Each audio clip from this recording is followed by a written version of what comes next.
Alderwoman Schweitzer. Present. Alderman Oldenburg.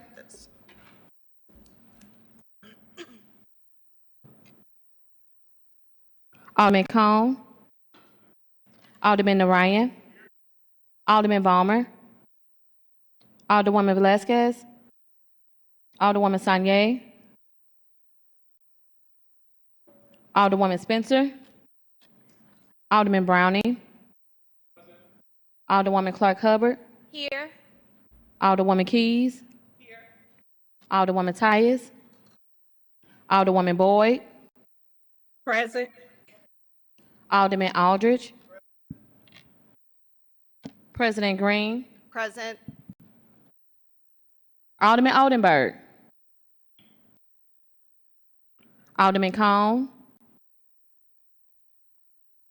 Alderman Balmer. Alderwoman Sanye. Alderwoman Spencer. Alderwoman Tyus. 10 present, you have quorum.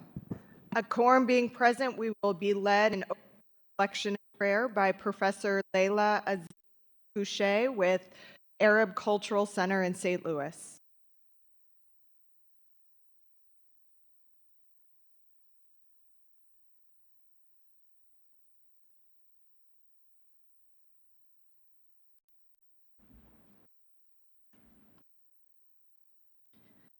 Good morning, esteemed members of the St. Louis Board of Alderpersons, honored guests, and fellow citizens.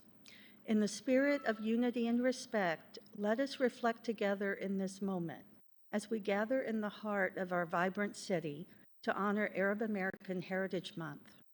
We stand on the threshold of shared understanding and mutual appreciation, recognizing the rich tapestry of cultures, traditions, and histories that enrich our community. Let us acknowledge the invaluable contributions of Arab Americans to the fabric of our society.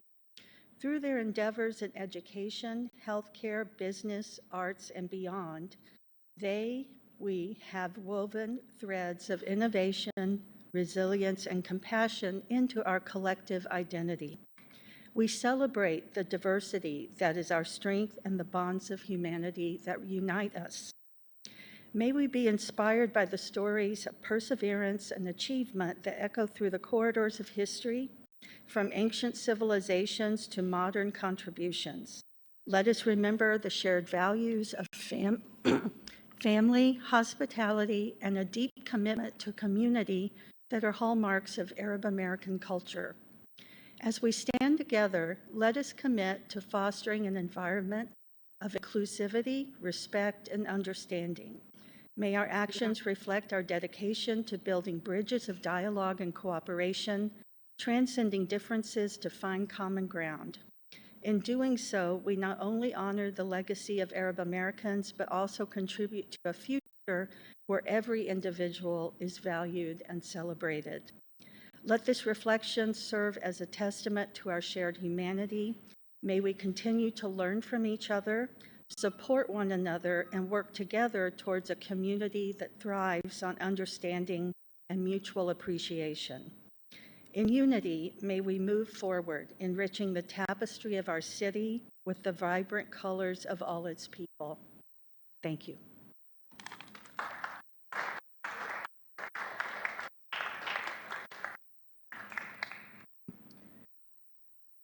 We will dispense with the regular order of business to take up the special order of the day by taking the courtesy resolution consent calendar.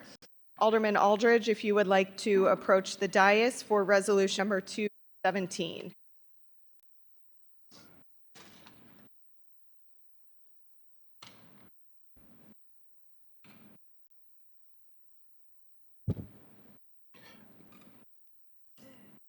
Madam Clerk, could you read the resolution? Resolution 217, officially welcoming the St. Louis Battlehawks to St. Louis. Whereas on January the 4th, 2016, the Rams left a hole in our beloved community that was felt until December 5th, 2018, when the St. Louis Battlehawks joined the skilled likes of Cardinals, Blues, and arch rivalries as sports teams representing St. Louis. Whereas the St. Louis Battlehawks quickly seized the hearts and minds of the city residents, becoming a staple of St. Louis sports scene while boasting the largest fan base in the UFL. And whereas the St. Louis Battlehawks are so loved by the community that the team's chant, "Call is law," can be heard across downtown every time a game is played. Whereas the St. Louis Battlehawks fit so well within the local sports landscape that not only did the St. Louis Battlehawks break the modern-day attendance record for a single game, having 38,310 fans attend their home opener and averaging 35,104 fans per game during the 2023 season.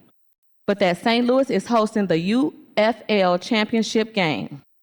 And whereas the St. Louis Battlehawks found momentum success not only on the field being champion contenders, but off the field as well in gaining sports support from the local community through their contagious energy, genuine excitement for playing football, commitment to the community, and playing, all of which were previously absent from city's football team for more than a decade.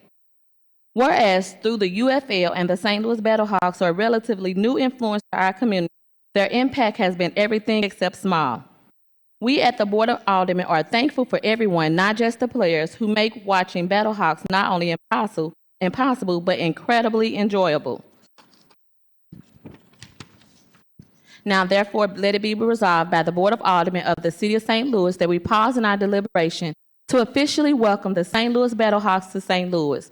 We further direct the Clerk of the Board of Aldermen to spread a copy of the resolution across the minutes of these proceedings, to prepare a commemorative copy of this resolution to the end that it may be presented to those deemed appropriate by the sponsor. Introduced this 5th day of April 2024 by the Honorable Rasheen Aldridge, Alderman of the 14th Ward, the Honorable Megan Green, President of the Board, Honorable Brett Narayan, the 4th Ward Alderman, and I believe we have a few more co-sponsors.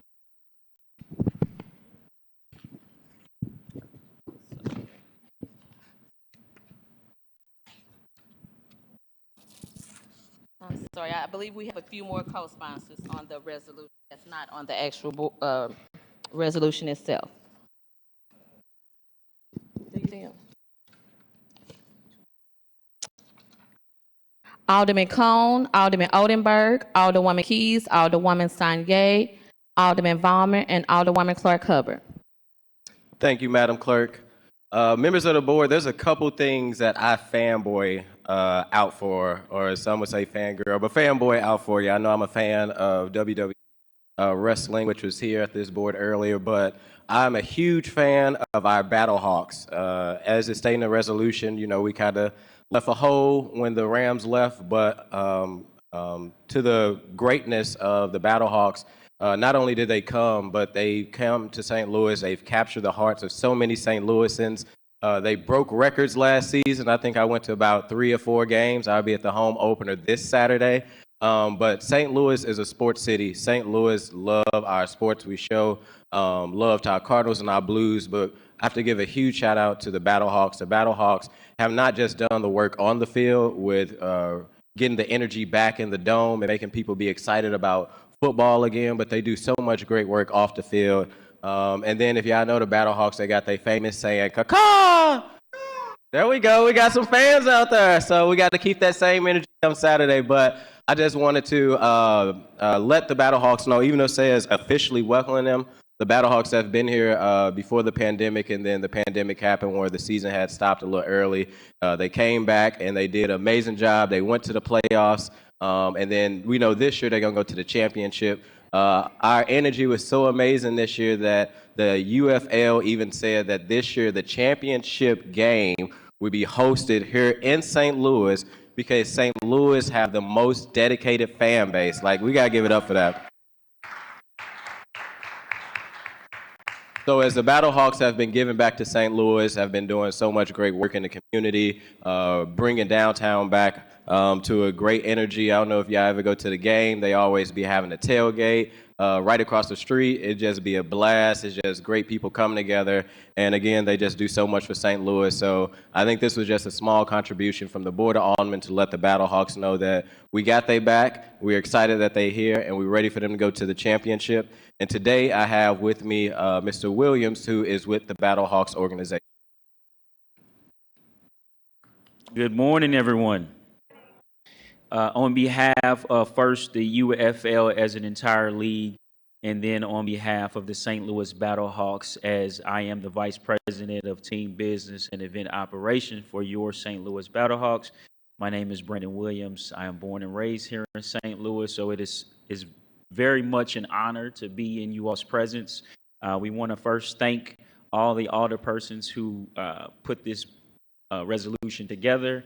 Mr. Aldridge, as well as all the other co-sponsors. And we're just thankful that we could be a part of the St. Louis community and that we've been welcomed as much as we have. As the stats have shown, we have set a lot of records, and I think this Saturday we'll break another record as the most attended spring football game in the history of the sport. And as he mentioned, June 16th, we will have the UFL championship here in St. Louis. And I want you to understand that that is history. That is the first professional football championship ever played in the state, let alone in St. Louis. So I think that's a big, big piece that we want to support.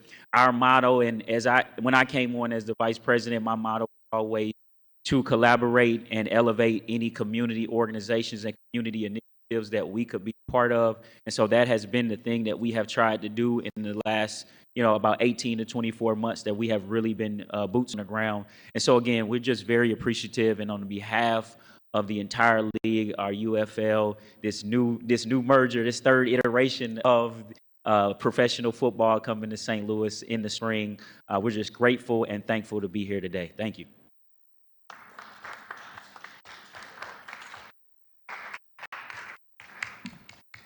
Just want to thank you for your involvement and investment in the city of St. Louis. I know so many folks have really enjoyed, myself included, going to the Battlehawks games and having football back in St. Louis. And so it's just want to honor you on the beginning of what hopes to be a longevity of being in St. Louis and working with our fans, working with our community, and continuing to make sure that football is an integral sport in the city of St. Louis.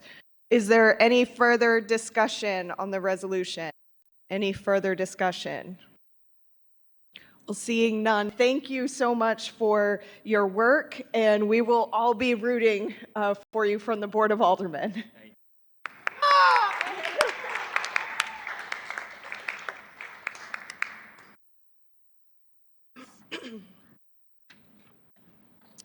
This time we will take up Resolution 214 if Alderwoman from the 6th would like to approach the dais.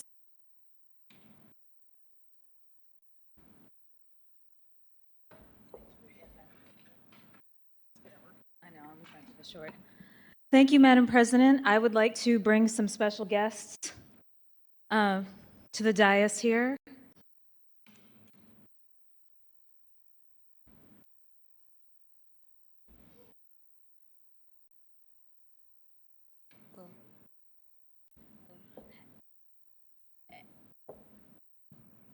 And if the clerk could, if I'd ask that the clerk could read Resolution 214, please. Resolution 214, supporting the closure of the Puerto Rico Act 22 loophole. Whereas the Puerto Rico Legislative Assembly and the United States Congress must work to overturn the failed exploitative tax exemption outlined in the Puerto Rico Act 22. And whereas Puerto Rico Act 22 of 2012, consolidated into the Puerto Rico Act 60 of 2019, was passed to encourage resident individual investors to move to Puerto Rico and receive 100% Puerto Rico and federal tax exemption on passive income, including interest, dividends, capital gains, and income. Whereas Act 22 has failed overwhelmingly in its aim to encourage positive investment and economic development in Puerto Rico. Whereas for over 6,000 residents, individual investors who have taken advantage of Act 22 real estate investment, specifically buying properties and converting them into short-term rentals, has become extremely lucrative. Whereas this is an environment where, according to the U.S. Census Bureau, 41% of the population lives in poverty, and according to the Federal Housing Finance Agency, housing prices on the island have spiked at least 36%, leading to a housing crisis alongside huge migration. And whereas average rent in Puerto Rico have skyrocketed by 593% since Hurricane Maria devastated Puerto Rico in 2017, according to the Intelligent Economics. Whereas Puerto Rico is in deep need of positive economic growth, has lost over $2.2 billion in tax revenue related to Act 22 decree recipients since 2017, and stands to lose $4.5 billion more by 2026. Whereas we thank U.S. Representative Cori Bush for her floor speech in the House of Representatives on March 12, 2024, advocating for the immediate overturn of Act 22 and Act 60 for the policies that directly support Puerto Ricans in America and on the island. Whereas Congress must immediately legislate to stem the tremendous harm this tax loophole is causing to the Puerto Rican and American people. Now, therefore, let it be resolved by this Honorable Board of Aldermen of the City of St. Louis that we call upon the United States Congress to close the Act 22 tax loophole. We further direct the clerk of this board to spread a copy of the resolution across the minutes of the proceedings and prepare a commemorative copy to present at the time and place deemed appropriate by the sponsor. Introduced this 29th day of March 2024 by the Honorable Daniela Velazquez, and the co-sponsors are Honorable Megan Green, Alderwoman Schweitzer, Alderman Cone, Alderman Sanye, Alderman Browning, Alderwoman Clark Hubbard, Alderwoman Keys, Alderwoman Boyd, and Alderman Aldridge. Thank you, Clerk, and thank you, Madam President, for this opportunity to stand before you and talk. And thank you to all my fellow Boricuas and allies of the Puerto Rican community for being here. Father of the Puerto Rican independence movement, El Maestro, the teacher, Pedro Albizu Campos, said, "He who is not proud of his origin will never be worth anything because he begins by despising himself." I say, yo soy Boricua, pa que tú lo sepas. That means I'm Puerto Rican and you know it. And I stand before you today as a member of this elected body and as a member of the Puerto Rican diaspora. And I am proud of my origins and the home of my ancestors. And we're here because that home isn't free. Today in 2024, Puerto Rico is the oldest colony in the world. It is the only Spanish-speaking country in the entire Western Hemisphere that is not sovereign. In 1960, the United Nations Resolution 1514 declared, "All peoples have the right to self-determination. By virtue of that right, they freely determine their political status and freely pursue their economic, social, and cultural development." Today, all of us standing before you have family and friends on the island and scattered and hurt by what is happening because of Act 22. I am here as a member of this diaspora, thanking my colleagues for affirming the step in the direction of self-determination. Congress must close the Act 22 loophole. This loophole is creating conditions on the island that we know well in St. Louis: skyrocketing rents, gentrification, and increased poverty. As you heard, in Puerto Rico, 40% of the population lives in poverty. Rent has increased nearly 600% since Hurricane Maria, and Puerto Rico has lost more than $2.2 billion in tax revenues 2017 and stands to lose $4.5 billion more by 2026. And Puerto Rico, because of its colonial status, cannot change these conditions. That's why I'm standing before you today, here in St. Louis, urging you to learn more about us, our culture, and our island's colonization. And I want to thank my Congresswoman Cori Bush for her continued advocacy in Washington, D.C., knowing in her bones that no one is free until everyone is free, and for using her power to advocate for the people of Puerto Rico and for people all across the world to have the right to self-determine. Yo soy Boricua.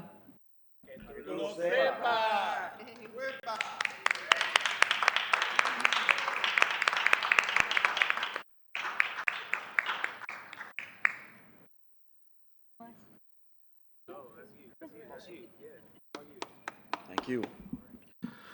Good morning. My name is Angel Flores Fontanes. I'm from the local Interfaith Committee on Latin America. We fight for the human rights of the Latin American community here in the city of St. Louis and also around Missouri. The first time I heard a person say, "It is okay to be a colony of the United States," was when I was 7 years old. I think everyone here wants a government from the people, for the people. I think everyone here probably dreams with having a democracy. Unfortunately, none of us born either in the mainland or in the US colonies was born in a democracy. We were all born in the United States Empire. Tragically, this country, who fought at least 2 wars against the British Empire to preserve its sovereignty, during the 19th century, as I'm sure you all know, became an empire following manifest destiny and other ideologies. For the last 200 years, many people, including Mark Twain, other distinguished Missourians in the civil rights movement, in the Black radical tradition, Native Americans, etc., we have continuously fought to push the United States out of its status as an empire and into a real democracy for the people. Today, as Puerto Ricans, we stand here demanding the same thing. Live up to your dream of being a democracy. Live up to the dream of not supporting imperialism. We say that as Puerto Ricans. We say it for our people. Please oppose, as you did today, or as you're doing today, this settler colonialist law, Act 22. And please support all anti-colonial struggles around the world, including, again, Puerto Rico and Palestine. Thank you so much.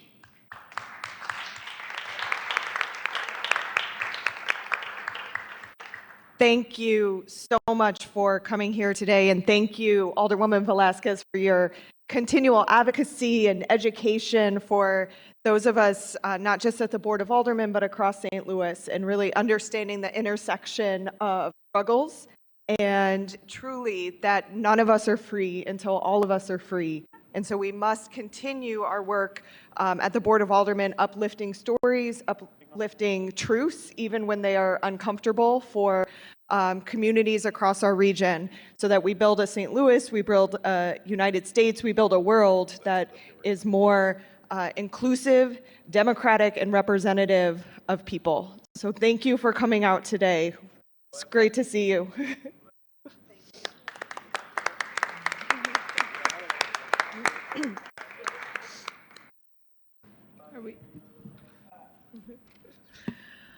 All right, any further discussion? Alderwoman from the 8th. Thank you, Madam President, members of the board. I just wanted to be added as a co-sponsor and to say estoy contigo. Madam, this resolution was passed last week. It's okay. We just didn't have time for the pomp and circumstance. It's the thought that counts.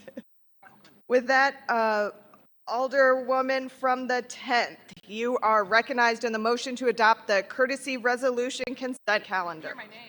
Thank you, Madam President, members of the board. I move that we adopt the courtesy resolution consent calendar. It's been moved by the Alderwoman from the 10th, seconded by the Alderman from the 14th, that we adopt the courtesy resolution consent calendar. Is there any discussion? Seeing none, all those in favor signify by saying aye. Opposed? Motion carries. Any introduction of honored guests? Any introduction of honored guests? Alderwoman from the 10th. Thank you, Madam President, members of the board. Before I do my introduction, I would like to humbly ask for a moment of silence for our former colleague down here and my former Alderman Frank Williamson Jr., who unfortunately and untimely lost his son this week. And I would like for us to continue to keep him. We still work with him down here. Keep him in your prayers, him, his family. Robin, we love you. We're wrapping our hands in our community and our arms around you all. Frank, Big Frank, we know you the quiet, what they call you, the humble giant, but whenever you need us, know that we are here. If you need to fall, we're going to catch you and we're going to pick you right back up. So please, I'm asking again for a moment of silence for Frank Williamson. We could please bow our heads in a moment of silence.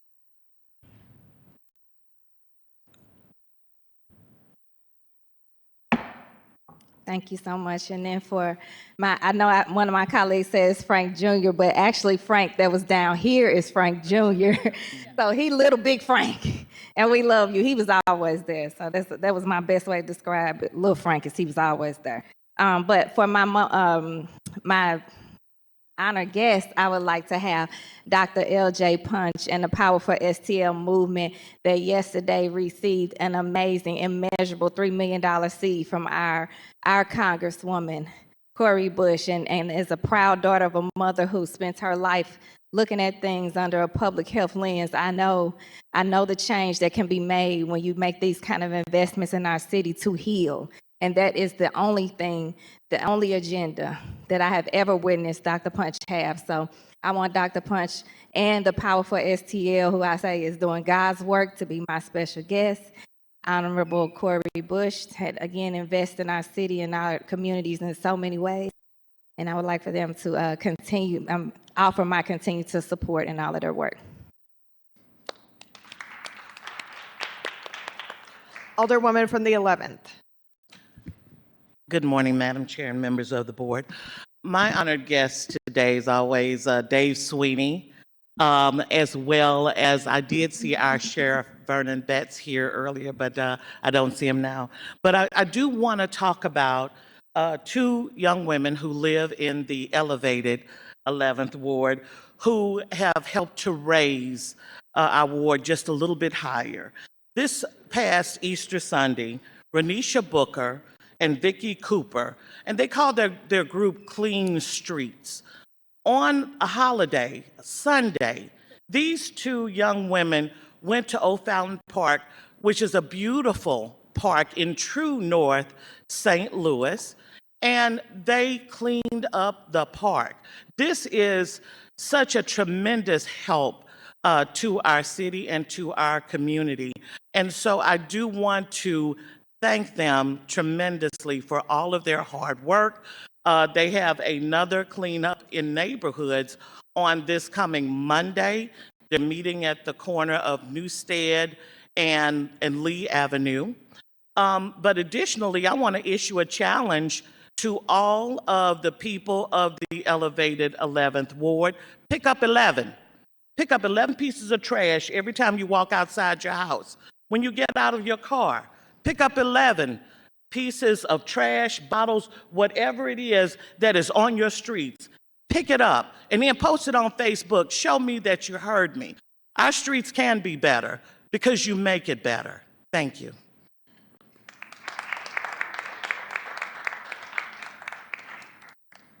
Any further announcements? Alderman, or introduction of honored guests. Alderman from the 14th. I was going to say the meeting went quick. We're already on announcements. All right. Was wishing us to the end already. I know, right? Nope, not that quick. So, well, I didn't even know this person was going to be an honor guest, but she just walked in. First, I want to make my Auntie Karen my honor guest. She's working for the office since I've been a child. I guess I'm still a child, but for a very long time. She is somebody very close to me. I love you to death. You always got in my corner, so thank you. And she's a resident of the mighty 14th Ward. Also want to give a shout out to John Chasnaw from CAPCAR, who has been doing activism in the city of St. Louis for a very long time around oversight and policing and making sure that there's fairness. And then also want to give a huge shout out to the Old North community. This past week, we had a resident tweet out at St. Louis Avenue and North Florissant a lot of debris and trash that was, as we talking about pick up 11, I like that saying, Alderwoman Key. There was pounds and pounds of trash that was left at this site. Residents came together, really organized, and even got the attention of the media, where the developer of that location that have not been taking care of their property by 5 o'clock that same day on Wednesday had cleaned up all of that debris that was just an eyesore to the people over in the Old North community. So to the people of Old North, thank you for continuing to organize and care about your neighborhood. And when we come together, we can actually make change. So those will be my introduction to special guests. Any further introduction of honored guests? Any further introduction of honored guests? I was just made aware that we do have a few Washington University and St. Louis students up in the gallery today, so I'd like to welcome them to the board for what promises to be a fun and lengthy board meeting. All right. Approval of the minutes. Alderwoman from the 10th, you're recognized on the approval of the minutes from Friday, March 29th, 2024. Thank you, Madam President, members of the board. I move that we approve the minutes from Friday, March 29th, 2024. It has been moved by the Alderwoman from the 10th, seconded by the Alderman from the 3rd, that we approve the minutes from Friday, March 29th, 2024. Any discussion? Seeing none, all those in favor signify by saying aye. Aye. Opposed? Motion carries. Report of city officials. Report of city officials can be found in A, B, and C of the agenda and has been placed in the Google Drive for your review. Does anyone wish to take any bills or resolutions off of any of our informal calendars? Anyone wish to take any bills or resolutions off of any of our informal calendar? Anyone wish to take any bills or resolutions off of any of our informal calendars? Seeing none, first reading of board bills. We have none. We can dispense with line item 12, reference to committee of board bills. We have none. We can dispense with line item 13, second reading report of standing committees. The following board bills were reported out of HUD's committee with the due pass recommendation. Board Bill 197, sponsored by Alderwoman Keys, an ordinance approving a redevelopment plan dated November 14th, 2023 for 2601 Market Street area in the city of St. Louis. Board Bill 206, sponsored by Alderwoman Keys, an ordinance approving a petition to establish the 2601 Market Community Improvement District, establishing the 2601 Market Community Improvement District as the political subdivision of the state of Missouri, approving the appointment of the initial board of directors containing a severability and an emergency clause. The following board bill was reported out of public safety with the due pass recommendation. Board Bill 241, as amended, sponsored by Alderwoman Keys, an ordinance repealing ordinance number 70573 and ordinance number 71774, and establishing a new liquor control district within the boundaries of the 11th Ward, prohibiting the issuance of any packaged liquor or drink licenses for any currently non-licensed premises, and the transfer of any existing license to another premises within the area of the 11th Ward, specified in Section 2 for a period of 5 years beginning from the effective date of this ordinance, except as specified in Section 4 containing an emergency clause. That's the extent of second reading report of standing committees. Alderwoman from the 11th, you are recognized on the motion to suspend the rules for the purposes of moving board bills 197, 206, and 241 to the regular perfection calendar. Thank you. Yes, I would ask, please, that 197, 206, and 241 be moved to the perfection calendar. Thank you. Would you like to ask for the suspension of the rules? Oh, yes, I'm so sorry. Forgive me. Please suspend the rules. Second. It's been moved by the Alderwoman from the 11th, seconded by the Alderman from the 14th, that we suspend the rules for the purposes of moving board bills 197, 206, and 241 to the regular perfection calendar. This is a non-debatable motion. Madam Clerk, please call the roll. Alderwoman Schweitzer. Alderman Oldenburg. Aye. Alderman Cone. Alderman Narayan. Alderman Vollmer. Alderwoman Velazquez. Alderwoman Sanye. Alderwoman Spencer. Alderman Browning. Alderwoman Clark Hubbard. Alderwoman Keys. Alderwoman Tyus. Alderwoman Boyd. Aye. Alderman Aldridge. President Green. Aye. Alderman Cone. Alderman Narayan. Alderwoman Sanye. 14 aye votes. By your vote, you sustain the motion from the Alderwoman from the 11th. Madam Clerk, if you could please place board bills 197, 206, and 241 at the end of the regular perfection calendar. So noted. Board bills for, report of special committees. We have none. Board bills for perfection consent.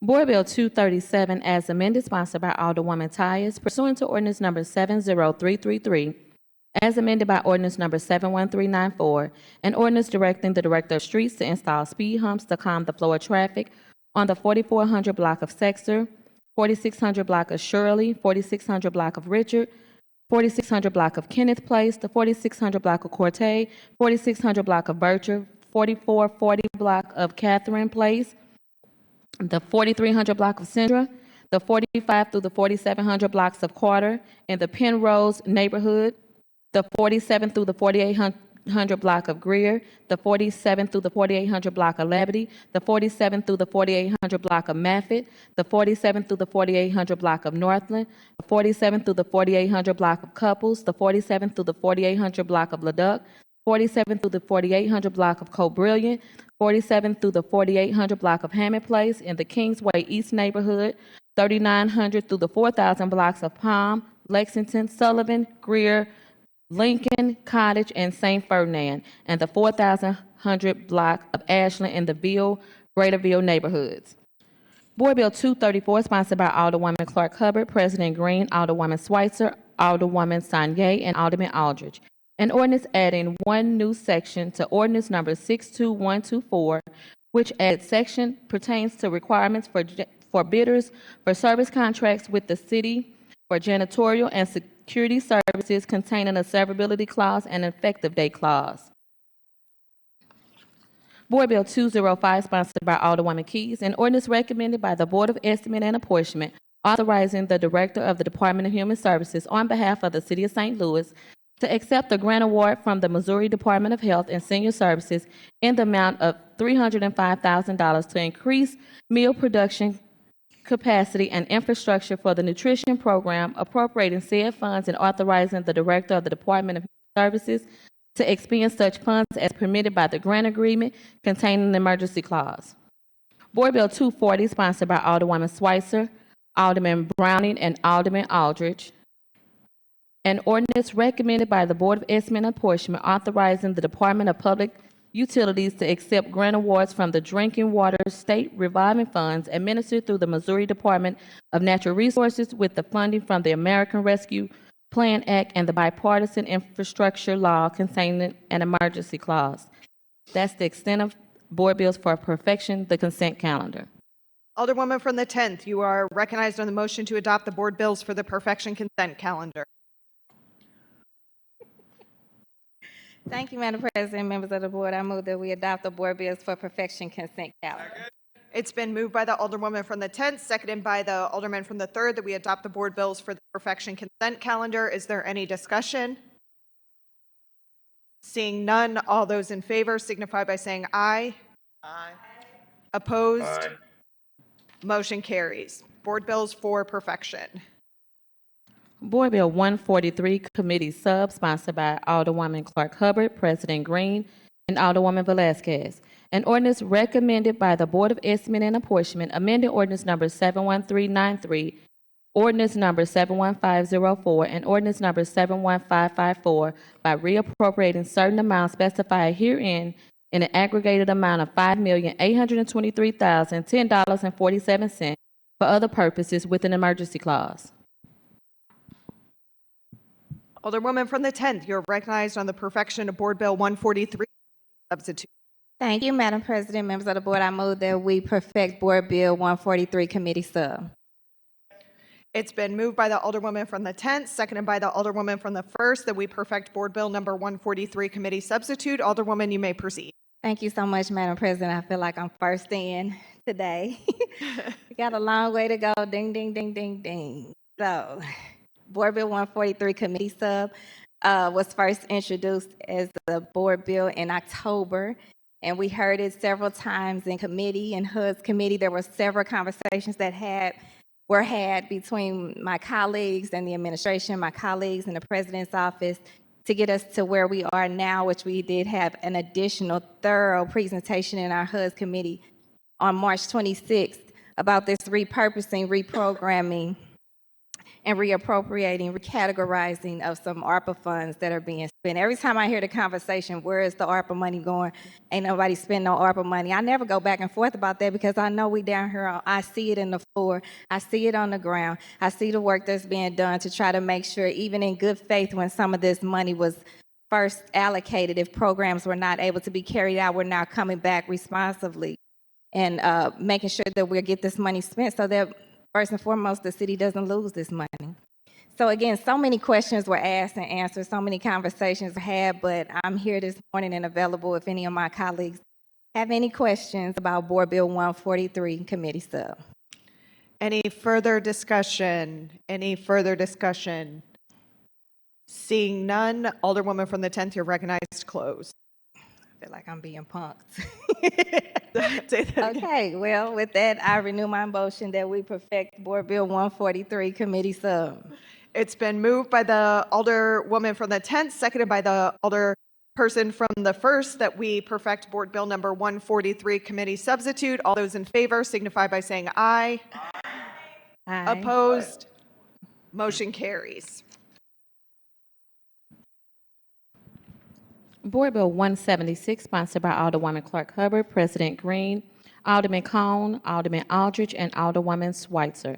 An ordinance recommended by the Board of Estimate and Apportionment establishing an impact tenants fund to protect tenants in the city of St. Louis who are forced to relocate from their rental unit due to condemnation for occupancy due to the landlord's failure to maintain the rental unit in conformance with the code requirements containing a severability clause and an emergency clause. Alderwoman from the 10th, you're recognized on the perfection of Board Bill 176. Thank you, Madam President, members of the board. I move that we perfect Board Bill 176. Is there a second? Second. It's been moved by the Alderwoman from the 10th, seconded by the Alderman from the 3rd, that we perfect Board Bill number 176. Alderwoman, you may proceed. Oh, Board Bill 176, again, this was had good conversation in the committee where we have this kind of, do this kind of work and have these kind of discussions on how we legislate down here at the Board of Aldermen. We heard from several people of the impact when they are unfortunately displaced, not due to any fault of their own, but due to the fault of unlived or uninhabitable circumstances. And so what this fund will do, this originally was in another bill, the appropriation was rather, but it was pulled out separately so that it could be moved separately and go through ENA separately and have these conversations.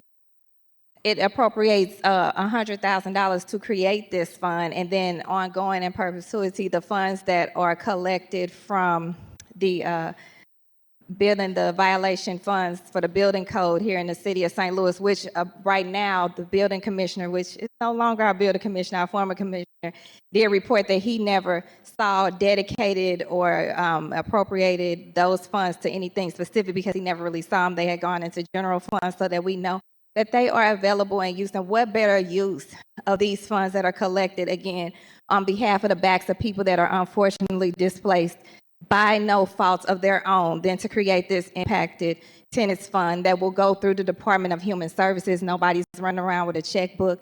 And our very capable director, Adam Pearson, will create how this fund will move forward, again, to go directly into the hands of people who unfortunately are displaced from uninhabitable living circumstances. So with that, I'll answer any questions.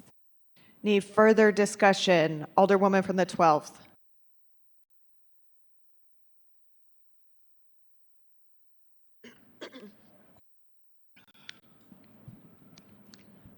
Madam President, members of the board, I don't have any questions for the sponsor. I would like to say that this fund will run out in about 2.5 seconds. When I work for legal services, one of the things that I just want to add to, this is a good bill, is that it should be more money. And also that tenants, when you're going to hire these lawyers for the tenants, go to legal services or find somebody and sue the landlord, because there is a warranty of inhabitability when you rent an apartment out. I saw, as a landlord, I've had to rent to people who rented in the wintertime, and they were told they had central air, and then when it came summer, they didn't have any air conditioner at all. And that happens because a lot of times tenants don't know how to look for an apartment, and they are just out there looking for an apartment, but there's nobody to take them through the steps of what they're doing.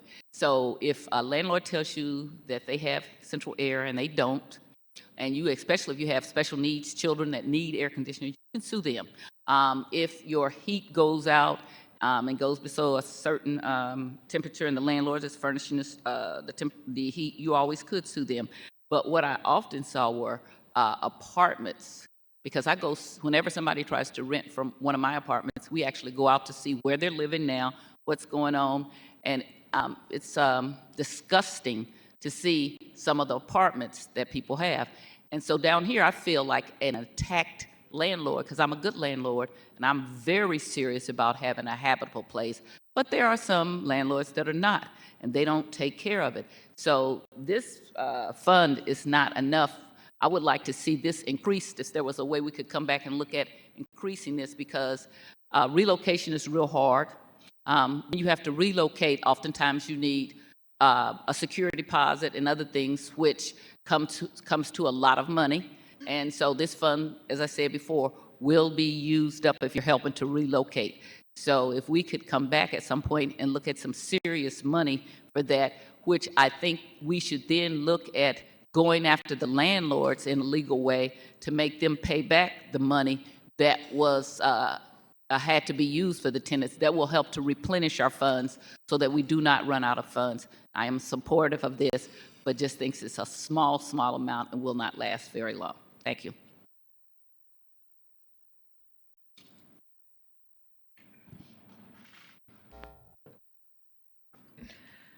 Alderman from the 9th.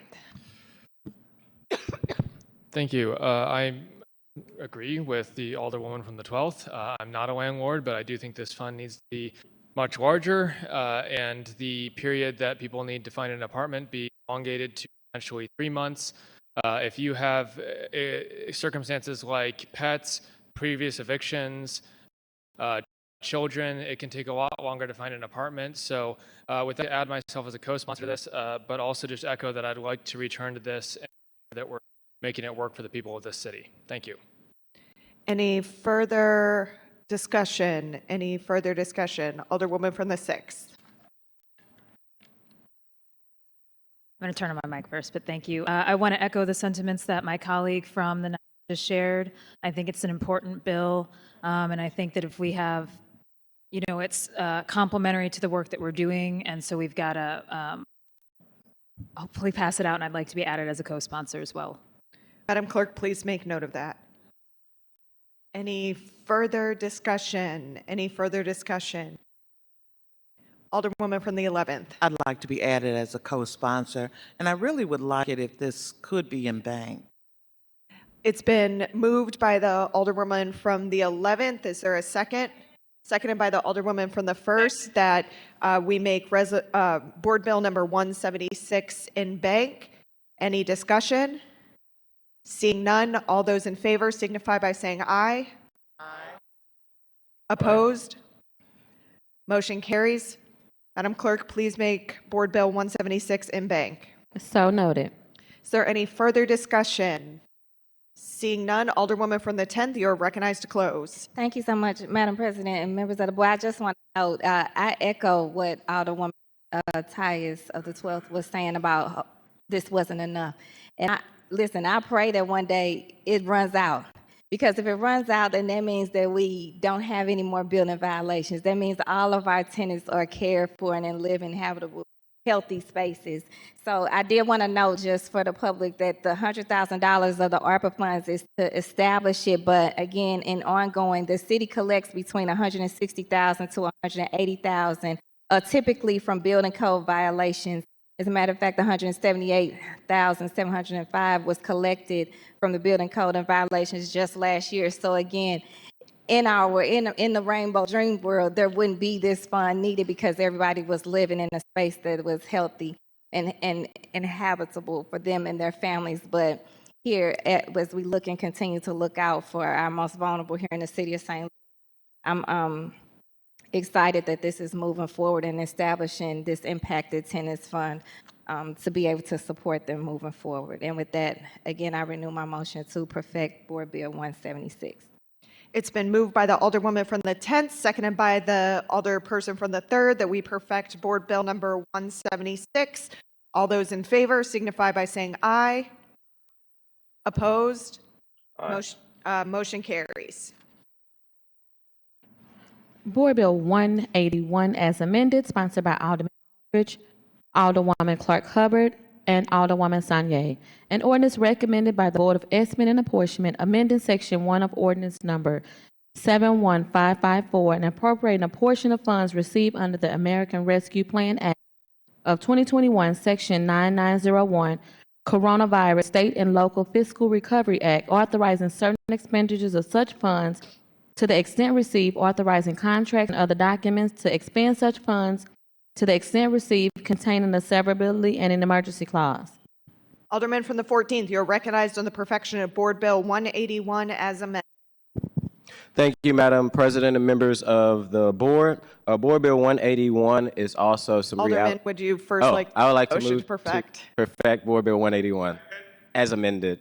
It's been moved by the Alderman from the 14th, seconded by the Alderman from the 3rd, that we perfect Board Bill number 181 as amended. Alderman, you may proceed. Thank you for that, Madam President and members of the board. Board Bill 181 as amended is again some reappropriations of ARPA funds. These funds, it would be $800-some-thousand going to medical debt forgiveness.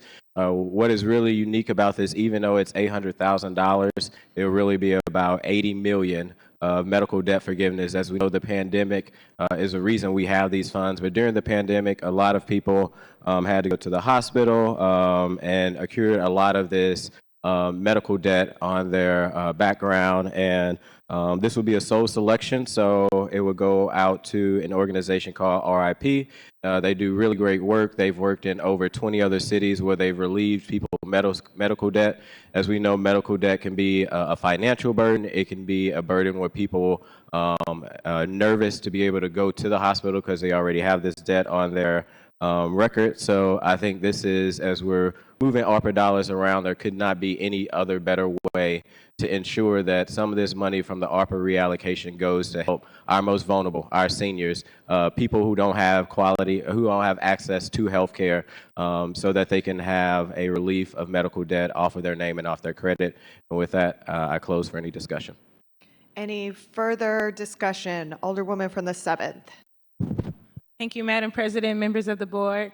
I wanted to rise in support of Board Bill 188 as amended. I would like to ask that I be added as co-sponsor and commend Alderman Aldridge for his leadership on this issue. I worked as a mental health advocate, and I saw how a process and a healthcare system that's already very complicated and nuanced to navigate and get access to became even more a challenge. And so I agree that this is an excellent spending of resources, and I can't wait to tell my community and my constituents about this resource that is available to them, because I know that medical debt is people's top concerns. There are people who decline to even go get medical treatment because they're concerned with the financial costs. Thank you. Any further discussion? Any further discussion? Seeing none, Alderman, you're recognized to close. Thank you, Madam President, members of the board. I want to also thank your office and your leadership on this. We're coming up with this unique way that we can reappropriate our ARPA dollars to help so many citizens across our community. Again, we know that medical debt can be a financial burden and so many other burdens on individuals. And I just want to thank members of the board who have engaged in this conversation, as well as your office, to make this potentially happen. And with that, I close. I renew my motion. It's been moved by the Alderman from the 14th, seconded by the Alderperson from the 3rd, that we perfect Board Bill number 181 as amended. All those in favor signify by saying aye. Aye. Opposed? Aye. Motion carries. Board Bill 227, Committee Sub, sponsored by Alderwoman Sanye, an ordinance revising and amending portions of Ordinance Number 70798 pertaining to the Property Maintenance Code of the City of St. Louis to amend the plat and petition process only as it pertains to the opening shelters and other special residential use housing. Alderwoman from the 7th, you're recognized on the perfection of Board Bill 227, Committee Substitute. Thank you, Madam President, members of the board. I move to perfect Board Bill 227, committee substitute. Second.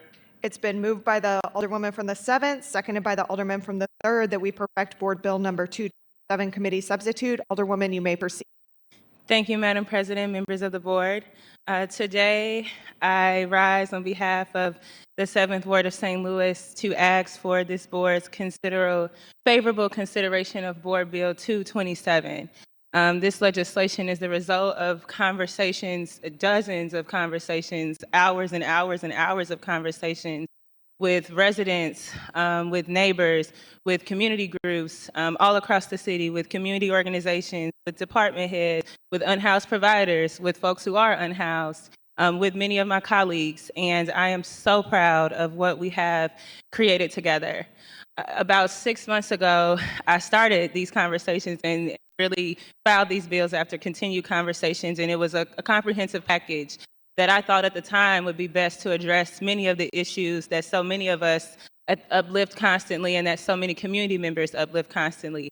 It had very big and ambitious goals, such as, deconcentrating the homelessness that we know is in the north side of the city and that is in downtown, decriminalizing poverty, setting up a humane way, addressing the inhumane way that we break up encampments. It was set out to address, the lack of affordable housing that we have in our city, the lack of mental health care that we have in our city, and substance use problems, all of it. But I soon learned that that was a lot. And I heard from colleagues and I heard from community members, specifically colleagues on the HUD's committee, this is so much, so fast at once. Could you pause? Could you peel your bills and take a step back? Could you allow some time to pass so that the political heat could cool down? Could we talk behind the scenes before we bring this up on the floor again officially? And when that happened, I think like any of us who have carried bills and have had to take a step back, I was disappointed. It was hard. It might have been the first time that I went home and cried after a day of work. But what kept me going is so many of my senior Could we please veteran keep colleagues. side conversations to a minimum? Thank you. But what kept me going was conversations with many of my senior veteran colleagues who I can say, even those of you who we disagreed on those conversations, wiped my tears when I talked to you about the issue. Encouraged me and said, almost all of us have had issues here at this board that when we picked up, we thought were impossible. We thought that there was no political will. We thought there was no courage, but we kept going, and look at what we're doing now. Some of you gave me pointers on how to go about addressing these things. Many of you opened up your communities to me and invited me to come talk into spaces that you were in. And that encouraged me and made me want to continue because we stand on the shoulders and we know that one of the powers that we have is to continue the conversation. This legislation is dealing with one of the most serious issues that our city is facing. It's dealing with the issue that I know every single one of us deals with here at this board. This legislation is one, like any other controversial issue, that is filled with misinformation, that is filled with myths, that is filled with stigmas, filled with biases, that makes a lot of people uncomfortable. But the reality is the goal of this legislation is just to make it possible to open shelters. We're not trying to force shelters into folks' communities because we know a shelter that exists in a community without community consent can't be successful. But we also know that the current plat petition process has not led to shelter opening in 15 years. And I will say that again, in 15 years. The one exception that might exist only exists because the signatures that they needed were the property owners who wanted to sell it. And that doesn't help to put these shelters and these facilities that serves our most marginalized in a place where they can operate with community. Could you imagine if we had a process that hadn't allowed an abatement to be given in 15 years? If we had a process that hadn't allowed a TIF to be given in 15 years, a liquor license, or really any other city process or city thing that you have to go through, if that hadn't been given in 15 years, we probably would have changed it by month 6. But today, in front of us, is a bill that aims to reform. It aims to change this process that is failing. And I think the fact and the evidence shows that it is failing and that we do have to have a sense of urgency around this issue. What this bill does is it, in addition to, I think the other misnomer of this bill is community engagement. I feel like they're being snaking. We're not really engaging. Alderwoman, sorry to interrupt you for a moment, but did you want to introduce the floor sub before you begin talking specifically on the bill? Okay. I make a motion to bring committee's floor substitute 227 onto the floor. It's been moved by the Alderwoman from the 7th, seconded by the Alderman from the 3rd, that we bring Board Bill 227 floor substitute in front of us. Any discussion? All those in favor signify by saying aye. Aye. Opposed? Motion carries. Alderwoman, you can proceed on Board Bill 227 floor substitute. Thank you. One of the misconceptions around this bill is that, it shies away from community engagement. It takes away community voice. But I would really challenge that by just reading thoroughly through this bill. The reality is this bill is one of all the processes that we have. It sets up some of the most rigorous community engagement. We are now requiring that everyone within a community, everyone within a petition circle get notification via a postcard. We are now adding the ability to write in written testimony. If you can't make it to the hearing, the hearings are often during the day where a lot of our neighbors and residents are at work. You can write in your testimony for that bill. We are now adding a component where if there's a neighborhood organization in that area, you have to go in front of them and you have to present. We are now adding in a component to this bill that also creates a provisional license, which I think is really important because one of the biggest things that you hear from communities, mine too, is I'm concerned if we open shelters, it will be a public safety or a public health hazard. So adding in a provisional license gives the community an assurance that, we're going to grant this, we can do this, but we have 6 months, and then in 6 months we can have a conversation. We can pull nuisance reports. We can pull police reports. We can look at what's in CSB so that we're making decisions and really talking about the impacts of the facility. The other thing that a lot of folks, colleagues, community members uplifted constantly is I don't feel like the Board of Adjustment is the best entity to address this issue. And so we've also added in through this bill a component that doesn't exist right now.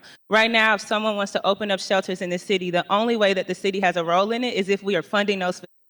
So we often don't find out about them unless they are a nuisance or they are a problem property. What this bill does is on the front end, it adds in the Department of Human Services director who will write a letter of ratification or a letter of rejection or a request for additional information. It adds in the requirement of an operational plan so that we know on the front end, what's the population that you intend to serve?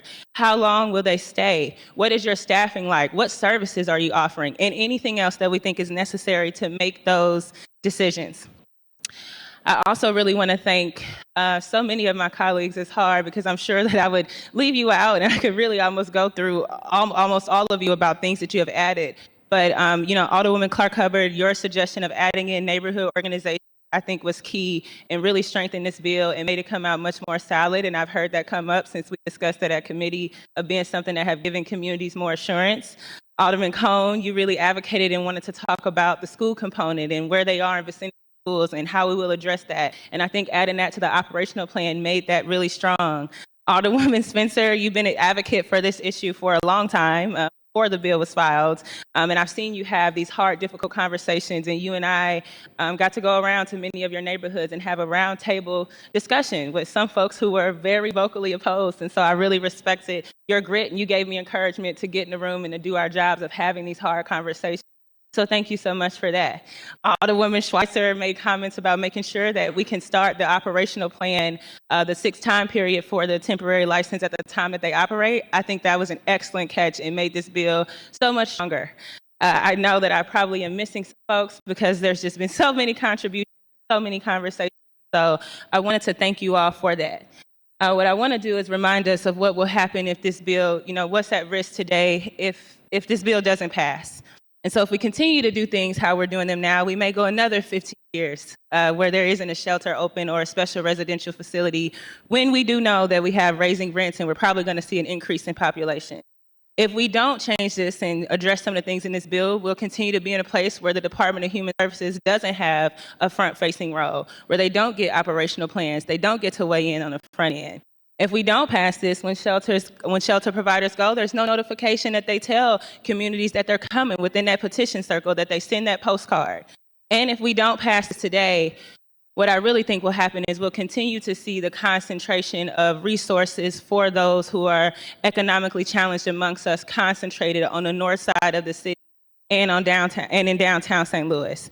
When we have these conversations, I think we have to be honest about St. Louis history, about the way that we've redlined our city, about the way that we've intentionally disinvested in areas and concentrating certain resources in the area.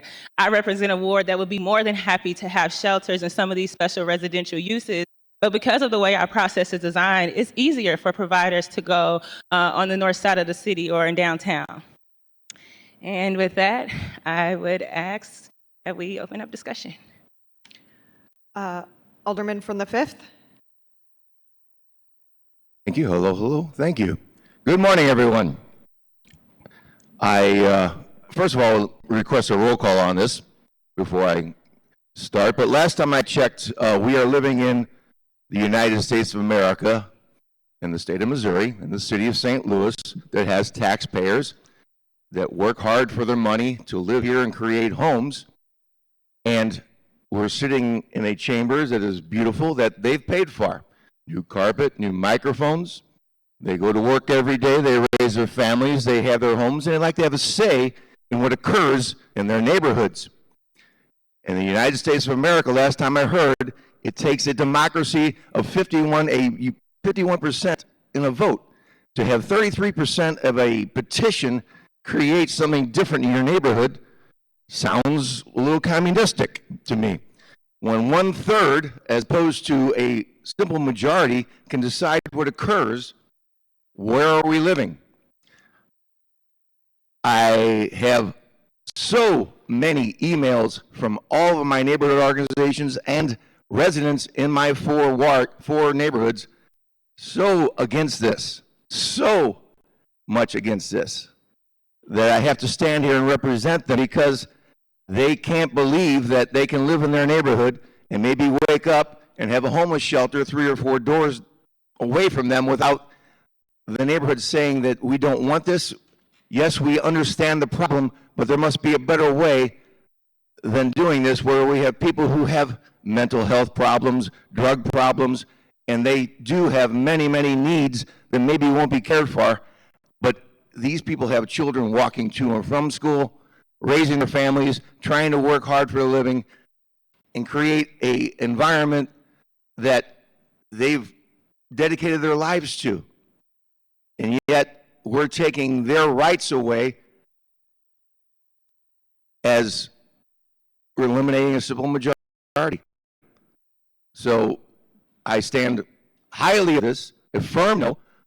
I remind all of you who, as we sit in this beautiful room, is paying their salary are the people who work hard and pay their taxes, so we can have the right to represent those people. We must represent everyone who lives in the city of St. Louis, but our firm obligation is to the people who work and pay our taxes, and to create an environment and maybe come up with a better solution for the homeless situation. Thank you.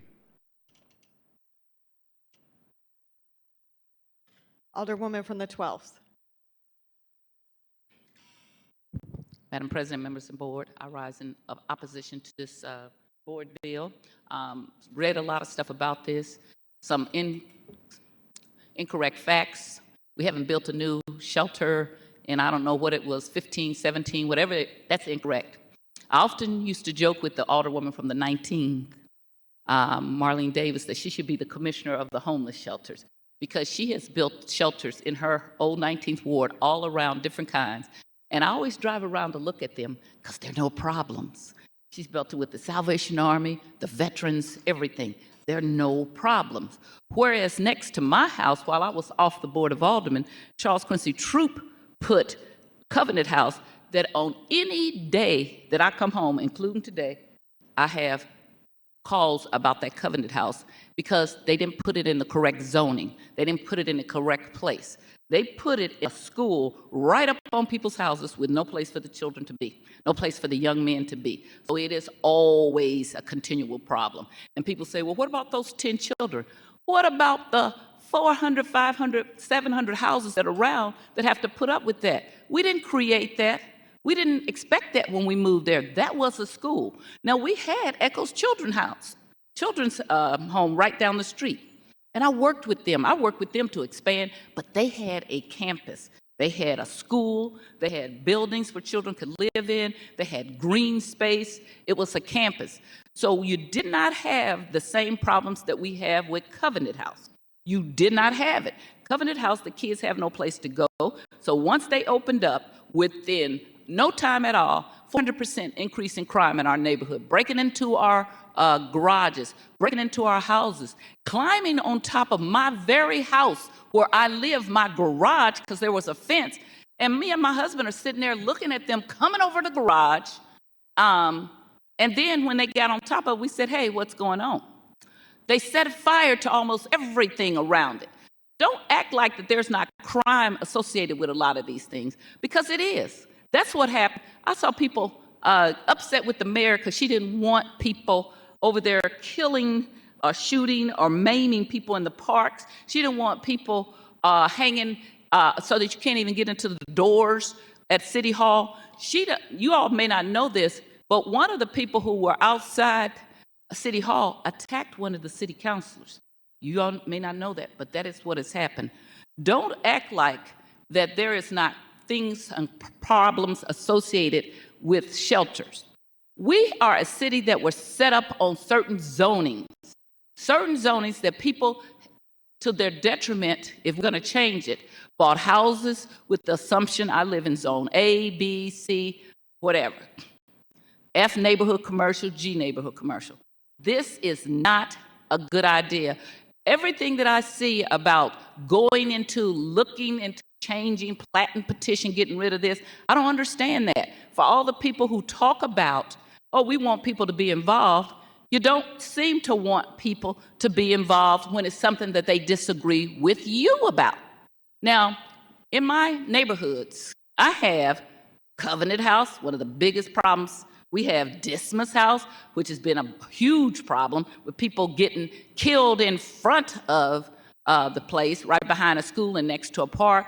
But we also have a place that we, the neighborhood, worked on, and the people live in the neighborhood, live next to it, and where we bring ex-offenders into 4-family flats in a location that I'm not even going to say because they don't stand out, and we don't have any problems because we worked, we got neighborhood consent. We first got neighborhood consent of those who live the nearest. I heard something about why would a few people get to decide what comes in? Because when you have problems, the people who are nearest to it are the people who experience it. If I step on your toe, the person 2 doors down from you doesn't feel that, but you do. When you put problems next to people's houses, they're the first to know.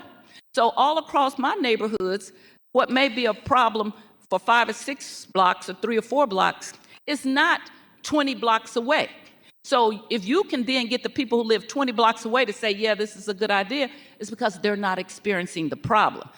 It makes no sense that you do not have a plat and petition that at first, if you cannot get it around the people who live there, you should not do it.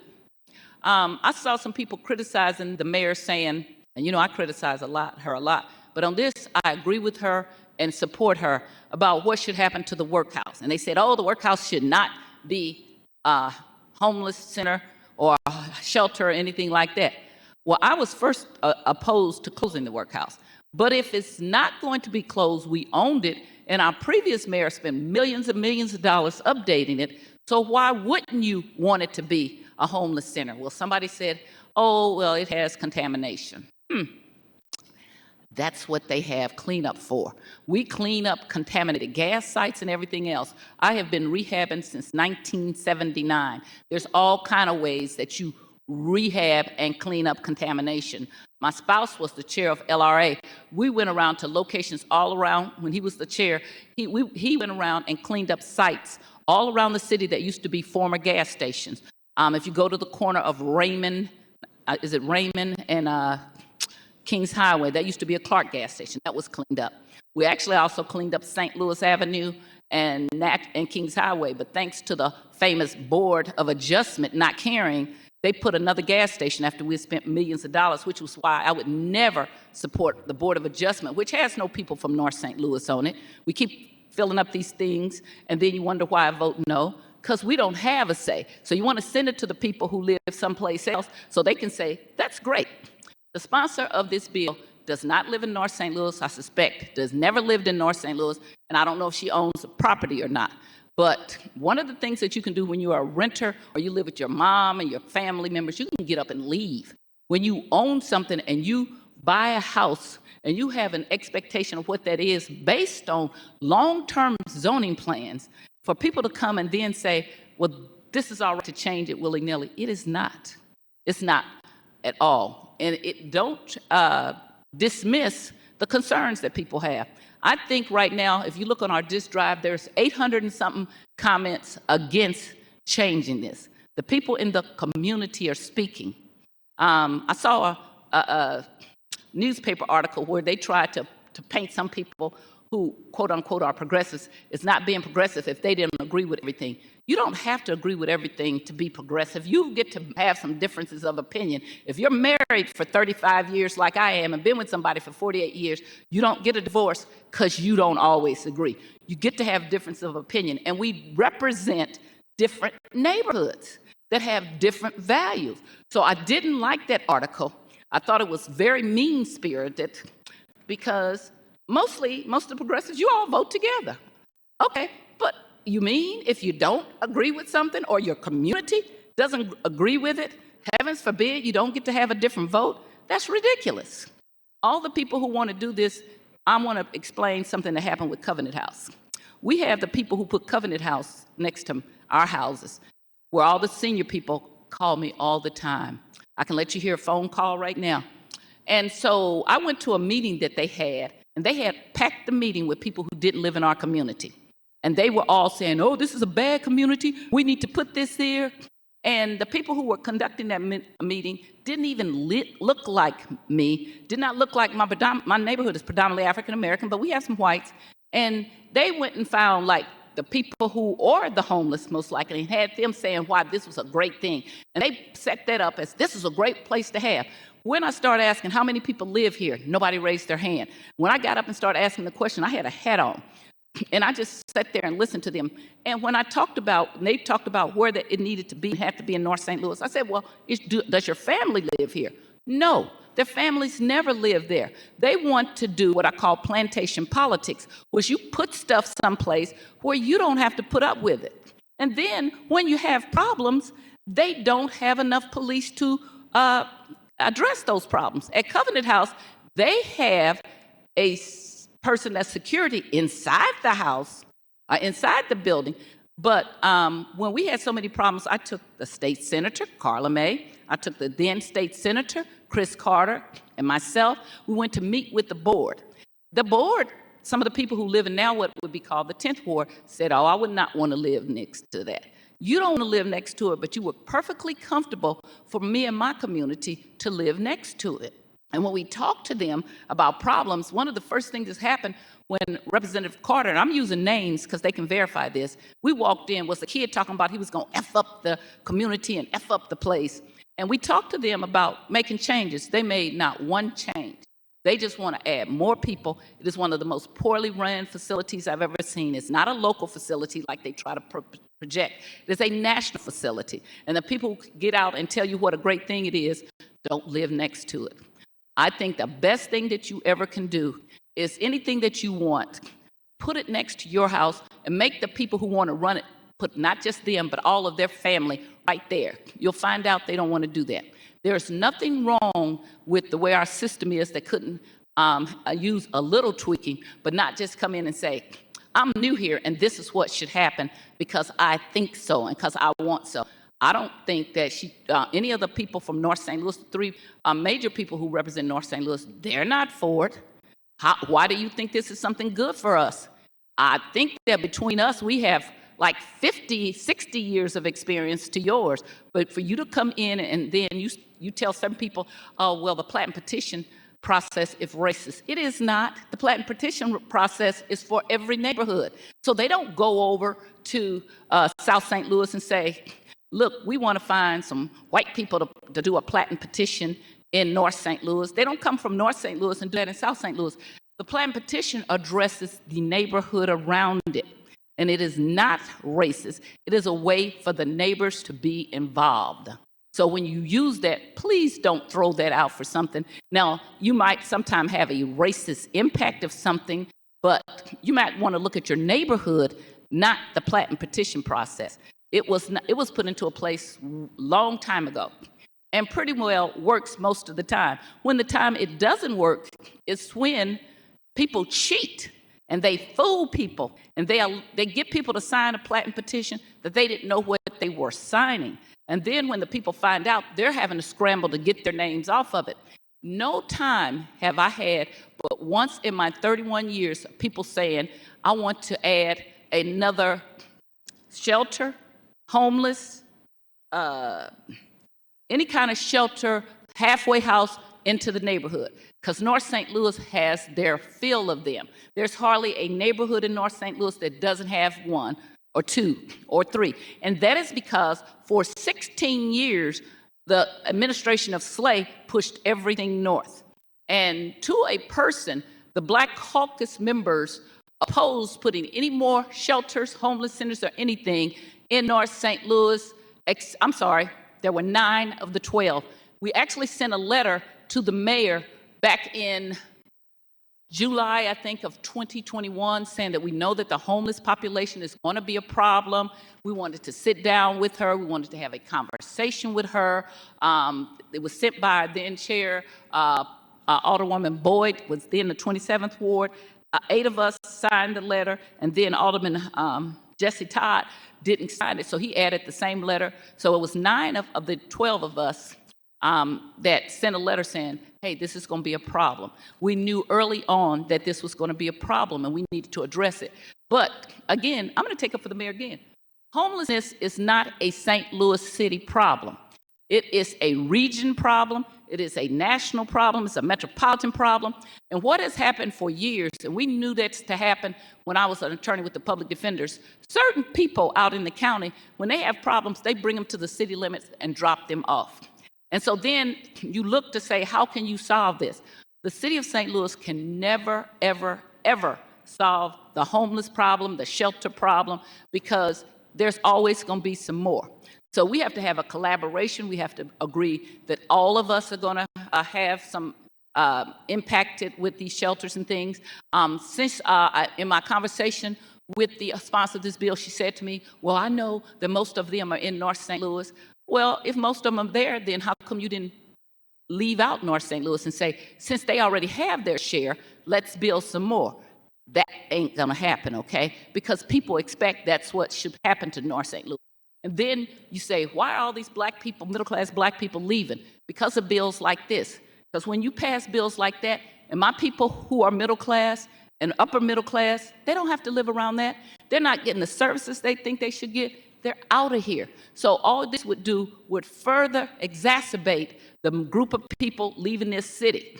Since you, the sponsor, have not represented this area at all, if you had any respect at all, you would respect the people who represent the 11th, 12th, and 13th, because that's 3/4 probably of North St. Louis, and that is not something that is in the best interest of our community. I don't think it's in the best interest of most of the city of St. Louis. First of all, I got one of the best emails that I hadn't even thought about this way, and they said, we're not against this just because of shelters. We're against this because you're not addressing the homeless issue. You're just adding to the problem by putting more shelters.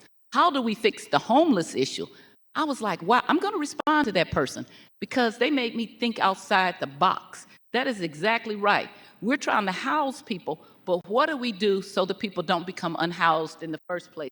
I would like to hear their ideas more further because they were one of the few people that didn't just say, no, I don't want it next to me. I am the proud recipient. There's something called NIMBY, not in my backyard. I am the proud recipient of something that says yes in my backyard because I did work with a group of people and we did put some places in the community that was supported by the community, it was brought by the community, not by somebody outside the community of what they would work with in their community. Every community is different. This is not something in the best interest of my community. As soon as I can, I want to get rid of that shelter at Covenant House and put it, not that it couldn't have been there, but the shame is that Covenant House could have gone Eccles Children's Home, but now that's become a charter school. So the charter school took the place that was properly zoned, and that we worked with the housing, and we worked with the children that were abused or unhoused, and it was a great place. But a charter school, which takes away from our community schools and our neighborhood schools and our public schools, now has that space. And then people are scrambling to put places inappropriate. That is, children or young people need a place when they have shelters. They need green space. They need places to hang out. They need a place to exercise. They need a campus. And if you go out in the county, the few places that they have homes, there are campuses there. And that is a much more productive place to have shelters or whatever. And I will say that just getting rid of the Platinum petition as the first kind of thought, that's always going to inflame most of the public, because that's been their way of thinking that they had, besides voting for their alderperson, which to me, we have not become the second thought, because we are really the people who were elected to represent our communities, and we're a representative body. But besides being a second thought, we are the people that get to vote on this thing.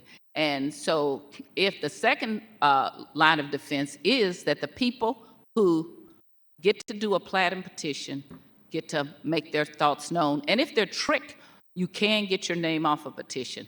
And sending anything to any of these boards that are staffed by people who don't live in my community is a mistake. So every time now when you vote for somebody to go on a board and commission, and I get up and I talk about, hey, they're not staffed by people who come from my community, and you vote for it anyway, and then you come and you say, but now I want a certain platinum petitions, I want certain applications to go before that board or commission.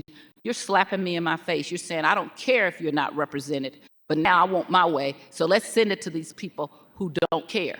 One of the worst things that has happened to North St. Louis have been all these liquor stores and gas stations. They came from the Board of Adjustment. We would show up with all kind of people saying, no, this is not a good idea. The people who wanted it would show up with people who they rented for hire that didn't live in the neighborhood often, and they sided with them. That's why when you go into North St. Louis, you'll see all these liquor stores, which people call convenience stores. You'll see all these gas stations with liquor.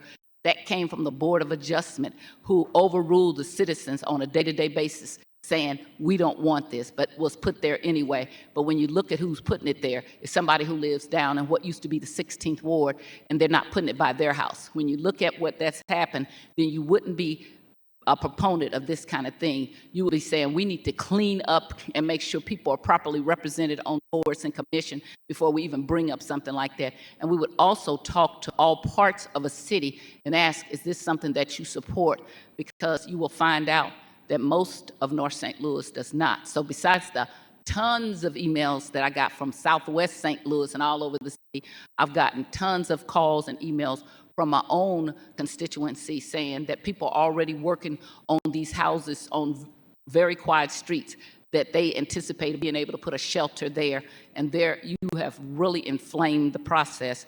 That is not a good way to get things done. When you're trying to change something like this, the work is get out in the community like I did with the Conservation District, go around and around, have conversations. It took me a full year to get people's trust, but that was worth it rather than just coming up and saying, I think something should happen.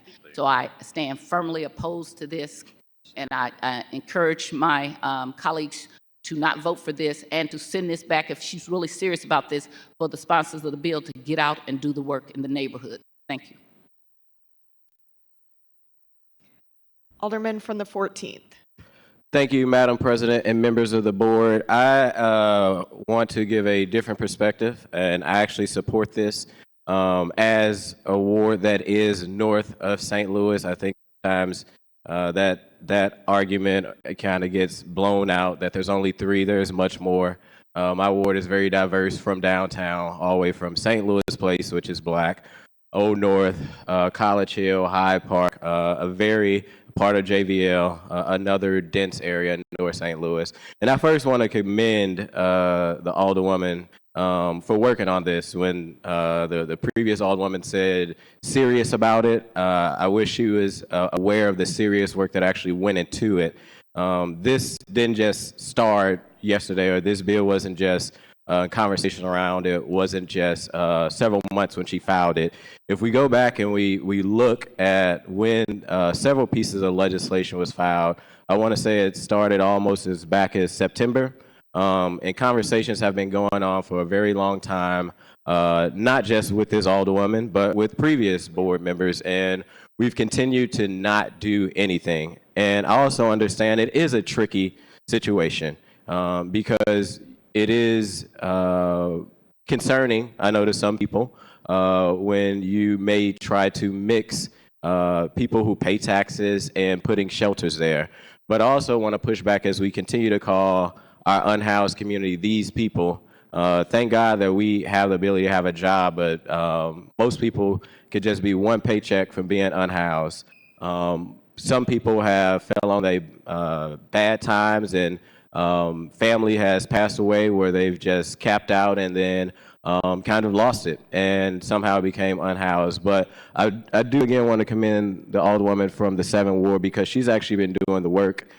She's been to many people's wards. I know she's been over to my ward at the Hyde Park Neighborhood Association having the dialogue about what this looked like for this process to potentially happen. In the 14th Ward, we have many shelters. We have Biddle House. We have Gateway 180. We have St. Patrick's Center. We have many, many more. We have, when I used to stay in Old North, we have homes where people come out that are second chance housing, right? And it has worked good. I think the best way to make this process work is to integrate these people into our community. I also heard the Alderwoman say, oh, let's not put it in North St. Louis.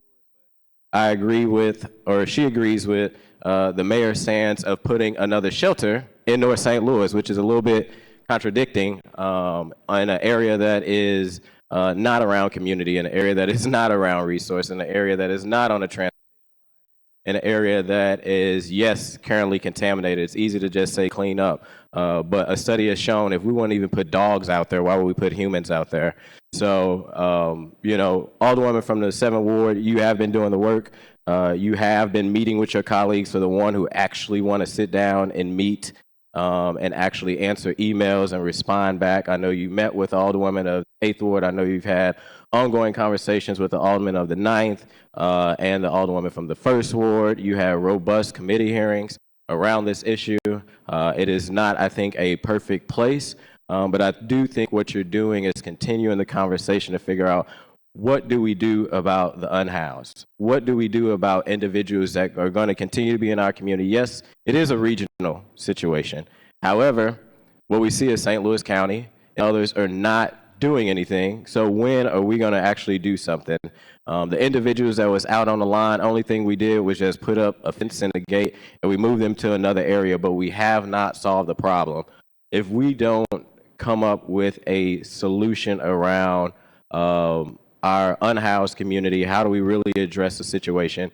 It's going to continue to happen. We'll be down at this board having these conversations long after I'm gone. These conversations have been going on at the board way before I got here, and we continue to say, let's not do anything and kind of just sit on our hands, and the situation isn't improving. We know that when the wintertime has come, we've lost many individuals who are unhoused because temperatures get below zero. We currently don't even have enough beds, enough shelter beds to be able to keep shelters over the head of so many people out in our community. So we have to do something. We have to figure out how do we make the process a fair process that works for community. And I mean, it's interesting, just last week we changed the plan petition process for liquor license, and in my opinion, yes, the process is a little racist. In the downtown area, it is hard that we've seen for businesses to be able to open up if you're of color, because the plan petition process has worked in a way that it is harder for people to get those signatures. I think right now it's like 50%. When you look at a lot of our elections, the most turnout that we have is very low, and some people are not even elected by over 50%. So, Alderwoman, I commend you. I support this, and I want to let you know that I want to continue to work with you to figure out how do we get there. If we get across the finish line today or not, we can't sit on our hands. I know you've been doing the work, and I won't just sit by as this is televised for people to say that you have not been doing the work. So appreciate your leadership on it, and thank you for what you're trying to do for one of our most vulnerable communities. Alderman from the 9th. Thank you. First, let me just say that I'm glad we're having this conversation. I also disagree with the Alderwoman from the 12th on some of the things she said, because I think we do need to acknowledge the need to actually support our unhoused community in this city and make sure that people have the types of housing that we need. But that's where I want to push back a little bit about some of the claims that are being made. This 15 years claim, yes, it's true that nothing has opened until recently. Nothing has opened under the plat and petition process. But we have other processes in the city. And we've actually seen that the shelter beds in the last 15 years have gone up in the city to one of the highest points that they're at now. Are we meeting the need that we have? No, we're still not meeting the need because the problem keeps growing. But that doesn't mean that we need to go around representing a claim that nothing's opened, because things have opened. And we have successful models. We have some in the 9th. And I'm proud of those things because they operate so well that people don't even know they're there. Which brings me to the goal of this bill. The goal of this bill is to open new shelters and make it easier to open new shelters. But we need to address the type of shelters that actually need to be opened.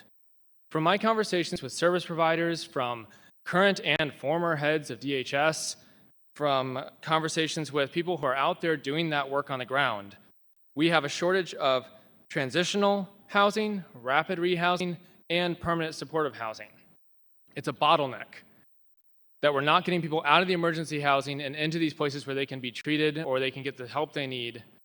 And this bill is failing to address the difference between those types of shelters and the higher impact types of shelters, like large congregate shelters. Now, some of the things that we've heard my colleagues say so far allude to the problems that you often see around large congregate shelters. These are shelters that often will be open only at night. There'll be, overflow for cold weather events or other issues. They're not necessarily very productive in actually rehousing people as much as just getting them in out of the cold. But there are other types of buildings that we need to open, and that is what this bill purports to do. That being said, I don't think this bill will fix that problem. There's a lack of intentionality in this bill, and I was curious about this because I know zoning is difficult in this city to understand. So I did some work. I reached out to our zoning office, trying to get a better understanding of how we actually currently open shelters. And what I heard back was that under the current process, and even if we pass this bill, because no types of zoning in the city allow shelters to currently open, this process will instantly get kicked over to the Board of Adjustment, which, if you've ever been to a Board of Adjustment meeting, I know a lot of my colleagues have, it's not a venue for community engagement. It's more of a quasi-judicial board. Furthermore, I think we need to create a tiered structure. I think we need to treat large congregate shelters differently than small, rapid rehousing. Things that, again, if they're in your neighborhood, you wouldn't even notice they're there because they're so small, they're so well run, they integrate seamlessly. But if this bill passes, that won't happen because we'll be putting everything through the same process. It'll still get denied because of zoning, and it'll still get kicked to the Board of Adjustment, which is not a community engagement forum. I also want to address the idea that these conversations have been going on for months. This bill was first read on March 1st. The board went on break for 2 weeks, and now we're sitting here on April 5th, perfecting it. There's been a different version of this bill every week, and I think that the changes being made to it are positive. I want to be clear about that. I want to thank the sponsor for working hard with her colleagues. I think that we've actually made tremendous progress. We're getting a lot of good things in there, such as notification, such as making sure that neighborhoods are involved. These are positive changes. But to be clear, this bill is only one half of the equation, and we need to have this conversation together. So when I reached out to the zoning office, I asked this very specific question, and that was, why did we do it in the fall with 127 and 128? Those are two bills that address the same problem. And the answer is because you have to address this in both Chapter 25, which is the building code, and Chapter 26, which is the zoning code. If we do it this way, now we are only doing half of the equation, and we could actually make it harder for smaller shelters to open if we don't address this at the same time as zoning. So I don't want to stop having this conversation. I want to make sure that we actually get this right and create lasting change in our city. And to do that, we need to advance both bills together. We need to have this conversation together. And we need to pick this up in the new session and not put this on the artificial timeline of the end of session. The really good news about that is that we start a new session immediately after we end this one. So I think we can get to that spot. I think we can do the types of engagement and build this process to the way it needs to be built. I really look forward to having that conversation, but I cannot support this today because it is only half of the bill that needs to be passed.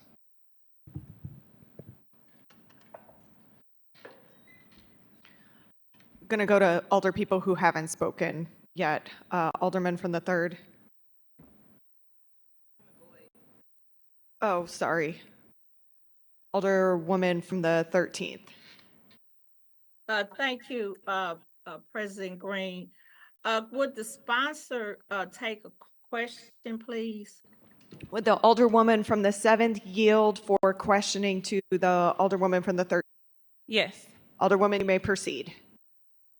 Alderwoman Sonia, I do see that you have put work in this, but I guess the question I'm asking, have you reached out to Alderwoman Keys, Alderwoman Tyus, or myself in regards to speaking to those residents in Walnut Park, Dayton, Penrose, O'Fallon, or Kingsway? I have had conversations with you all, but I haven't went directly to your neighborhood organizations.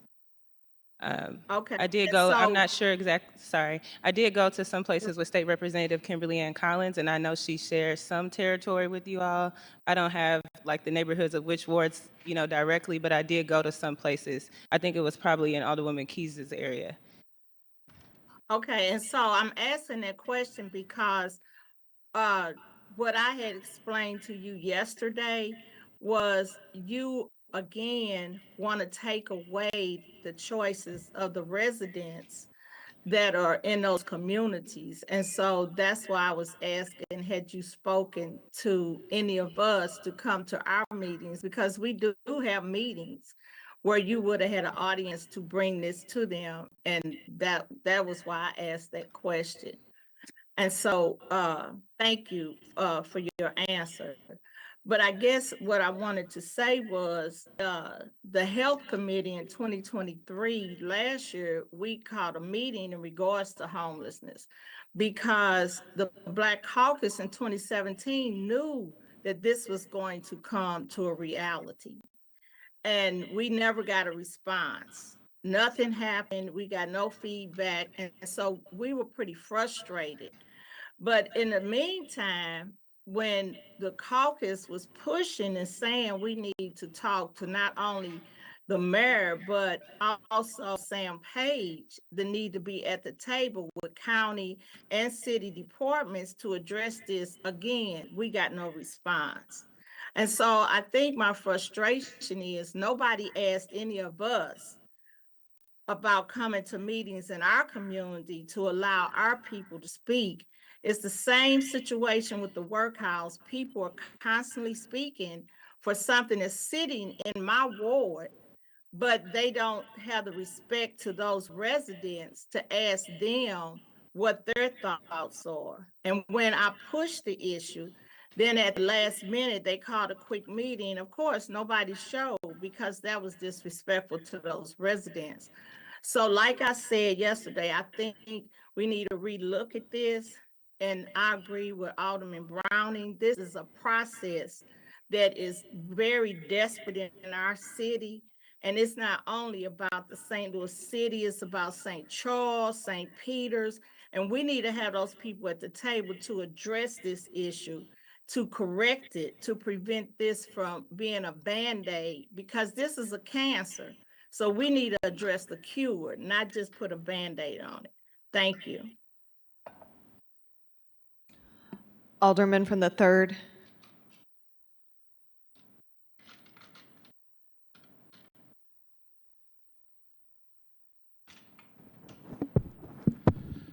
Thank you, Madam President. I would like to rise, and if I might need to just do an open mic night here. I would like to rise in support of the bill. I think that we have an opportunity here to move the needle for the citizens of our city. We have some very serious systemic issues in the state of Missouri from a social services perspective. The state of Missouri continually deprioritizes the people of this state and their well-being. One example that I will share this morning is actually during a Gravois Park Neighborhood Association meeting. Alderman, could you speak a little more into the mic? I can, thank you. I'll make out with the microphone here.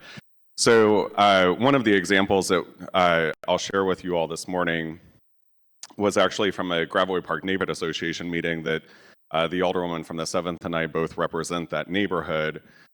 And we had one of the justices from the 22nd Judicial Circuit that was there explaining, the caseload of the courts, processes that they're going through to, defer prosecution, do, kind of creative solutions instead of, the increasing the prison pipeline in the city of St. Louis. And so the judge actually had mentioned, though, during that neighborhood association, that we don't have enough mental health beds that are funded by the state of Missouri. So when we have defendants that are literally certified incompetent to stand trial in the city of St. Louis, they're released. But we don't have enough beds. The state of Missouri does not provide enough resources to those that are committing crimes, that have been, found to commit a crime, that have been charged with a crime, but have been found mentally incapable of standing trial. I mean, when you think about that, that's just awful. We have some huge systemic gaps and needs in our community. And I think the Alderwoman from the 7th, I certainly, at the beginning of this process was very hesitant, but she did her work in terms of, listening to at least the concerns that I brought forward, and I think many of those have been incorporated into the bill. The plat and petition process is something that I think I still struggle with in general, in terms of how do we make sure that our community voices are heard, while at the same time addressing some of the more systemic issues around that particular process in terms of having more than just property owners' voices that are heard. The conditional use process is one way to do that. Is that process perfect? No, it is not. But one of the suggestions that I made for the Alderwoman was that we require a notification for the conditional use hearing. For many of you that are familiar, right now it's basically, it gets posted on the property that with the hearing date and all of that. I've had situations where business owners and others will just tear down the sign, or neighbors will, and it doesn't, get posted. Also, in many neighborhoods like mine, folks aren't rolling by a property and going up to the front door or the window to look at a posting to know when a hearing is taking place. Let alone those conditional use hearings are typically, I believe, Thursday mornings at 9 a.m. They run all day. Many people don't have the ability to participate in those. So one of the suggestions that I made for the Alderwoman, which she incorporated into the bill, was a postcard notification that would be paid for by the applicant that would notify everyone within that 500-foot radius of the facility or potential facility so that they have the opportunity to provide their input into that process and have their voices heard. It also, on that postcard, didn't just provide the hearing date, but also specifies who they can send correspondence to in the event that they want to send a letter or an email as well. So that ensures that those folks who live directly adjacent to these properties would be able to have their voices heard. In addition to the plat and petition process, which, yes, the threshold was lowered, but it's still part of the process, and it's just the beginning part of the process. It helps to initiate the next steps in the process, which allow for further community support in this process. Another concern that I have had in the past was the proximity that these facilities could have to one another in our neighborhoods. I think oftentimes when you think about how these organizations can work, most of them are nonprofit. And nonprofits don't have a lot of money by their nature. And what ends up happening is they're not going to end up spending $500,000 on a 4-family on the hill. They're not going to spend, $600,000 on a duplex in St. Louis Hills. But they will spend $60,000 on a duplex in Dutchtown or $40,000 on a duplex in College Hill. And so my concern is, how do we ensure that we're not further perpetuating the congregation of poverty and centralization of poverty into certain communities, and that we're uplifting those that are being provided the service and providing them access to communities that they otherwise would not have access to, and the services and other support functions that would be provided there as well.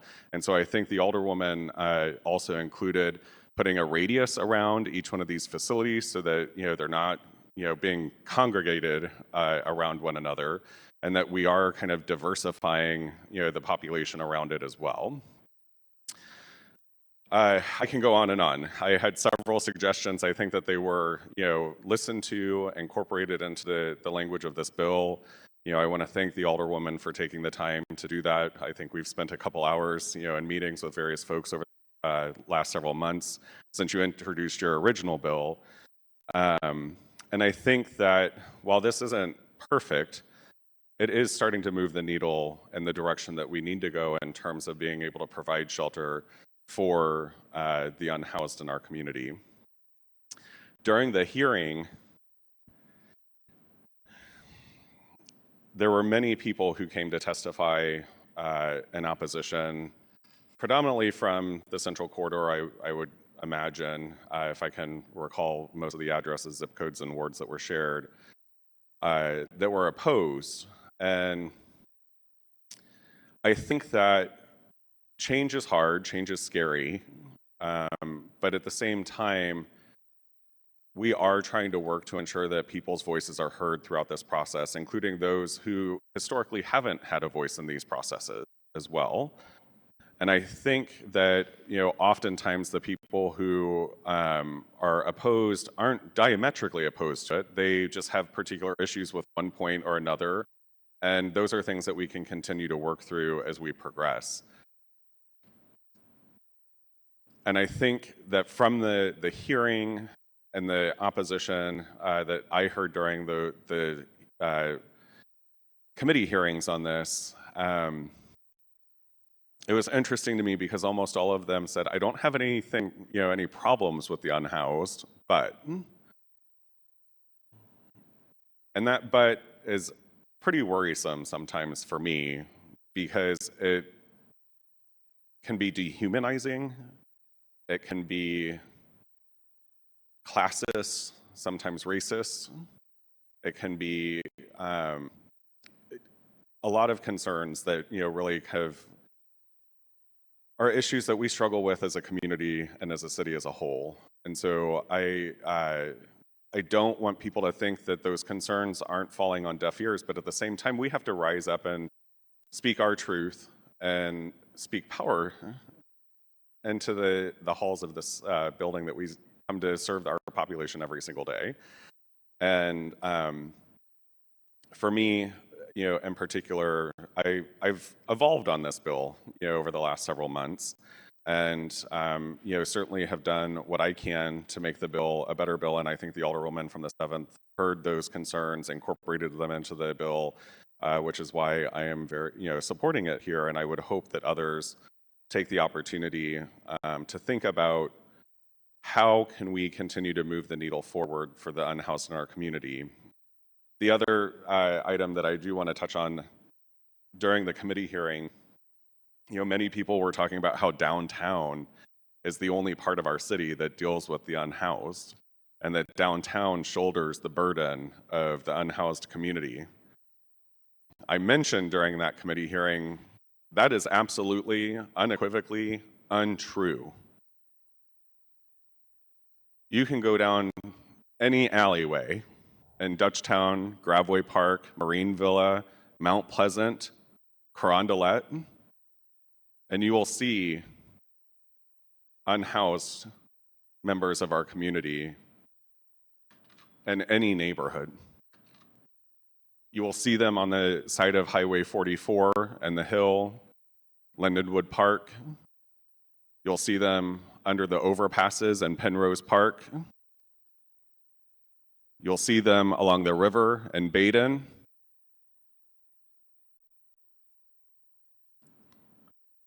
Does the city shoulder a lot for our unhoused community? We absolutely do. I think our city probably does more for the unhoused community than any other municipality, I would argue, in the entire state of Missouri. Is this something that we should be working on as a region? Absolutely. But is it something that we need to ignore just because we're already doing our fair share and more?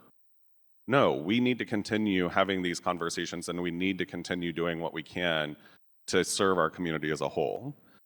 And so I want to, again, thank the Alderman from the 7th, because I know that these conversations are not easy, and appreciate your attentiveness to trying to address the issues of folks in the community that have brought them to your attention. And with that, I close. Thank you.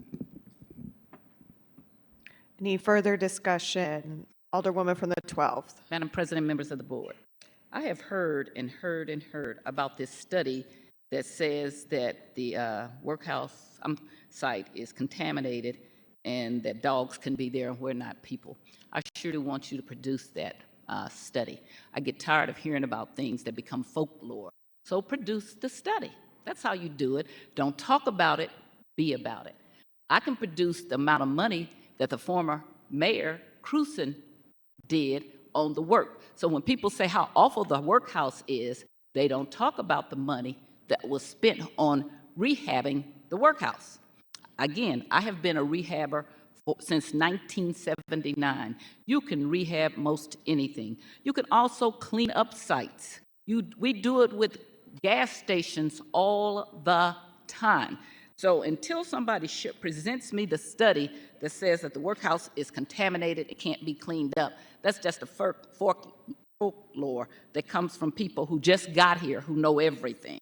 I heard the Alderman from the 14th talk about me saying these people. I spoke of these people as when you have shelters, you have unhoused, you have halfway, you have youth. There are different kinds. So instead of going through the list, I just said these people. If I want to talk about these people in a way that he meant it to be, I would start with him at the start of the list. I was not trying to make them be dismissive. I was just saying there are different kinds of shelters, many which are in North St. Louis. The Alderman from the 14th said, well, I represent North St. Louis too, and downtown. I never said he didn't represent a portion. I said the Alderwoman from the 11th, 12th, and 13th, us three Alderwomen, represent 75 to 80% of North St. Louis.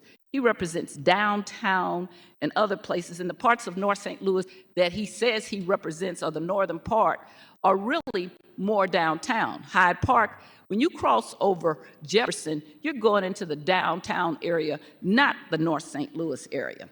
The thing that is racist to me is that nobody disputes that most of the halfway houses and shelters are in North St. Louis. How is that? Why did that occur? Why does everybody take that that's okay? That right there ought to have been something that should have been looked into. Why did that happen?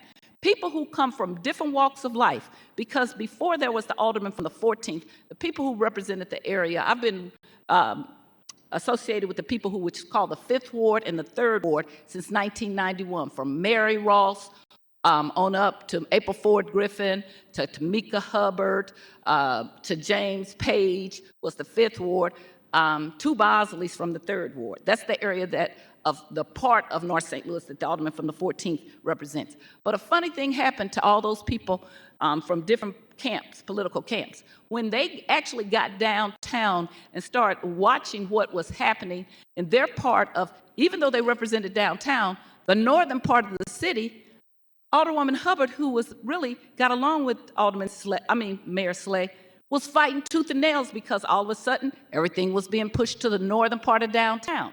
Now, Alderman Page came, and he was from a different camp, and he found the same thing. And what you'll find when you start doing your facts instead of just running your mouth about things that you do have no proof is that it is substantiated that most of the shelters are in North St. Louis. And why is that? And then what I asked a further question, is that why are they in North St. Louis? And then some people from the last session that we had, 28, said, well, I have them in my ward in South St. Louis. And to a person, the people who had that conversation with me talked about, oh, but I wanted them there, or we wanted them there, or my neighborhood wanted them there. That's great. But why were they pushed in places that does not do any good to North St. Louis? Our property values and everything else are under siege. We don't have the proper property values and things. Nobody wants to move next to this most of the time. Nobody wants to move to a shelter in which there are problems, in which they don't do anything to make it go away. We have a nuisance ordinance that doesn't work. So when these nuisances come in, and this is the numbers that I got from the city councilors, oh, we had 90 complaints about Covenant House. Well, why are we allowing that to happen? Because once you get them there, then they're out of sight, out of mind, because they were in North St. Louis. What's really funny about Covenant House, it used to be in what was called the 7th Ward, and they moved it out of there because it was problems. And so how you solved the problem was to move it to North St. Louis. Problem solved. If that's not racist, I don't know what is. That's racist.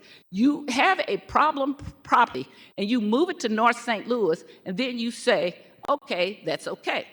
Then what happens, please don't walk in front of me when I'm talking, please go behind me. Then you have this thing of saying, oh yeah, I did have a conversation with certain people. You talked to the alderman from the 14th. You settled the alderman from the 3rd, his concerns.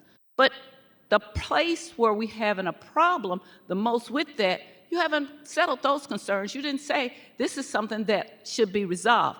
You come to me, the sponsor, and say, well, I know that you all have all those shelters, and that is racism. Don't use those token words with me. They don't work with me. You know it, but you're pushing stuff that does not help. You're pushing an agenda that is going to be harmful to my community. You won't feel one iota of it because you don't live any place near it. So when you're talking about racism and what happens, then understand you can be part of the process. That when you talk to people who live in different parts of a community, but not into other people, so if you're dismissive of it, that's part of the racism that happens here. The alderman from the 14th talked about that, why would I want a shelter now when I said I didn't want any more? Because right now the workhouse was a penal institution. I still don't agree with closing the workhouse. It did not solve what you said it was going to solve. I want to say a shout out to the Riverfront Times, because I've been telling you that a lot of the problems is judges don't have bail hearings correctly. Well, what do I see last week but in the paper talking about the rise in the amount of people in the downtown Justice Center because the judges were being much harder on bail. That is exactly the problem. And nobody wants to take that on because those judges don't live in North St. Louis anymore. They used to all live in my ward. They live in other parts. And nobody wants to ask that question, what are you doing? Why are you not having bail? Bail is a right of the United States Constitution. Why are we not having Just like you can have a speedy trial, why don't we have speedy bail hearings? So when you do an analysis of a problem and you come up with the wrong answer and it's still not solved, you go back and say, well, maybe we did this wrong. Bail is one of the major problems of why the workhouse was full and why the downtown criminal justice was full. So yes, I do support and have been saying from the beginning, and a lot of people in my community support taking the workhouse, putting the money into it, making it a state-of-the-art center, making it a wrap-around. The workhouse is not just one building, it's several buildings. And I actually, my ward touches it, up to the Alderwoman from the 13th. So why wouldn't you have started with the conversation with us saying, hey, what do you think? What are the people who live around here? Because people live around there, even though you think it's a wasteland. There are actually houses that can walk to the workhouse. Not that far. So when you describe what it is, it's not a wasteland or something to be forgotten. It is people who live in all walks of life that live very close to that. But it is a place that's not set up in the community where you could then have something that's state of the art. You put the money into it, you clean up the site if there is such a study that says the workhouse is so contaminated. I want to see it. I want to see if it can be cleaned up. A lot of times when they clean up sites to remediate it, you have to dig down, you have to get rid of that, you have to put it someplace, you have to bring in fresh dirt. But I haven't gotten any reports about that. I also have not gotten any reports of where people got sick, so I want to see those things. When you're going to throw those things around as facts, please come up with proof of what happens.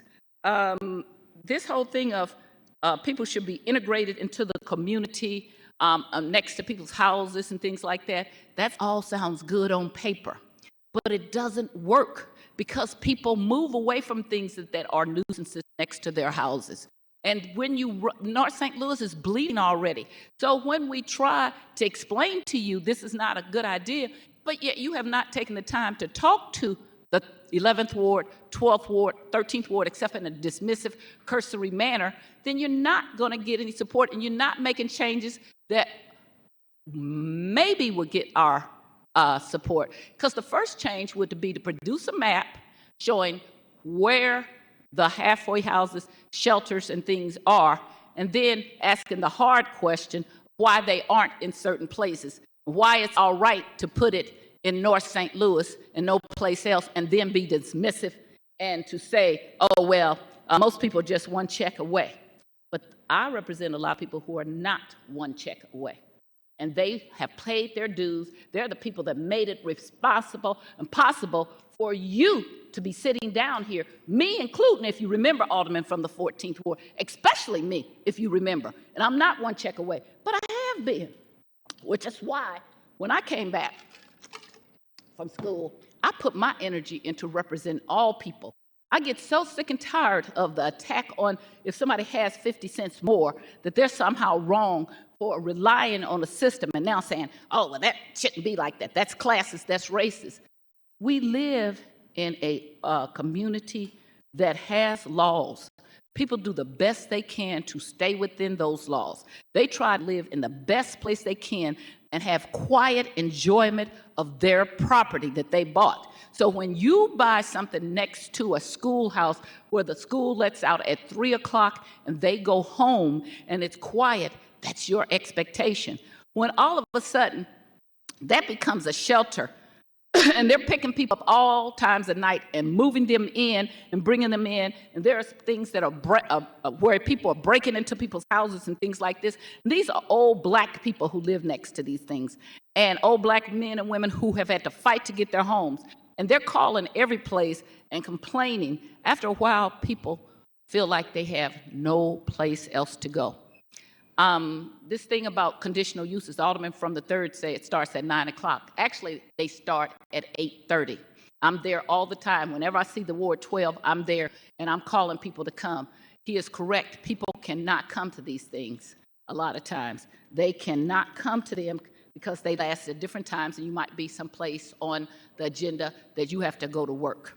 So I don't see why we couldn't have the Board of Adjustments and the Board of Public Service and conditional uses sometime in the evening, because you require the people who would have an opinion to take off from their jobs and come and do something about it. And when people have been taught that their opinions do not count, which many people in North St. Louis have, that even when they win the vote, that their alderperson can be taken away from them, from this Board of Aldermen, by just declaring, we're going to move that away because we can't move. You teach people not to believe in the system, and then you are shocked when people don't believe in the system. And then you come along and you say, oh, I believe in the system, but I only believe in it because it is all about me. Because the alderwoman from the 7th talked to you, the alderman from the 14th, does not mean she talked to the people who represent the majority of the people for North St. Louis. The majority of the people who represent North St. Louis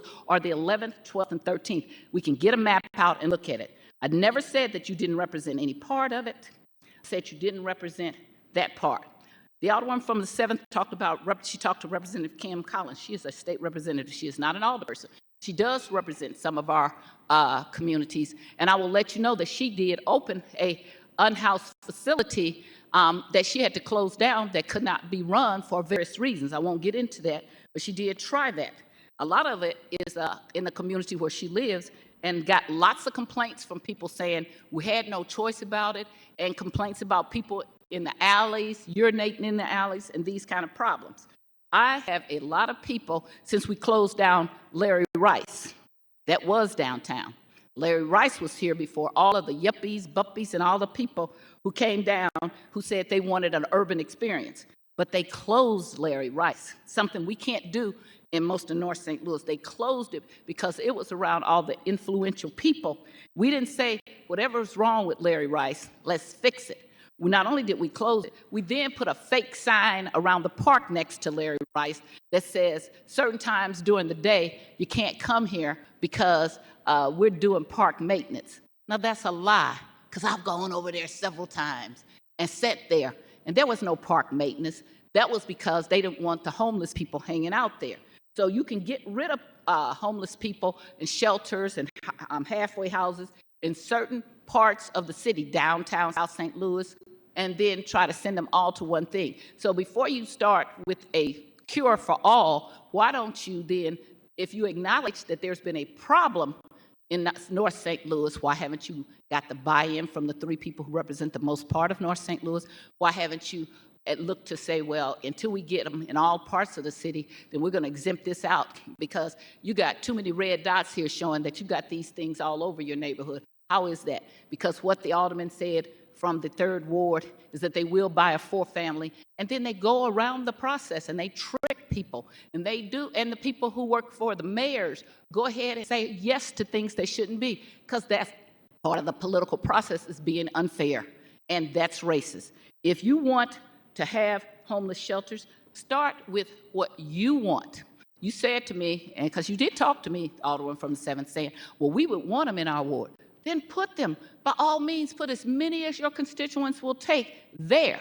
But when I tell you, I got Dismas House, Covenant House, one over, I probably got in my neighborhood, about 8. We don't need any more. We're not looking for any more. It's enough. And around many, the ones that are problems, they vacate. When you have problems in communities and they do nothing about it, they vacate around it. And you see that they become empty. You go to Salamas at the corner of St. Louis Avenue and Kings Highway, the gas station. He used to have a store. It is dilapidated in the 47 and 4800 block because Salamas was there and all the people hung out and they did nothing. What did, under the Slay administration, they do? They let them move up on Kings Highway and St. Louis Avenue, even though there's an ordinance that says it can't be a gas station. They're hanging out there now. You're calling the police. You move them, they come right back. At some point, they should be closed down as a nuisance property, but they're not. So yours is that somehow the unhoused has more rights, or the people from shelters have more rights than the people who own property. Like the people who don't own property have done something, but the people who own property and pay taxes can leave. And that is what is happening in our community. They are leaving. Not that, again, I'll tell you, not that we don't want, we're saturated. So we want to see them that many, when you get 8 and all over in your communities and 8 in all the other communities, come see me. But when you can't open Larry Rice back up, but you're trying to make the process easier for somebody else to put him over in another part of the neighborhood, I'm not okay with that. And I still do support, I want to make this clear, I support the workhouse being made into something that can be useful. And if it cannot, if you can give me proof that it cannot be cleaned up, that's one thing. But to go around and say there are studies saying that it's contaminated and dogs can't live there, where is that study? Produce it today, tomorrow, or please stop saying that, because almost anything can be cleaned up depending on the amount of money. And I want to know where that contamination came from and who's been affected by that. Because if that really is contamination, then there are people who should have had medical problems with that. I want to see that. I do want people to stop just throwing things out there because that's convenient for them to try to make an argument. The people that I'm standing here and arguing for or taking a position about are the people in my community who live around shelters and halfway houses and things that they have been forced into their community and that they had no say. And that is wrong. And then when you tell them that that's all right, you have to put up with this for 5, 10, 15 years, what happens is the next group of people don't want to buy around there. You devaluate the houses, you devaluate the property. People are scared to put money. You ruin our communities, and that is not right. Planning ought to be a process. I'm married to a city planner. It has to be a process where people believe that you can have a fair process and that to that which is much is given, much should be expected. If you really want to talk about doing something to make the people who got all this tax abatement, let's put the shelters where all this tax abatement came, because they will get the police protection. Let's put the shelters and halfway houses where they came from. Let's move every last one that's been moved from South St. Louis or downtown into North St. Louis. Let's put them back. Let's open Larry Rice. Let's show that everybody has to be responsible for it. I have never been afraid to pay my share of fair taxes. I've never been afraid to take issues on and take them to my community. But I am afraid of this group of people who mostly don't own anything and try to demonize people if they own something they worked hard. Your legislation goes too far. It doesn't complete what should be done. It doesn't include much of North St. Louis, and you're okay with that. So don't ever talk to me about racism again, Alderwoman, until you can hear maybe this is not a good idea, because I haven't done my work in the most of North St. Louis, and I should do that. And having the Alderman from the 3rd or the 14th does not make you have done the work. And the Alderwoman from the 13th asked you that you come and talk to our communities, because you would hear loud no's. And I have gotten so many emails, mostly wasn't from my community, but phone calls from my community saying, I'm already hearing people saying they're getting ready to put shelters here. They are outraged. And maybe you don't have to put up with it because maybe your community wants that. But there are other communities besides yours, and I represent one of them. And I stand firmly opposed to this. And I do still support Mayor Jones about that, looking at the workhouse as an alternative to being a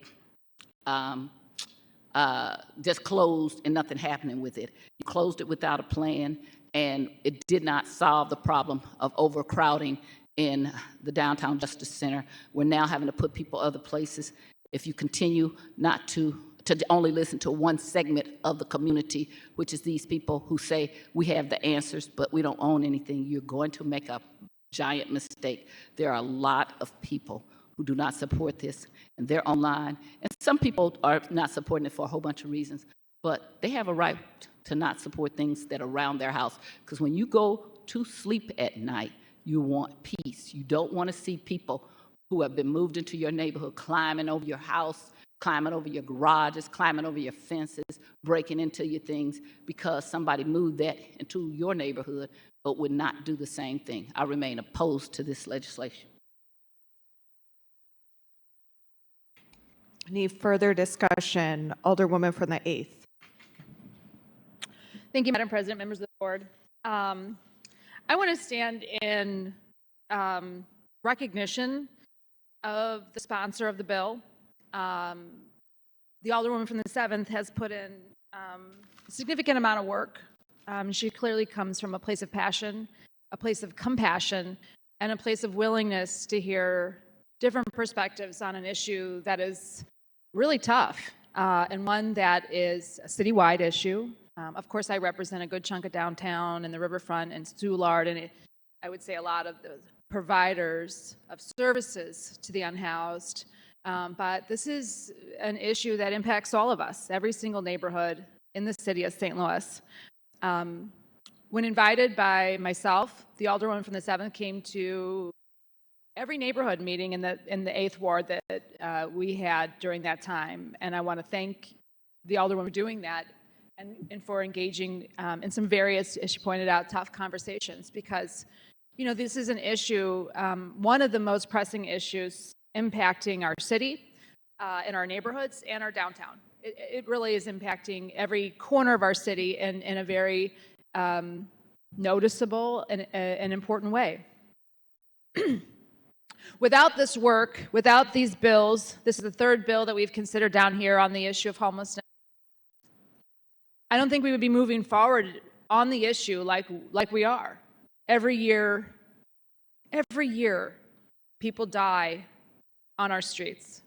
And every winter, we get impassioned about it, we talk about it, and we recognize that the city of St. Louis, that our community doesn't do enough for homeless people.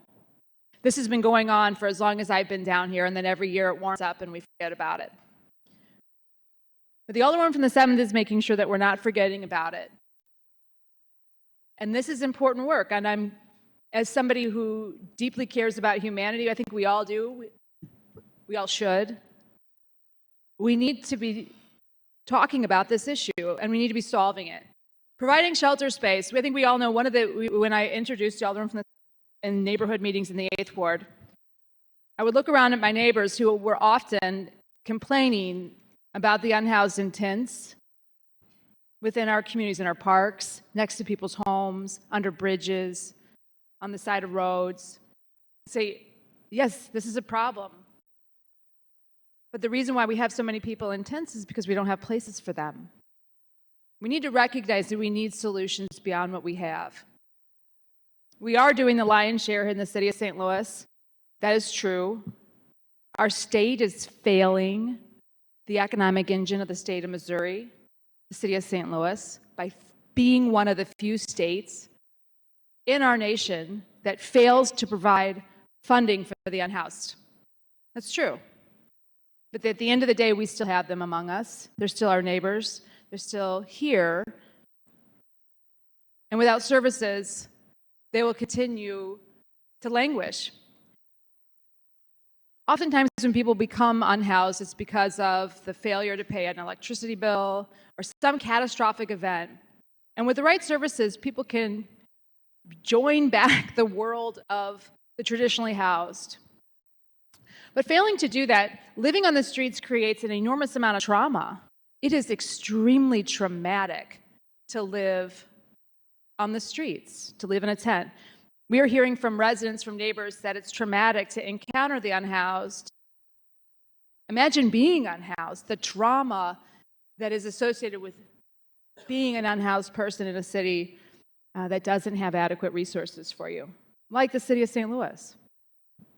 And so we have really gotten ourselves, by failing to properly address homelessness over the last at least decade, in a place where so many of our residents that are unhoused have experienced so much trauma, that'll be very difficult. We really need to have some difficult and some tough conversations with our community members, with our providers, and with the administration. Right now, the Alderwoman, or the policymaking body, is really recognizing the importance of this issue, the impact it is having, and the impact it could have if we started to reorient how we address homelessness in a more positive and constructive way. But I would argue we're doing this largely in a vacuum. Homelessness is a multifaceted issue. Shelter space is a component of addressing homelessness. It is the front end of addressing homelessness. It is the, it is addressing somebody when they are in the most critical need. But I would argue that we do, in addition to that, need long-term solutions and we need more care. And this is something that we all recognize. The Alderwoman from the 7th is on board with this and understands that as well, but that is not something that a policy-making body can do. We can only make policies that go so far and do so much. And we cannot do this work without an administration that is willing to work with us, that is willing to do some of the work, that is willing to foster some of these conversations and develop some of these solutions that look like more than just policy. And we don't have that right now. We have an administration that is actively ignoring us, ignoring the policy-making body, the City of St. Louis. We recently implemented a hiring freeze. How will that impact our work down here? We have no idea. Let me read you a statement from the mayor's office related to budgetary decisions that we are forced to make on a regular basis. We're voting on a lot of budgetary issues here today. Let me read you what the mayor's office has to say about the Board of Aldermen when it comes to budgetary issues. And I'm going to read a direct quote here. You know, when it comes to making difficult budgetary decisions, that's not something that the Board of Aldermen needs to be in on before these decisions are made. Oh, really? When are we supposed to be in on them? Because as far as I know, we approve the budgets of the City of St. Louis.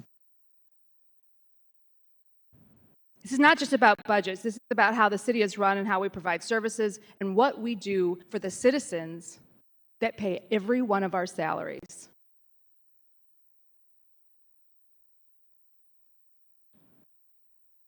We can't do our budgets alone. We can't address homelessness alone. We can't do this work without leadership at the top who's willing to work with us.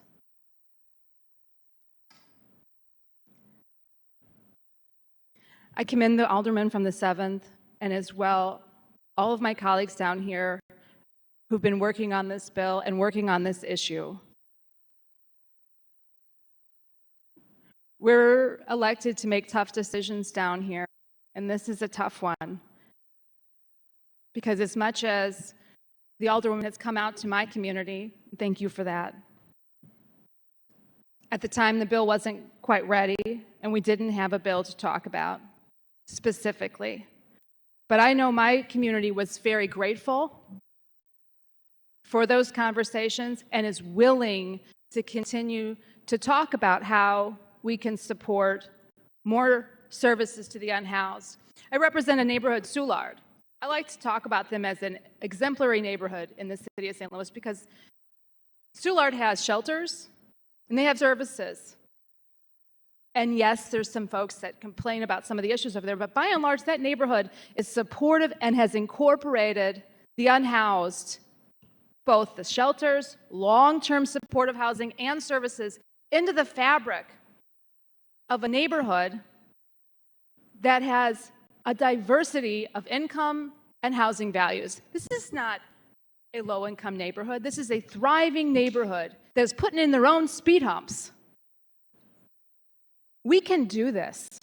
The homeless does not have to be a set of folks that are the enemy.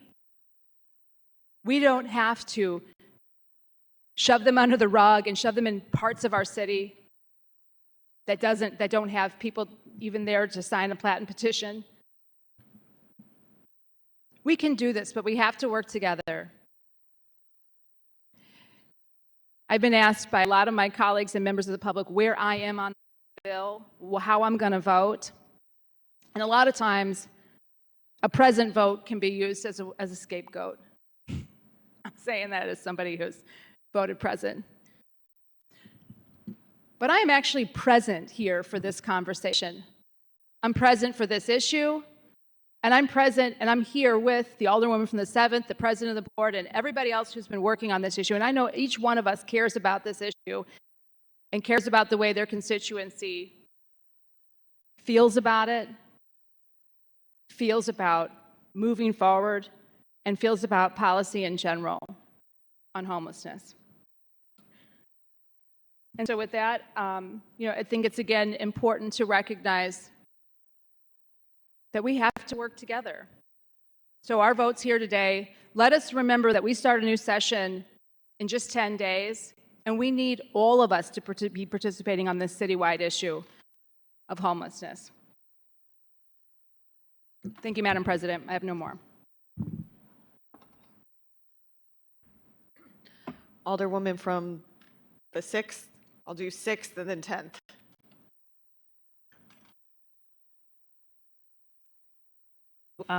I also stand here in recognition of all the work that my colleague from the Alderwoman of the 7th has put in.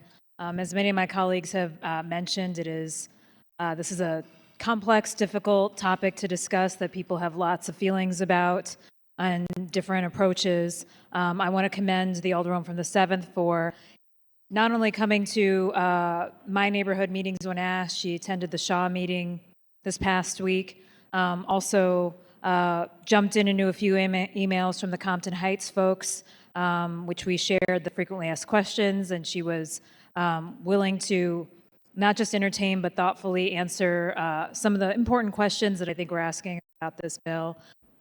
So, you know, I think as our colleague from the 8th said, I mean, it's something that we all have to tackle as a community. There's no one quick fix, and I think the multifaceted, multidimensional approach is really the only way we're going to solve complex social problems. So with that, I just want to commend you again on your work. Thank you. Alderwoman from the 10th. All righty, my turn. Okay. You all know how I am about making sure facts and accurate information is out here as we continue to work together and make our decisions down here. And some of the things that are just spewed out break my heart, but I also don't want to spend so much energy refuting those and put that energy this morning into the facts of what this bill, that notably I was a no on at first, right? A public no on at first. And here, after the weeks and different iterations, this is how this work goes, not just in committee, but now here today on the floor sub. I'm coming around to a yes. And I wanted to note some of the things that I felt like were important that I heard from my constituency, because we are all here called to represent our constituency. And I told you this on the first day. You know, just stand up for yourself, show up in your true, authentic self with your responsibility to your constituents. Hold that, have the greater good as your guidepost. And then a lot of the things that are thrown around, you know, that's just brush off, they'll fall off. And so, as somebody that evolved, like Alderman Cone said he did with this legislation, I will say, for my constituents that are watching that pushed back on the neighborhood, I thank you for putting that specifically in the triggering part of this process, not after. That was something important for my neighborhood organizations. Why? Because they are very active. I'm proud of the neighborhood organizations in the 10th Ward, not just the ones that were already established, but the ones that are growing now. And I thank you for changing in this floor sub the definition of a neighborhood organization, because that also had caused some pause when we first put it in there, and now it's definitely inclusive to all of them that are doing the work, again, in the triggering process of this. I also will speak to the plan petition.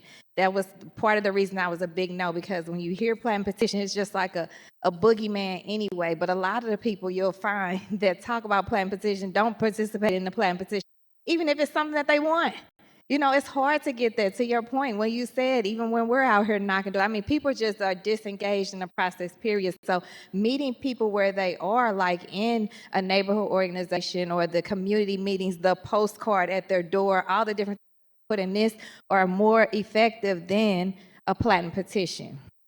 But some of the notes that I took, I just want to see, Madam President, if the Alderwoman from the 7th will yield to some questions. I just wanted to clear up a couple of things. Alderwoman from the 7th, would you yield to questioning from the Alderwoman from the 10th? Yes. Alderwoman, you may proceed. Great, thank you. I pick up. Okay, so my biggest thing, again, one of the parts, I know it's been here again, spit it out today, spewed out today. Somebody's going to wake up and there's going to be a shelter open. I know that's not the case. But can you explain from your, again, and I want you to explain this from the vision and the passion that Alderwoman A spoke about that you have for this platform. What would you say to a person that says, I'm going to roll over and wake up and see a shelter open next door to me? Absolutely. I would say to this person that this bill proposes a process that gives them more opportunities to support or oppose. I would say to a person that's concerned they're going to wake up, it's important to remember that the 33% signature threshold is just to be heard. Very similar to when we run for office, we go and get signatures to get on the ballot. That doesn't mean they're saying we're going to be their alder. They're supporting us to go on the ballot. And so those signatures are just for a hearing. I would say that a person who is concerned they'll wake up with a shelter will now walk to their mailbox if a shelter is trying to come to their neighborhood with all of the hearing information, as well as information if you can't make it to the hearing, where you can send your written testimony. A person who doesn't want or does want a shelter in their facility will now also have, if you go to your neighborhood meeting, you will get a presentation in that space as well, in addition to the postcard in your mailbox. I would say to a person who does or doesn't want the shelter for various reasons that you can now know that by the time someone gets to the point of having a hearing, the Department of Human Services has weighed in, which is not in the process at all. And I will also lift up that a person who does or doesn't want a shelter, the importance of that temporary provisional process in this bill. So that if you are, what I find is a lot of community members are not dead no's, but they need certain conditions to feel comfortable with it. And that allows for them to have those conversations and to make sure that they're being honored. So I would say to folks who don't want a shelter, this gives you more opportunities to oppose the shelter than are in it. It makes sure that you have to be aware that it's coming. It makes sure that you get several opportunities of notification and awareness. And it makes sure that even if you can't make it to the hearing, you can send in your testimony of opposal. Thank you. That's what I thought, but I wanted to make sure I cleared and that we had it for public record. And you mentioned DHS, so that was another question I had. I wanted to make sure that people, and I think you touched on it, but DHS and other departments that were involved, can you speak to some of those conversations? I know we talked about it in HUD's committee, but just for the greater good here. Absolutely. So Dr. Pearson was able to join us at HUD's and come and testify in favor of the bill. Dr. Pearson has been involved in these. Dr. Pearson, for folks who are watching at home, is the director of human services. He's been involved in those conversations, and I think he's really looking forward to the opportunity of being more involved on shelters and getting that opportunity front end, like you mentioned, to kind of weigh in on the operational, because something that was mentioned today by some of our colleagues is that these shelters open up, they don't operate the best, they have problems. So this presents an early opportunity for the providers to get a rejection, get ratification, or additional information. So now they can say, hey, I noticed you didn't address this in your operational plan, or I really think you don't have this key service for the population that you're serving. And so now with this bill, they would have a direct role on the front-facing end to weigh in, and that would be information that would be available to everybody who would come to the public hearing. You would know whether or not the Department of Human Services gave a letter of ratification or a letter of rejection. Thank you for speaking to that rejection part, because that was another piece that I got a lot of pushback from.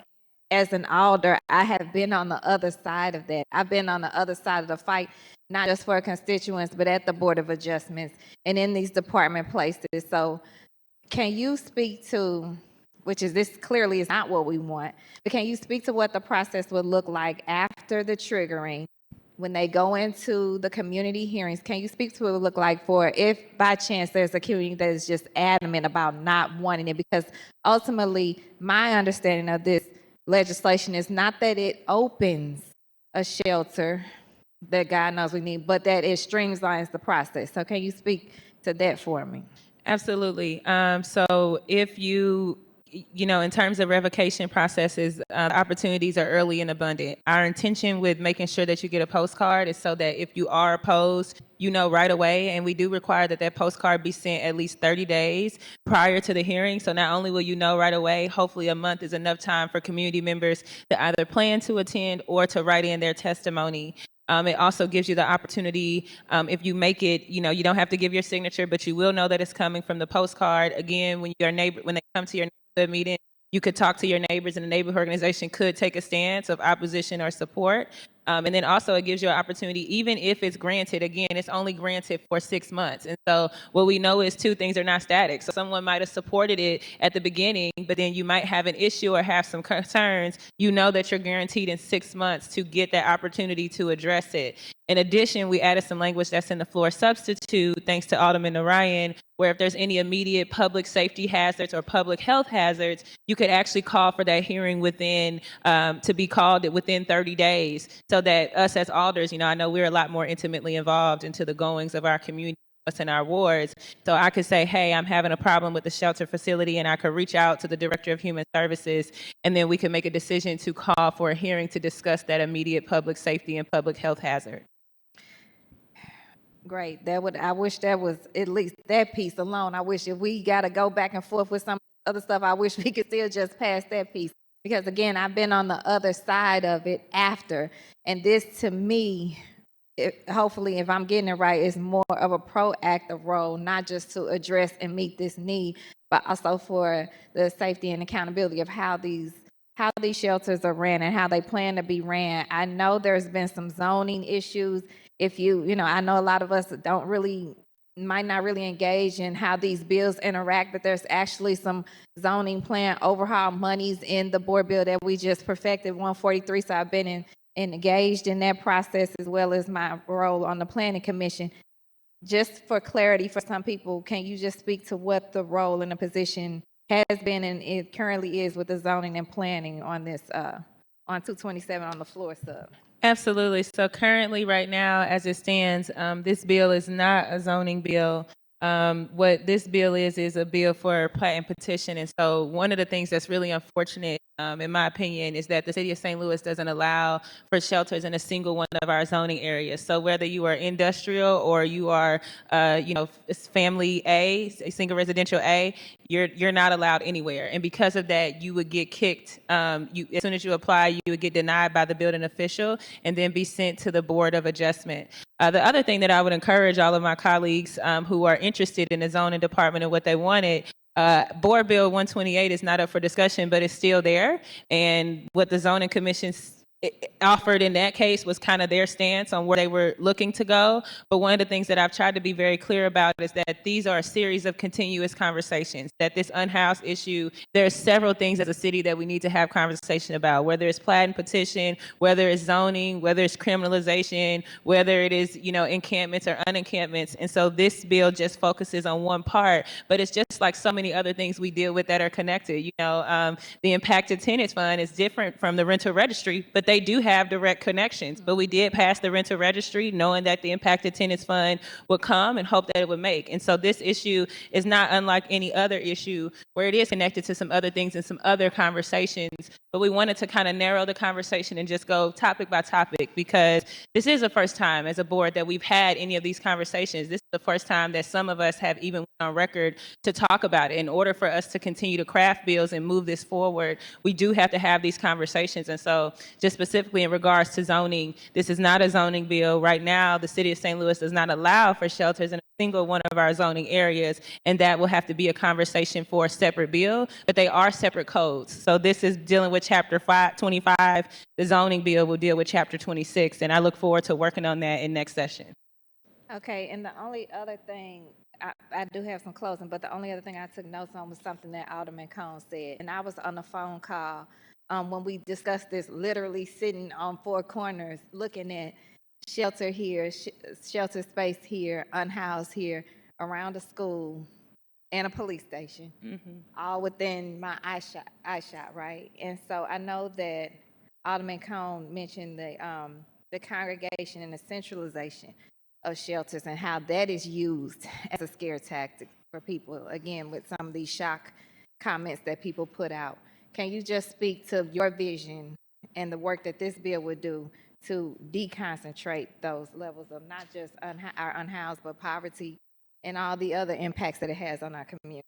Absolutely, Alderwoman Clark Hubbard. Right now, I mean, one of the manifestations of racism is that we do tend to concentrate resources for poor people in low-income communities and in communities of color.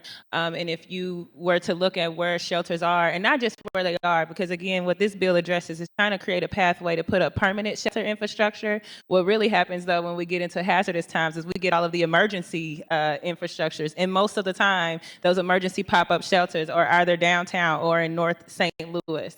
And so as far as how this bill aims to address the concentration of the resources, if providers don't have a pathway that they can navigate, then shelters will be where they are now, right? If they can't go through something where they can get it, then we're going to have instances. The workhouse is a great example. That can happen because that's city property. So it's on the north side of St. Louis, it's on city property, and so that's where it will go. If they don't have a pathway that they can navigate to get their resources open, then people will have to continue to find loopholes that don't benefit the city, whether that's the loophole of property owners or the signature you need, or it's the loophole of going where there may be less density and less population. So I think this bill helps to create a pathway that they can navigate so that a provider can look, as we look at data and look at where shelters should be and where they should go and weigh in on each operational plan, we can take in account for information where they are, but the provider can have more confidence forward and hoping, like, if I follow the steps of this process, I have a chance of making it. And so, again, I would just say that the process as it is has led to shelters where they are.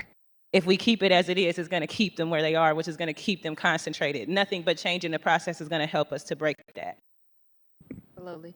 Okay, I think that was all the notes I took on some of the stuff. Again, some of the other stuff I'm going to let the individual entities and some of the people that are impacted and affected and hurt, quite frankly, by some of the things that were said, address them. But I'm going to be honest about something within myself. You know, I said this was a no for me first. And also why I think letting the media and letting other people control your narrative is why I speak about that is so important. Because if you let one person stand up and say they're speaking for this or speaking for that and you don't address it, then that's the last word. And that is hurtful and harmful in our communities. And it has misled so many things and so many opinions in our community. So I'm going to tell you transparently that when you first asked me to come to my community, I was hesitant about that because I was already dealing with so many inundated emails and texts, but they were so scared about this here. I'm going to wake up and there's going to be a shelter. And I know that that's not the case. I know that's not the case because I'm sitting in the meetings. I'm sitting in the committee meetings. I'm listening to you out in the communities. But I, myself, personally hesitated on saying yes for you to come, unlike Alderwoman Spencer, who said she quickly invited you. So I apologize for that. That's my first thing. Second, when I looked up and saw that you were in my community, I wasn't upset, but I was encouraged that, hey, this little sister's not playing about this. She is going to make sure you are controlling your narrative, and that's all we are here responsible to do down here. And so I commend you for that. But now that you have come in some of my communities and some that you didn't make it to, but I'm able to speak to the fact that you have, show them in the bill that this, again, does not open a shelter. This does not open a shelter. It streamlines and creates, to your point, a pathway for a need that continues to escalate in all of our communities. That being said, everybody knows I am 100% respectful and stand on all of us being down here and standing on our business of our communities. If this is not what your community wants and you were elected to come down here and represent and advocate for your community, then stand on that. And if you can't, like me, be swayed and change, learn the facts, read the bill, don't just use power, the shots at something to make and scare people, buzzwords to scare people about stuff. If you want to get out and really talk to them and then meet with you, then that's another side of it. But if you're adamant about it, I 100% respect that too. But I want to make sure that you knew, again, that public apology that I have read and continue and am actually even more open to some of the ideas of how we can help, not just with this issue, because the unhoused has so many different issues with our unhoused neighbors that, you cannot, to your point, throw spaghetti at the wall and think it's going to happen. You have to address all of them together. But any step forward on this, like your step that you continue to take, I want to make sure that you know that I support you. I support you, and I am here with my eye today. And if we don't get it today, sis, we're going to continue to work because we here have to go out in these communities and explain either what our know, or our present was, right? And I can't look myself in the mirror and not have, one, apologized, and two, explained, and three, be able to now support whatever we do to address these, our most vulnerable people in our community. So thank you, and keep up the fight. Thank you. Any further discussion? Any further discussion? Alderwoman from the 12th.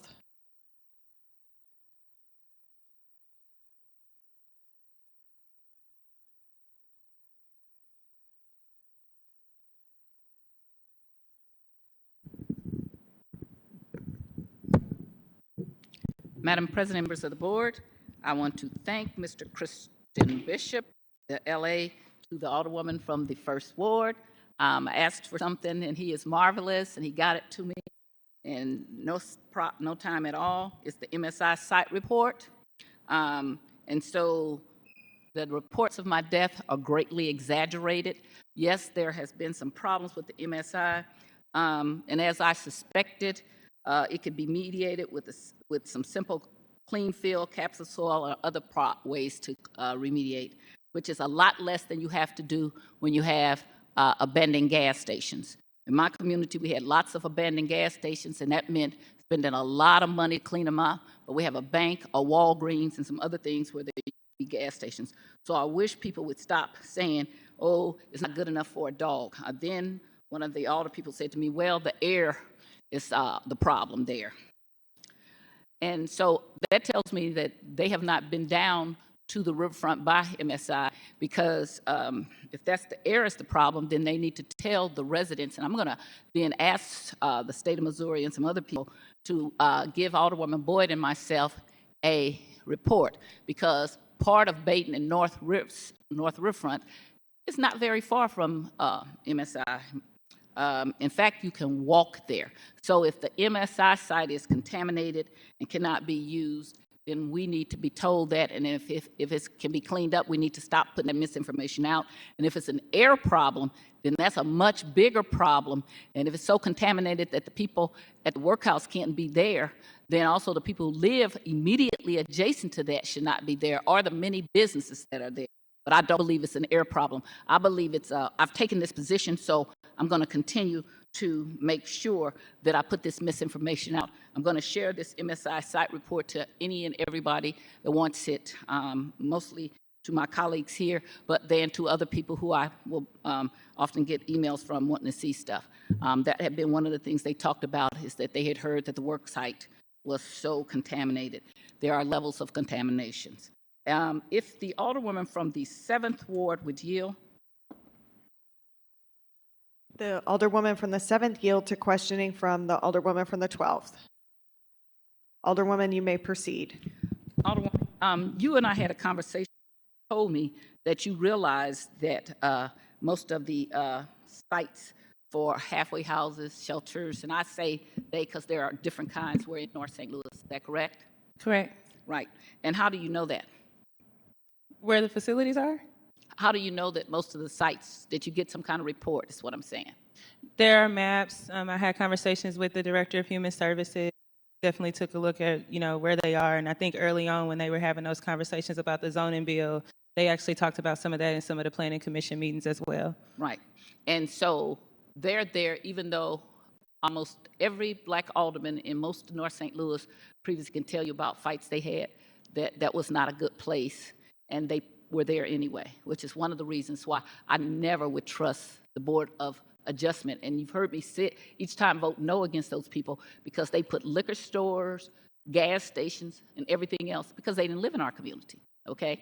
And so I'm adamant about that, is that I always tell people, come live right next to what you want to put there. You get a whole new perspective. Now, when I talk about Covenant House, I live right across the street, but I raise so much heck, they don't come over across the street. But the old black ladies who live in the 5000 block of Maffitt or Northland, Terry, black gentlemen, you should go talk to them, and you would hear about inappropriate zoning, okay? A lot of what they do, just putting a shelter, is inappropriate, and people cannot get up and leave when they own houses, and especially older black people, their houses are not the value that they're supposed to, and so today I got calls about Covenant House. I can let you hear the calls. I'm calling about Covenant House. They can't leave. So when we're putting this as a citywide thing, instead of saying, okay, well, if we already know all these people have way more than everybody else, why say about not that, oh, we just don't want any, it's that we have our fill of them. I also like that about fast food. If you're fast food and you approach me at Natural Bridge, I don't want you. I've done that since the 90s because Black people have diabetes. It's a Taco Bell up there right now that I opposed and my neighbors opposed because it was too many.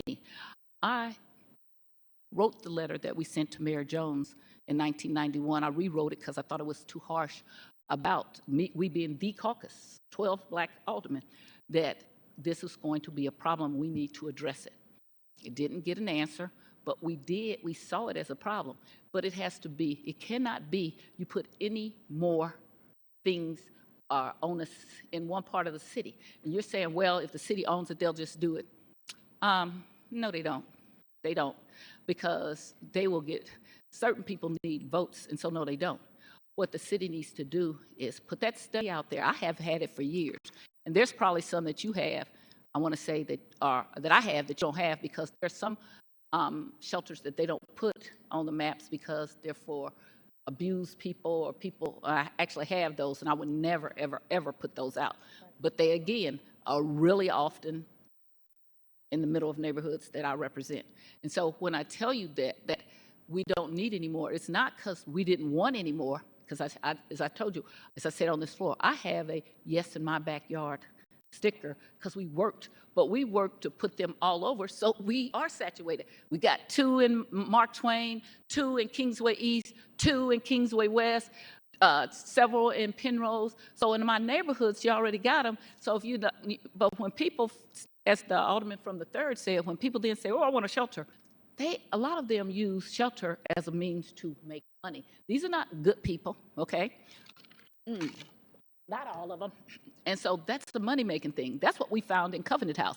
And I'm going to implore you to talk to former State Representative Chris Carter Sr., State Senator Carla May. They will tell you one of the worst shelters I've ever seen, homeless shelters for youth. And so when you're by that kind of thing, that's a bad news really goes far. Okay, everybody else says, oh, well, Covenant House is great, because they don't live next to it. But when they're breaking in your houses and you've worked so hard and now you're retired in your 70s and 80s, and they put 20 young men in a place, and these kids are having sex in the alleys, they are smoking dope, they're fighting. At least 3 buildings around us have been set on fire, big, large subsistence buildings. Then that's not anything you want to deal with when you get older. And as I said before, if you're going to put these things, there need to be some zoning issues about land. When people can't just be up in a workhouse, not a workhouse because they have it, the criminal justice center or shelters, and they have no place to go. They need to be outside to hang out. And that's what Echoes Children was about. That's right down the street. I worked with them all the time. We built additional space. We built it with the community, but that's not what happens in North St. Louis. So you see is that, oh, this is an issue that needs to be addressed. But you're addressing the issue, and when you address the issue, but you make a bigger problem for me, you're not addressing the issue. You're fulfilling what you think is right, but because communities are different, they have different needs. And so I didn't see any place in here where you said, well, okay, we're not going to do that. You tried to do it with the zoning map, but this is what happens. They then appeal all kind of stuff. They go to building appeal, they go to conditional use, and Board of Adjustment, they let them have it every time.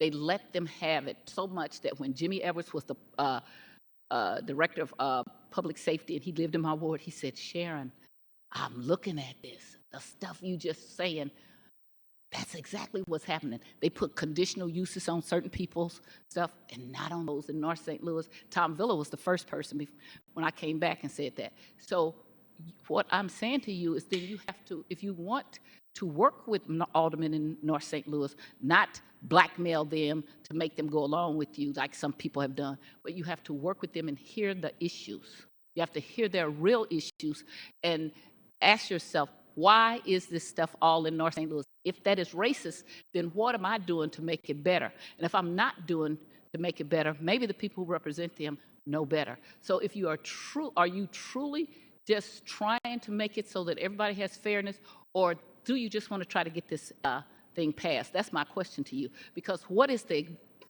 reason why you wouldn't want to work on it and talk to everybody concerned and listen to the people who live next to these things?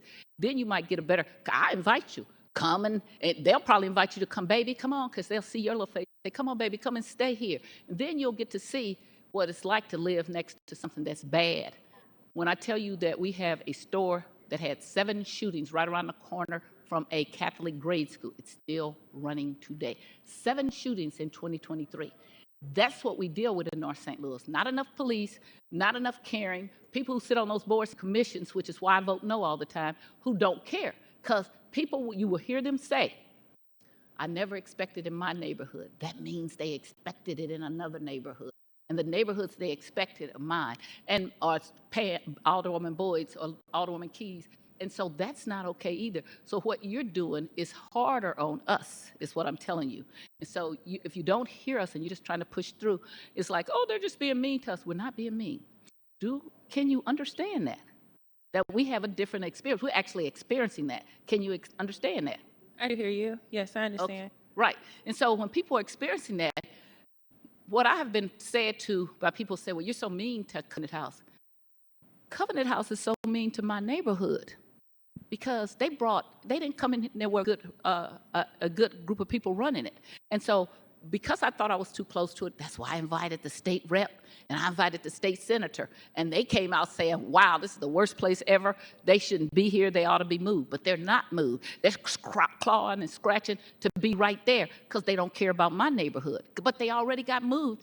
Can you explain to me why they would get moved from in what was the 7th Ward and moved over here? Why is that okay if you were a problem that you get moved to North St. Louis?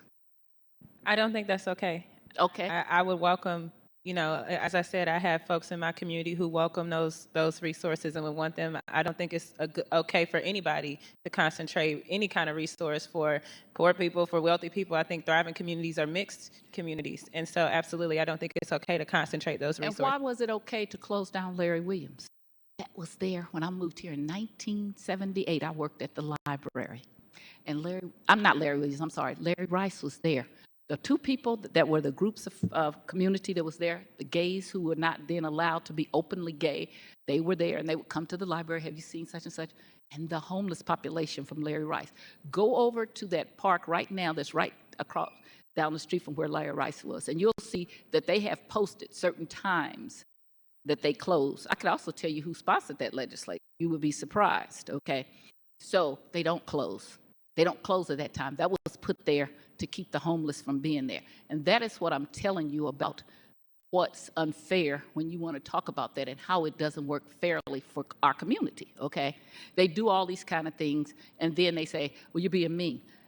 Do you not know that there is sometimes violence concerning homeless, the unhoused community? I know that there is violence concerning an unhoused community, but I would also add that unhoused people are actually more likely to be victims of crime and violence than they are to be perpetrators. That's also violence. When you're the victim, that's a violence too. When people break into your house, you're a victim, but it's violence, okay? And that's what I'm saying. So when people try to buy their homes, this is the thing I tell my tenants all the time. You get mad, you can go and move. I own a building, and all white people live on all the other block, and they've been there in their home residence. And so mostly my tenants are black. And I tell them, do not come and tell me, oh, Miss Jones don't like me because I'm black, because Miss Jones been there dealing with tenants for all this time. I do everything in my power to make sure that my tenants are not impinging on those people because they cannot move. And if they call me up and say one of your tenants is bad, I'm going to most likely side with Miss Jones, because Miss Jones has not been saying I don't want black people next to me. She said I don't want the people who are acting up, and those happen to be black because that's mostly who our tenants are. But Miss Jones hasn't moved, and we opened that building in 1987. And we've had it rented out. We was House of the Month. We've updated it. So people want to take why people don't want stuff. It's their experience, okay? And what they're experiencing, because maybe you're not experiencing it, you think that's okay. But it's not okay when it's running your neighborhood. And so when you get these reports about who's moving out, middle-class black people, That's who I represent. So when you're making something that will make them move, besides these hundreds and hundreds of emails I got from Southwest St. Louis, I've got all kind of calls from those people that are scared. If you make them move, you settled the problem for unhoused, but you created a problem for my community. And that's why I say, did you say, well, since if the neighborhoods have so many, then we're gonna exempt that out, okay? Because they already are doing their share of it. Nope. And where I'm going to hear about is all the places where now the people want to be in my neighborhood. If you've not resolved anything, you made it worse. I also agree with the alderman from the 9th about that. I think you have to do both of the codes. If you come back at the codes until you get both of them changed, I don't think you get at the base root of the problem. But I do think that if you put them both in another the next session, then you can have real conversations about put the map up. And I'm not talking about the map of where the people who are in hiding for whole valid reasons, but just put the map up and then address those. Why are you trying to address the places where have already been carrying it? And why, you would have to ask yourself, did different fractions of black aldermen who didn't come from the same political background come to the same conclusion about I didn't want anymore? Because there were too many. And you can have too many of anything, beauty shops, barber shops, fast food, and if they all are concentrated, they can cause problems and nuisances. And then if you don't have any way to address them, that is why you have the reaction that you have. And so I know you did approach me, but you didn't say you want to come to a community meeting, because you are perfectly welcome to come to them. I believe that the Alderwoman from the 13th would let you come to them. And for the people, she represents the workhouse. Again, I want to say, for the people who are putting that misinformation out about the workhouse, I think they ought to come down there, because I've been going to the workhouse since 1989 when I was an attorney with the public defenders. And if all the stuff that they said was happening, you would have all kind of reports. And that's just not, that's somebody who has an axe to grind and they want it to be. Facts are always the best way. So I would tell you again, I can't support it because the people around me don't, because we have too many. And if you have 2 or 3 in every neighborhood, that's more than enough. And this city has like 90-something neighborhoods. Let's find the neighborhoods that don't. And let's find out, can you tell me why we couldn't open Larry Rice back up? And I won't speak for when I wasn't here. So I'm saying, why, do you tell me why we couldn't open it back up now? I don't want to speculate. I'm not involved in that. This bill doesn't directly deal with Lewis Rice. But they closed Larry Rice because they said it was a nuisance and a problem. Is that what you understand? There's varying versions. So I really would rather just not comment on that. You don't want to talk about that? that? But I can say the concerns I've heard about about the facility were about how they were operating. So I was very intentional about making sure there's an operational plan as a part of the submission in this process. If I was you, I wouldn't want to talk about it either, because he was there first. And I never understand how people can come someplace where something was already there and then say, we don't want it. So if you don't understand why we don't want it, then you should be saying Larry Rice should be right back where he was, because he was there first. And I used to tell James Page, my dear, dear friend, I don't care what you say, Larry Rice was there first, and the city did nothing to try to keep him there, because the people walked around and wanted him gone. But at the same time, they told the people who live in the Kingsway East and Kingsway West neighborhood, you can have 90, 100 reports every day, and it stays there. And that's the part that you don't know how things work, what I tell you about. You think, oh, it'll work fair. No, it won't.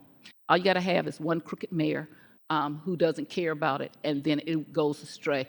And that's why you see all kind of moratoriums and things about stuff like this, because you have no way to stop it. And even when you have it, they still try to go around it.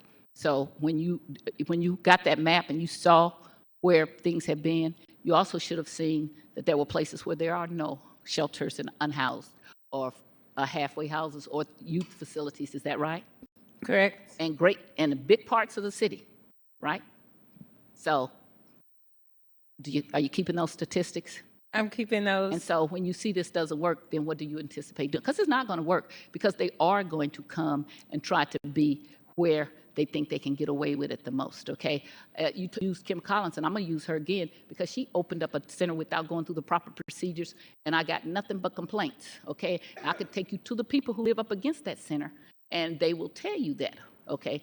She thought she was doing something right because she has a thing about the unhoused, but what she was doing was not listening to the constituents who live there, okay? So that's why she actually is my constituent. She lives in the 12th Ward, but you cannot just put things there. Anything I have put in my ward, I go and do the homework and do you want this? Is this something? I don't just bring stuff like that. And so when you all bring it holistically for everybody, then you haven't done the homework, or you at least don't listen to the people who represent that part, okay? So that is the part that is concerning to me, is that when I hear, oh, you talk to me in the 3rd Ward, you talk to me in the 14th Ward, which most of Alderman Rashid Aldridge's ward is on the other side of Grand and downtown. And so he wants to keep saying, that is North St. Louis. It is not the traditional part of North St. Louis, as is a part of North St. Louis that they call North St. Louis is either West St. Louis. People just group everything as North St. Louis, and it is not. So if you have not had good conversations with the three of us, and we're still having problems with it, then you haven't had a good holistic conversation to me. And I will remain opposed to it unless you can convince the people in my community, and especially the ones that already live around it, why in the world they would want another problem around their house. And how do you address, while you're talking about addressing tenants, what is your plan to address the people who have problems with these communities? The way that we address folks who have problems with the community is giving more opportunities for folks who are opposed from the beginning to weigh in. Again, whether that is, they're going to know because they're going to get a postcard that doesn't exist right now. They can also write in testimony, because there was a lot of things that folks in communities lifted up to me, like you all have your hearings at 9 a.m. or 11 a.m. and I'm at work.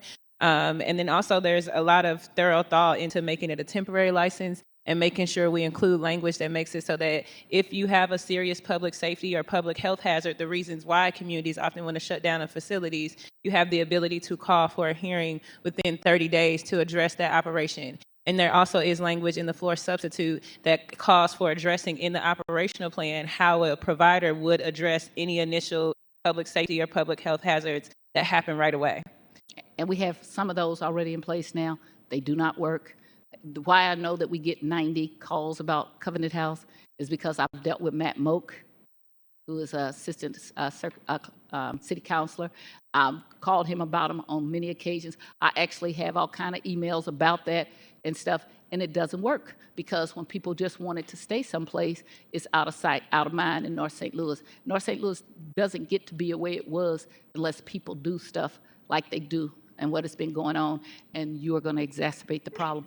And if you keep doing it, you're also going to make that problem in other parts of the city.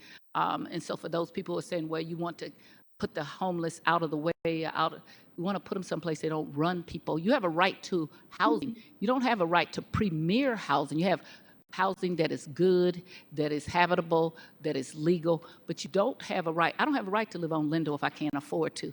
And there has to be some things that take into consideration. You cannot put things everywhere and think that the people are going to stay there.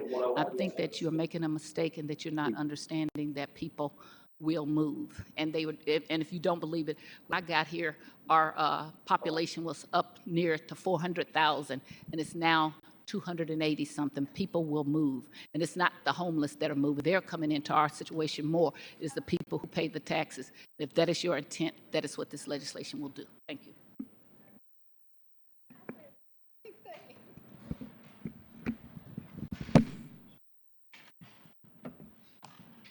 Any further discussion? Any further discussion? Alderwoman from the 7th, you are recognized to close. Thank you, Madam President, members of the board. First of all, I just want to commend us, because I do think that this is a historical moment. I'm so excited to have been able to bring us to a point where the full board of aldermen are having these discussions on public record for our constituents to see, for our communities to see, where we can all weigh in with our perspectives. So first of all, I just want to thank all of you all, and I think we should all commend ourselves for this issue being able to make it here and be a point of conversation. Secondly, one of the things that I want to address is this idea of taxpayers who are homeowners. What I want to point out is the facts and data is that we know that actually 20% of the folks who are unhoused are the pictures that we see in the media. So those are the folks that we might see in tents or encampments. But the reality is the other 80% are people who are like us. Majority of the women who are unhoused are fleeing violence from fleeing relationships from domestic violence.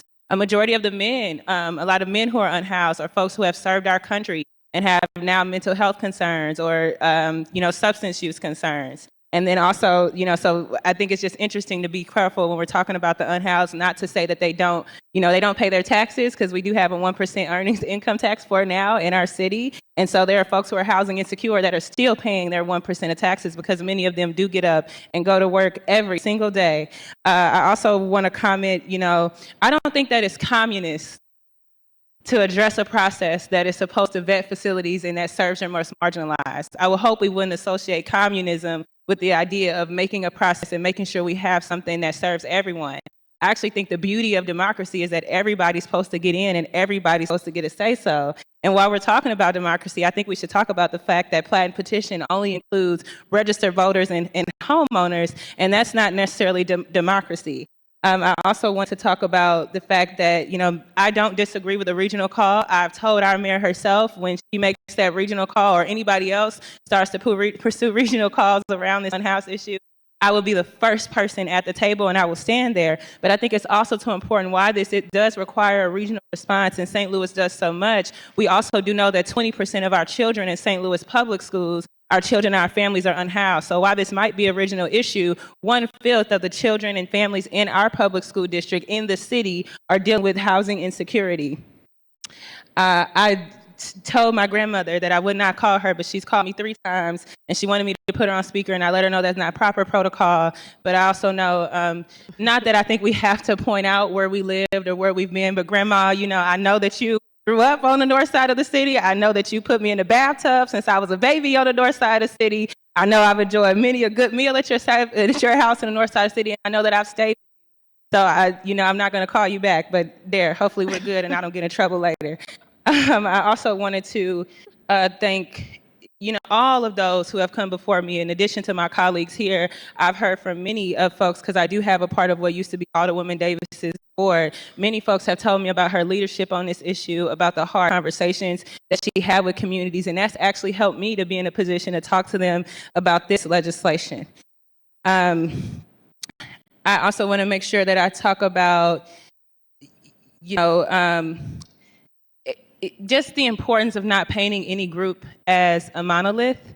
I know that we've gotten to work together, so I'm sure that you all would not categorize me as somebody who has a drug addiction or somebody who has a serious mental health issue, but I have struggled with housing security myself, and not for being any less of a human being, not for being someone that hasn't always honestly been at the top of her academic class, that hasn't gotten all the accolades, but for being someone that's born into society that doesn't have the best safety nets, for having a mother who got involved in a domestic violence incident and we had to relocate instantly, and we didn't have the first and second month's rent available. We didn't have the money to pay for that and storage. It doesn't mean that you're any less of a person. It's not even necessarily a personal foul. One thing could go wrong and someone in their entire family could be on the brink of this issue.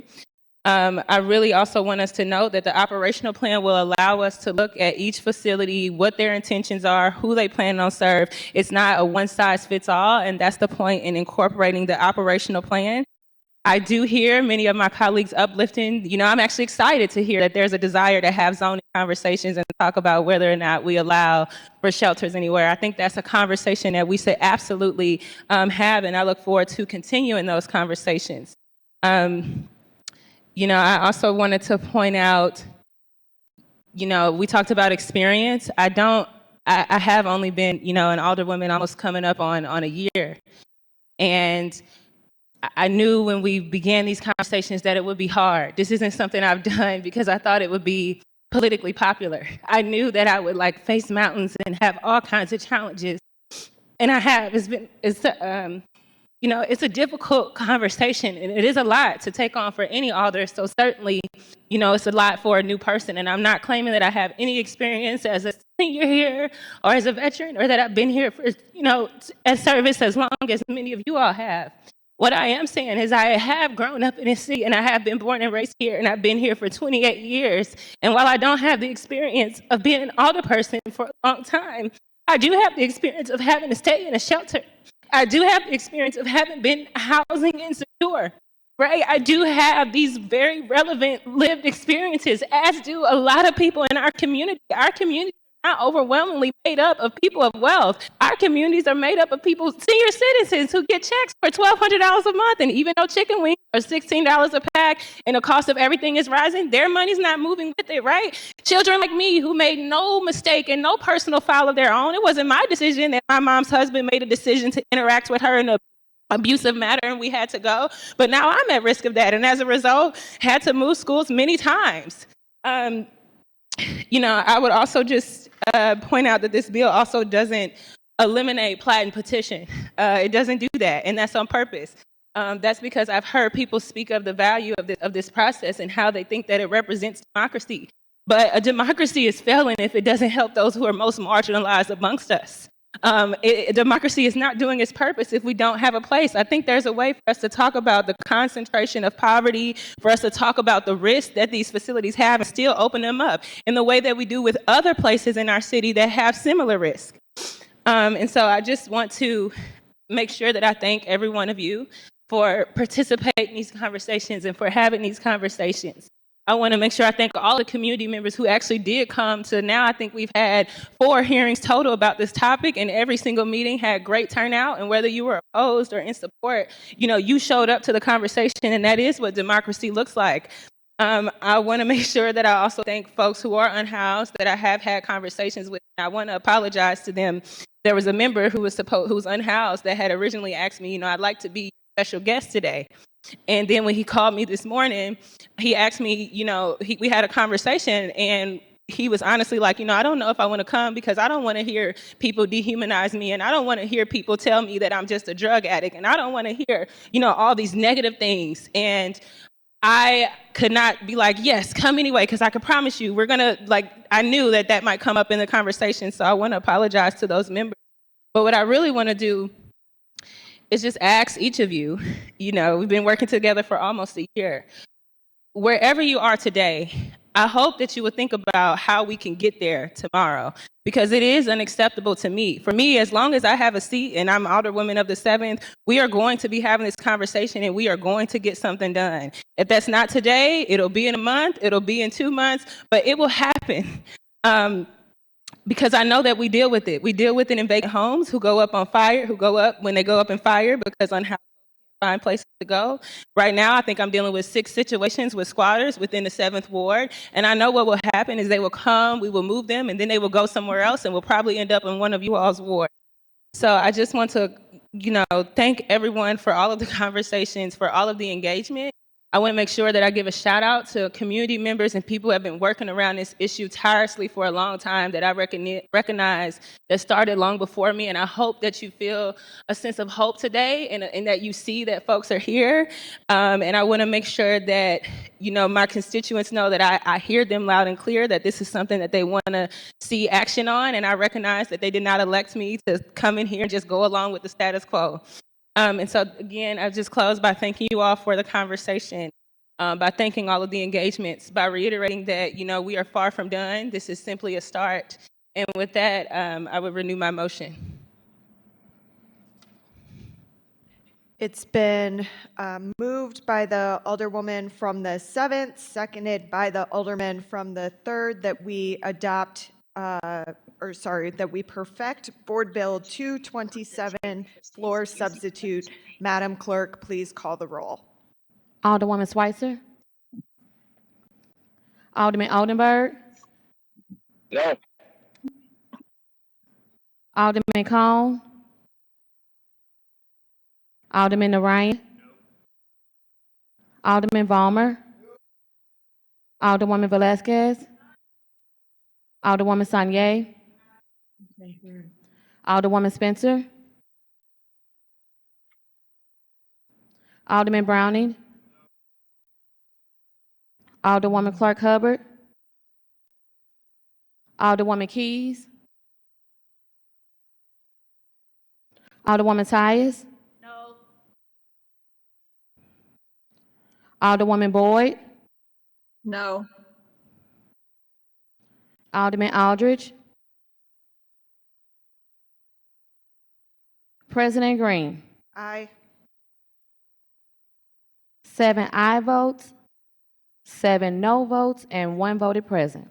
By your vote, you failed to sustain the motion to perfect Board Bill number 227, committee substitute. Board Bill 232, sponsored by Alderwoman Keys, Alderwoman Boyd, and Alderwoman Clark Hubbard.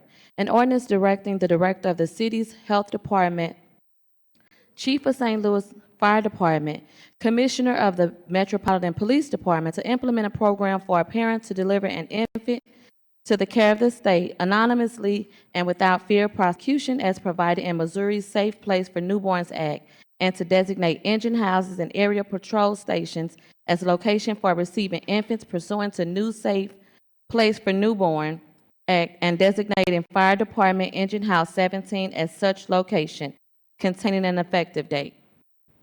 Alderwoman from the 11th, you are recognized on the perfection of Board Bill 232. Thank you, Madam President. So this baby box bill is to help to safeguard infants in a post Roe v. Wade world, where a child could safely be surrendered to Firehouse number 17 in the event that we have a situation where a mother is unable or may not want to parent at this time. My prayer really would be that at some point in our city's history that there would be one of these boxes in every ward, at least one.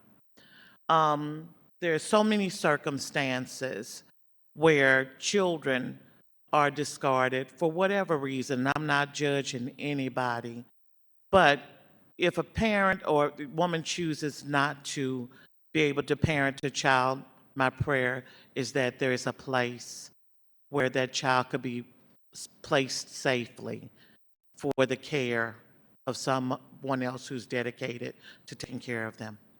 So with, do we need to wait for questions or anything? Yes. Any further discussion? Any further discussion? Sorry, you might be correct. I don't know that you actually made the motion. I think you started talking without the motion. Would you like to make the motion to perfect? Yes, I would like to make the motion to perfect. Thank you. All right. Is there a second on that? Sorry, is there a second? Okay, it's been moved by the Alderwoman from the 11th, seconded by the Alderman from the 5th, that we perfect Board Bill number 232. Is there any further discussion? Oh, okay. Seeing none, Alderwoman, you're recognized to close if you want to renew your motion. All righty, then I shall renew my motion, and thank you. It's been moved by the Alderwoman from the 11th, seconded by the Alderman from the 5th, that we perfect Board Bill 232. Madam Clerk, please call the roll.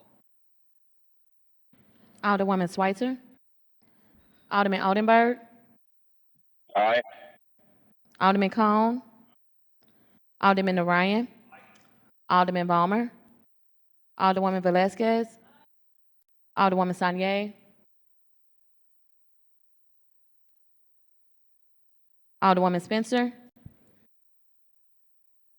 Alderman Browning. Alderwoman Clark Hubbard. Alderwoman Keys. Alderwoman Tyus. Alderwoman Boyd. Aye. Alderman Aldridge. President Green. No. 13 aye votes, 1 no vote, and 1 voted present. By your vote, you sustain the motion to perfect Board Bill number 232. Board Bill 236, Committee Sub as amended, sponsored by Alderman Orion, President Green, and Alderwoman Simon. An ordinance amending Section 3 of Ordinance Number 71620, codified in Chapter 3.160.030 of the City of St. Louis Revised Codes of Ordinance, requiring applicants for a development proposal requesting a tax incentive to include information about previous tax incentives awarded to the same developer and previous tax incentives awarded to past projects on the same parcel, and requiring SLDC to share information about certain proposals with relevant labor unions and organizations, requiring that all applicants list any past or existing agreements or contracts they have with labor organizations. Alderman from the 4th, you're recognized on the Perfection of Board Bill 236 Committee Substitute as amended. Thank you, Madam President. Board, I move that we perfect Board Bill 236 Committee Sub as amended. Been moved by the Alderman from the 4th, seconded by the Alderwoman from the 10th, that we perfect Board Bill number 236 Committee Substitute as amended. Alderman, you may proceed. And the sake of keeping it brief, I think the clerk did a great job addressing one of the contents of this bill. I ask for your favorable consideration, and I'm happy to address any questions anyone has. Any further discussion? Any further discussion? Alderwoman from the 12th. Madam President, members of the board, if the alderman from the 4th would yield. The Alderman from the 4th yield to questioning from the Alderwoman from the 12th. Absolutely. I'm sorry, I had the wrong bill in my hand. Hold on just a minute.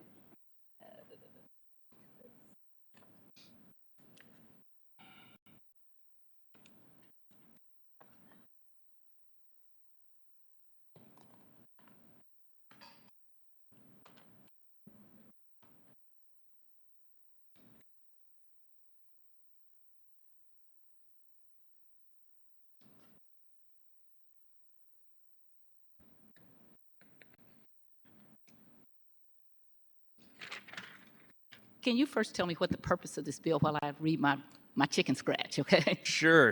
The purpose of this bill really is to make sure that both SLDC and the Board of Aldermen has more information as we make determinations on incentives, like whether any specific parcel has been incentivized before, whether any developer seeking to develop a parcel has gotten incentives before, as well as the giving notification to interested labor organizations on incentives over $1 million. We've heard from, say, just to pick an entity out, SLPS, that sometimes they're not aware of an incentive until after it's through SLDC, and sometimes really not even until it's on our perfection calendar that they become aware of it. This would ensure that they're aware of it during that SLDC process, as well as notify AFL-CIO, the Coalition of Black Trade Unionists, the NAACP, MOCAN, and I believe a couple more entities that I worked with, Alderman Aldridge and Alderwoman Clark Hubbard, on trying to ensure that as many people who wanted to get notice on this could. There's also kind of a catch-all that if you're an entity that that organizes around labor, and I don't mean organized labor in particular, I don't mean the unions in particular, but if you occupy that space, you can ask to be notified, and you also will be notified then. Okay, so you're saying that formerly, before, well, currently rather, that St. Louis Public Schools, sometimes unless it's a TIF, they don't know that there's tax abatement going on. TIF they get to know, I think, because there's TIF commission. I think they have somebody that's on the TIF commission. I believe that's correct. Right, but if it's a regular lighting bill with tax abatement, they wouldn't have been notified before this. Yeah, they wouldn't necessarily get notice of incentives, particularly on those bigger projects that they say really affect them. Okay, and so this is really the process. They would be notified immediately as when the bill was introduced or when the first hearing was. So while it's going through the SLDC process, okay. So it's well before it's actually a board bill, and that way they can hopefully be at the hope is A, to get interested stakeholders at the table as early as possible, and B, to make sure that we as a Board of Aldermen have that we're going in eyes wide open on these discussions about incentivization as to whether any specific parcel has been incentivized before, the extent that it's been incentivized, and then the developers themselves, whether they've received incentives or not in the past, and then we can make decisions based on that.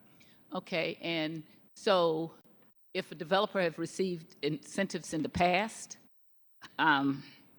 would that then somehow prohibit them from getting this incentive? Not at all. Is there a threshold where we say you've gotten too much? Not at all. Nope. Just saying, this either has or has not happened in the past. The Board of Aldermen is not bound by anything in this. Neither is SLDC. This is simply a notice. And so would it also, is in this bill, is there something that would recommend that danger, this developer has not kept his word or something like that? I think that it would be on SLDC and this board to do our due diligence, as I believe we should be doing already. But I believe that this bill would give us more information, more specific information as to those things. And so SLDC is required to notify, but then they also send it to all the groups of people that you said, specifically the Board of Aldermen. Yes. Okay, so all of us would get it, not the sponsor or just the clerk, but Yeah, the Board of Aldermen. So I imagine it would go through the clerk and then to each individual member. Okay, and is there anything that would, in any way, I don't know if people know this, when SLDC sends these things over, we still don't have to follow. They can recommend not, or they can recommend yes, but the Board of Aldermen is the final say on that, right? Absolutely, and it changes nothing with that. It merely gives us more information to make our decision. Okay, and have you been working with someone at the St. Louis Public Schools with this also? The public schools and the teachers union were both part of the early discussions with this bill, certainly. Okay, and if it were to come up, so I agree with Alderwoman Saulnier's bill about paying your taxes. That's why my bill is going to die sitting on the informal calendar, because you have to pay your taxes, okay? If you're looking for public subsidies, that's something that is a must. So if we found out more information about these people during the time of notice from maybe neighborhood groups, from other people, is that something that would go into the report? Is that just something that they would notify us as a member of the board or SLDC? So what the bill lays out is the notification on the incentive that they're basically requesting those incentives, and then whether they've gotten them before, either on the parcel or the developer. It doesn't get into input from, say, a neighborhood organization and how that would be dispersed. I think that would be the same process that it would go through now. Okay, and so I like this. I just wish we had one other, and I maybe work on that, is that right now, sometimes developers get all the incentives, get things, and then they sell the property to somebody else, and they're like the shadow developer. And it's somebody you wouldn't want to be dealing with, and all of a sudden, they have all the things. And so I think that this is a good bill. I would love to see follow-up, is that we do something where if they sell, we prohibit them from transferring properties and or whatever subsidies without giving a notification to the board.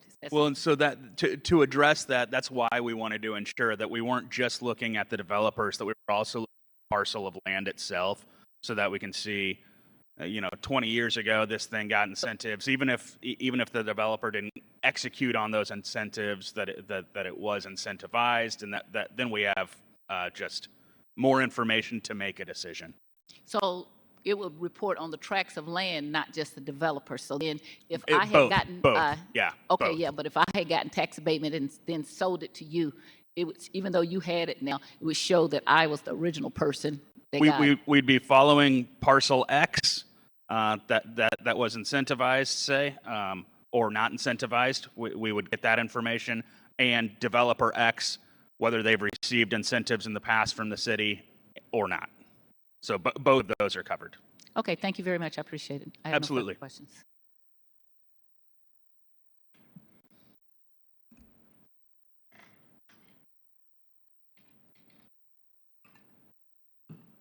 Any further discussion? Any further discussion?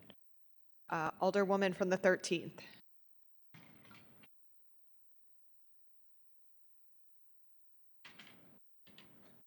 Is Alderwoman from the 13th there?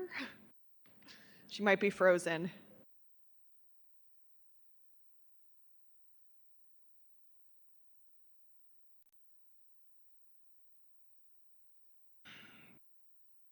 Give her a second. It looks like she might be frozen. Sure.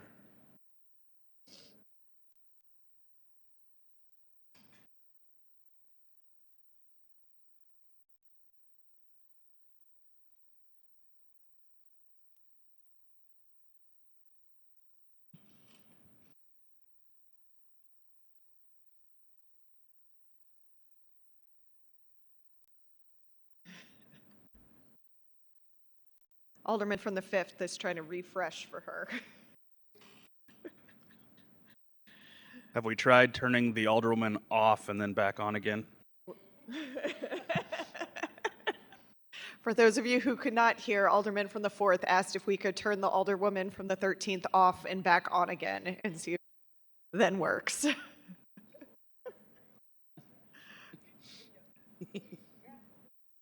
Is she back on? Okay.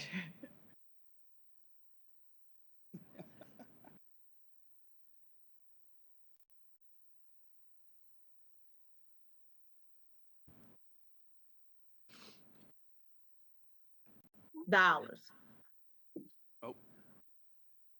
Alderwoman from the 13th, I think we can hear you now. Can you hear me? Yes, we can. You are still frozen, but we can hear you. Okay, all right. I'm like, I don't know, this technology. Okay, what I wanted to ask the sponsor a question. Would he take a question, please? Would the Alderman from the 4th yield to questioning from the Alderwoman from the 13th? Yes. Alderman, Okay, woman, you so- may proceed. Thank you. So how as a city are we tracking tax abatement dollars? Currently? Yeah. That would be an SLDC question, really, I imagine. This bill doesn't take into account tracking of those dollars. And so you don't know if it's in the report that's out that's telling us about tax abatement of TIF dollars. I'm not sure that I understand the question. So it's no report that talks about tax incentives, who's received them, or nothing like that. So this bill, if there was a parcel of land that was incentivized, we would know during the SLDC application process. The developer would tell in the application, it would ask whether the developer has gotten incentives in the past and whether the parcel of land that they're seeking to develop has gotten incentives in the past. And that would be part of the application, and we would then have that information as we were making determinations at the Board of Aldermen about any specific incentive. Okay, and so why just the union? Why are we just targeting the union? We are not just targeting the union on those notifications. Coalition of Black Trade Unionists, the NAACP, MOCAN, and I believe there's some other entities. I'm trying to pull up the bill right now that are also included, that we included at the request of Alderman Aldridge and Alderwoman Clark Hubbard in HUD's committee. Okay, and so I guess my concern is because what I'm hearing, and if I'm off, please tell me. What I'm hearing is the unions have to go to SLDC to get permission to apply. Am I off or? No, that is not what's happening here. So when a developer seeks an incentive of more than $1 million in the application, it will ask, developer, have you gotten incentives before? And has the parcel of land that you're seeking to incentivize gotten incentives before? That information will be distributed to various interested stakeholders that are laid out in the bill, as well as there's a catch-all in the bill as well for any other organization that represents workers that wants that information. So if there's a new entity that pops up in the future, or if anyone feels left out, they can just let SLDC know, and then they'll be included as well. And then they'll have that information and ensure that they are at the table as early as possible in the process. The point of this bill is to try and get more information both in front of SLDC and the Board of Aldermen at as early a time as possible in order to get us in a position to make decisions with all the information in front of us. Okay, and so would SLPS be the benefactor of some of these tips or tax credits? How are they notified? Not the union, the board. SLPS is specifically. I mean SLPS. I'm sorry. SLPS is, it's laid out in the board bill specifically that SLPS is notified. We want I want their input very early in the process when we're talking about these incentives. I've stood right here and held my breath and stamped my feet about the idea that we engage in too much developer welfare here, and that we're taking development dollars and we're taking dollars and handing them to developers, but we're taking those dollars from school kids. This bill hopes to address some of that. Okay, I'm just uncomfortable about how we're going about this, and I just think that might be, and it's just me, something that we need to look more into to see how it's going to be beneficial for us as a city. And then I'm kind of hesitant because it seems like nobody's tracking the TIF and tax credits that we're already, incentives that we're already receiving. And so I would just be curious to know how are we tracking and keeping records of that, because it seems like we should be keeping record of that. And I'm pretty sure it's somewhere. I just can't remember for the life of me where. But thank you. Thank you very much. Absolutely. Any further discussion? Any further discussion? It's been moved by the alderman from the 4th, seconded by the woman from the 10th, that we perfect Board Bill number 236, committee substitute as amended. Madam Clerk, please call the roll. Alderwoman Schweitzer. Alderman Odenberg. Aye. Alderman Cone. Aye. Alderman Narayan. Alderman Valmer. Hold on one second. Alderwoman Velasquez. Alderwoman Sanye. Alderwoman Spencer. Alderman Browning. Alderwoman Clark Hubbard. Alderwoman Keys. Alderwoman Tyus. Alderwoman Boyd. No. Alderman Aldridge. President Green. Aye. Alderwoman Velasquez. Alderwoman Sanye. 14 aye votes, 1 no vote. By your vote, you sustain the motion from the alderman from the 4th to perfect Board Bill number 236, committee substitute as amended. Board Bill 238, sponsored by Alderman Aldridge, pursuant to ordinance number 70333, as amended by ordinance number 71394, an ordinance directing the Director of Streets to install speed humps to calm the flow of traffic on certain blocks in the 14th Ward. Alderman from the 14th, you are recognized on the perfection of Board Bill 238.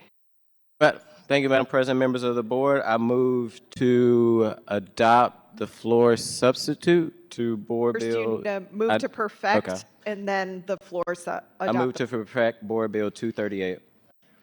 It's been moved by the alderman from the 14th, seconded by the alderman from the 9th, that we perfect Board Bill number 238. Alderman, you may proceed. Now you can make the floor substitute. Thank you, Madam President, members of the board. I move to adopt floor substitute to Board Bill 238. Second. It's been moved by the alderman from the 14th, seconded by the alderman from the 3rd, that we adopt the floor for Board Bill 238. Is there any discussion? Should I talk about it, or do I get to talk about it? After. Yeah, we adopt the floor sub and then we go back to the My fault. perfection vote. We got to get the Long day. floor sub in front of us first. Sorry. All those in favor signify by saying aye. Aye. Opposed? Motion carries. Alderman, you may proceed on Board Bill 238, floor substitute. Thank you, Madam President, members of the board. This is a simple speed hump bill that we do in our efficient infrastructure committee that is chaired by the Alderwoman of the First Ward. During this process, there were 2 areas in the College Hill and the Hyde Park neighborhood that was left out. So as we are right around the corner of finishing up board bills, I just want to make sure we get the rest of the people in the community that asked for them, but just happen to be a clerical error. Any further discussion? Alderman from the 3rd. Thank you, Madam President. Will the Alderman from the 14th yield to question?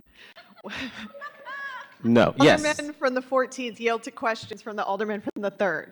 Yes. Alderman, you may proceed. Thank you, Madam President, and thank you, Alderman.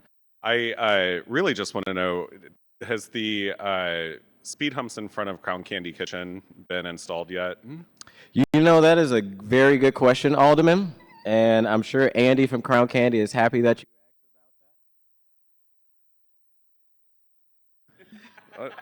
you Madam President, he didn't reference a particular rule, but I will also say that his board bill does indicate that these are in scattered site locations across the 14th ward. So the speed hump in front of Crown Candy Kitchen could actually be, in fact, part of this bill. So I just want to check in on the status of that.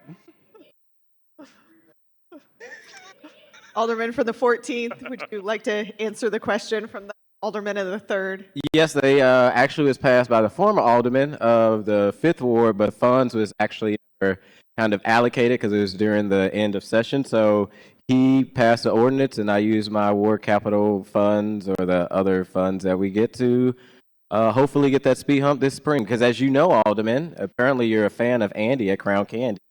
Andy at Crown Candy.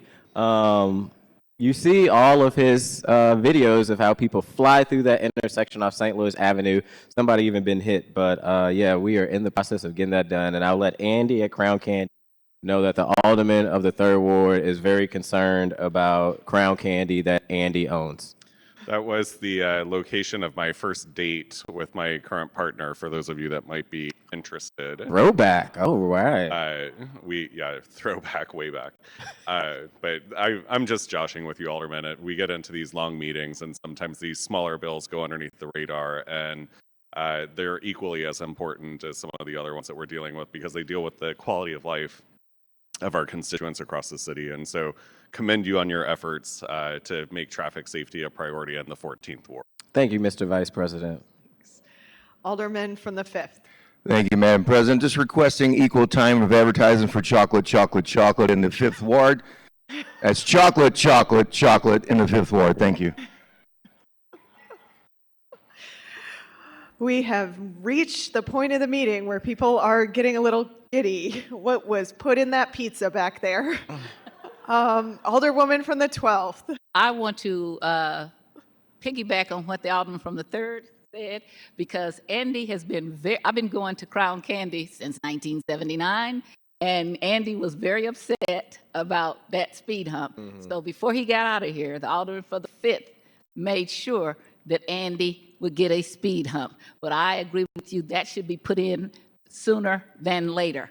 Because if you do that, maybe Andy will come down here and bring treats for the Board of Aldermen. No, that was a joke. Okay, people, anybody who takes that serious, that's a joke, okay? Alderman from the 3rd. Since the Alderman from the 5th ward was able to indulge his constituency, I would also like to make sure that we put a plug in for none other than the Dutchtown Sweet Tooth. We've got Merb's Candies, which is located on South Grand, and unfortunately I can't put speed humps along South Grand, but we are working on traffic improvement measures along South Grand in the immediate future. Any further discussion about our chocolate craving this afternoon? Just kidding. Psych out from the Alderwoman from the 10th. All right, it has been moved by the Alderman from the 14th, seconded by the Alderman from the 9th. That we Roll call. perfect Board Bill number 238 floor sub. There has been a request for roll call. Madam Clerk, please call the roll. Alderwoman Schweitzer. Alderman Odenberg. Aye. Alderman Cone. Alderman Narayan. Alderman Balmer. Alderwoman Velazquez. Alderwoman Sanye. Alderwoman Spencer. Alderman Browning. Alderwoman Clark Hubbard. Alderwoman Keys. Alderwoman Tyus. Alderwoman Boyd. Aye. Alderman Aldridge. Aye. President Green. Aye. Alderwoman Schweitzer.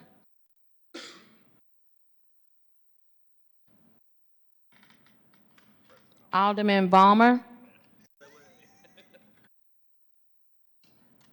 13 aye votes and 1 no vote.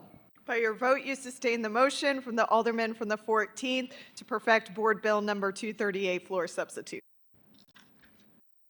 Board Bill 185 Committee Sub, sponsored by Alderman Aldridge, an ordinance setting forth regulations for the use of surveillance technology by the City of St. Louis, requiring surveillance technology usage and specific technologies be approved by the Board of Aldermen after required public hearing before any such surveillance technology may be used and plans may be put into practice, containing a severability clause and an emergency clause. Alderman from the 14th, you are recognized on the perfection of Board Bill 185 committee substitute. Thank you, Madam President, members of the board. I move to perfect Board Bill 185 committee substitute. It's been moved by the Alderman from the 14th, seconded by the Alderwoman from the 7th, that we perfect Board Bill number 185 committee substitute. Alderman, you may proceed. Thank you, Madam President, members of the board. I move that we adopt the floor substitute to Board Bill 185. It's been moved by the Alderman from the 14th, seconded by the Alderman from the 3rd, that we adopt the floor substitute for Board Bill 185 committee substitute. Any discussion? All those in favor signify by saying aye.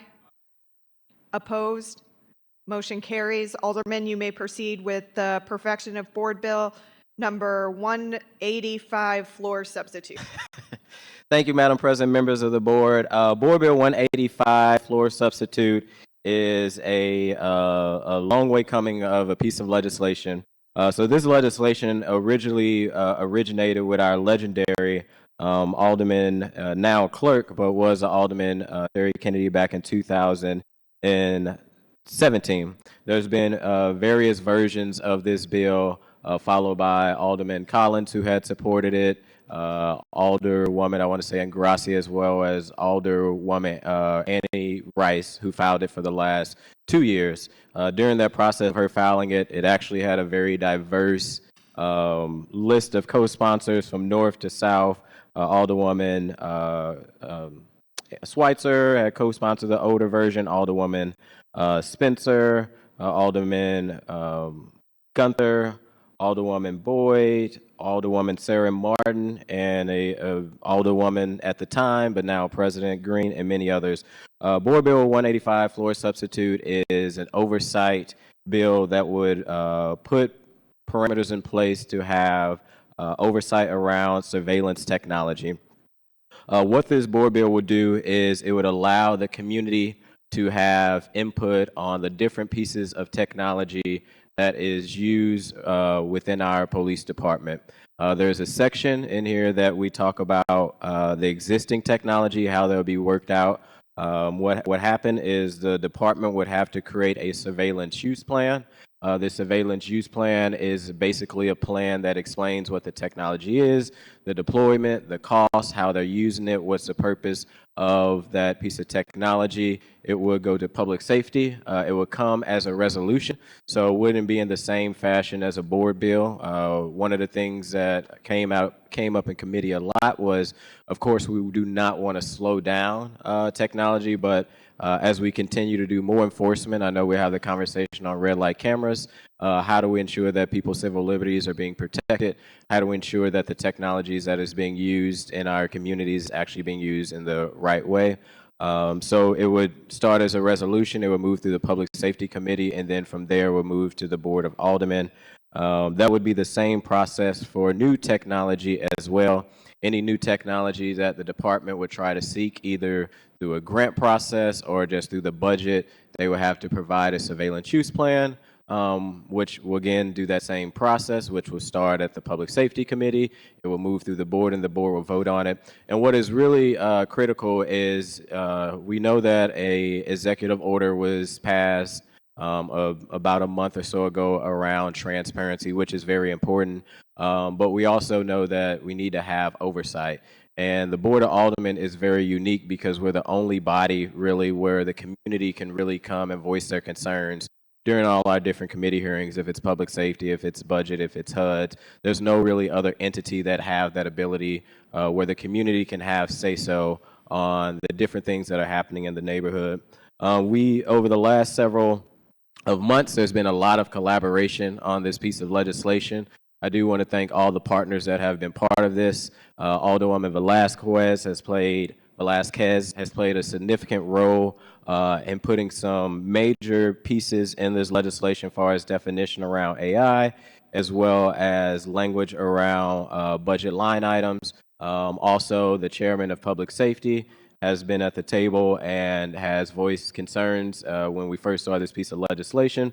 I think between him, the alderman of the 2nd Ward, as well as the alderwoman of the 10th Ward, and truly the whole Public Safety Committee, we've been able to take in all those concerns after 3 hearings, and I think get to a place of a board bill that doesn't just bring transparency, but that brings oversight, as well as Monet, who's the chief of staff to our police department, have worked diligently with this Board of Aldermen to ensure anything that's put in this legislation does not create operational issues for the department, as well as mayor's administration was part of those conversations, as well as the president office, which I really appreciate. Jasheen or Ms. Janika Hayden, who's a policy associate, has put countless hours in. But I'll be remiss if I didn't thank the community who have been working on this piece of legislation for a very long time. And at this point, this piece of legislation has changed from 2017. It's actually got a little, I would say, watered down. But I think the community also understands that we don't, you won't get everything the first time, and we continue to build from it. And what is very critical in this piece of legislation is that we do have oversight. This model of CCOPS has been used in many other cities. I think what is important about this version of surveillance oversight technology is we molded it and crafted it in a way that it works for what works for Seattle, what works for Baltimore and other cities may not work for St. Louis. So we work very diligently to ensure that it does work in the city of St. Louis. The 2 changes that are in the floor substitute, not to just fly past that. So there will be a timeline when the department can be able to go out and seek these technologies. That was one of the changes that the administration wanted, to be able to kind of tie this around the budget process so that we're not stopping funds that would be flowing from the department to the budget. During committee, we accidentally struck out November. It would be originally from November to January, but since the department was working such in good faith, we pushed it up to September to January, as well as we move a section down because the language wasn't just clear, so we want to clarify the language. There is no emergency clause in here, but there is a effective date of July 1st, 2024. We wanted to ensure that that we wasn't putting the department at a time crunch. I know myself and policy associate Ms. Hayden, as well as public safety chair Narayan, have told the department we're willing to help them to come up with these surveillance plans so that it actually can start the process and move through the board, and so the community can have input around it. And I would say that is the gist of the legislation. Alderman from the 4th. Thank you, Madam President, members of the board. This piece of legislation is a really long time coming. It was something that I had been a co-sponsor of in the past. I had some real initial concerns with it when it was introduced this session. Having a new chief of police and having crime having been on the decline, but I think we were able to, and this is to commend the sponsor, we were able to work out a lot of those concerns with the department, with the chief, and this bill, as he noted, does not in any way get in the way of any operations that the police department's trying to do. I think that it's become clear to me, at least over the last few years, that technology certainly moves faster than legislation, and this hopefully future-proofs some things. Given how long it's taken to get where we're at right now, I have to imagine that to actively deny the police department a piece of technology that they want to utilize in order to ensure the safety and well-being of the citizenry of this city is going to be a massive hill to climb. So I think that we've addressed a lot of those concerns.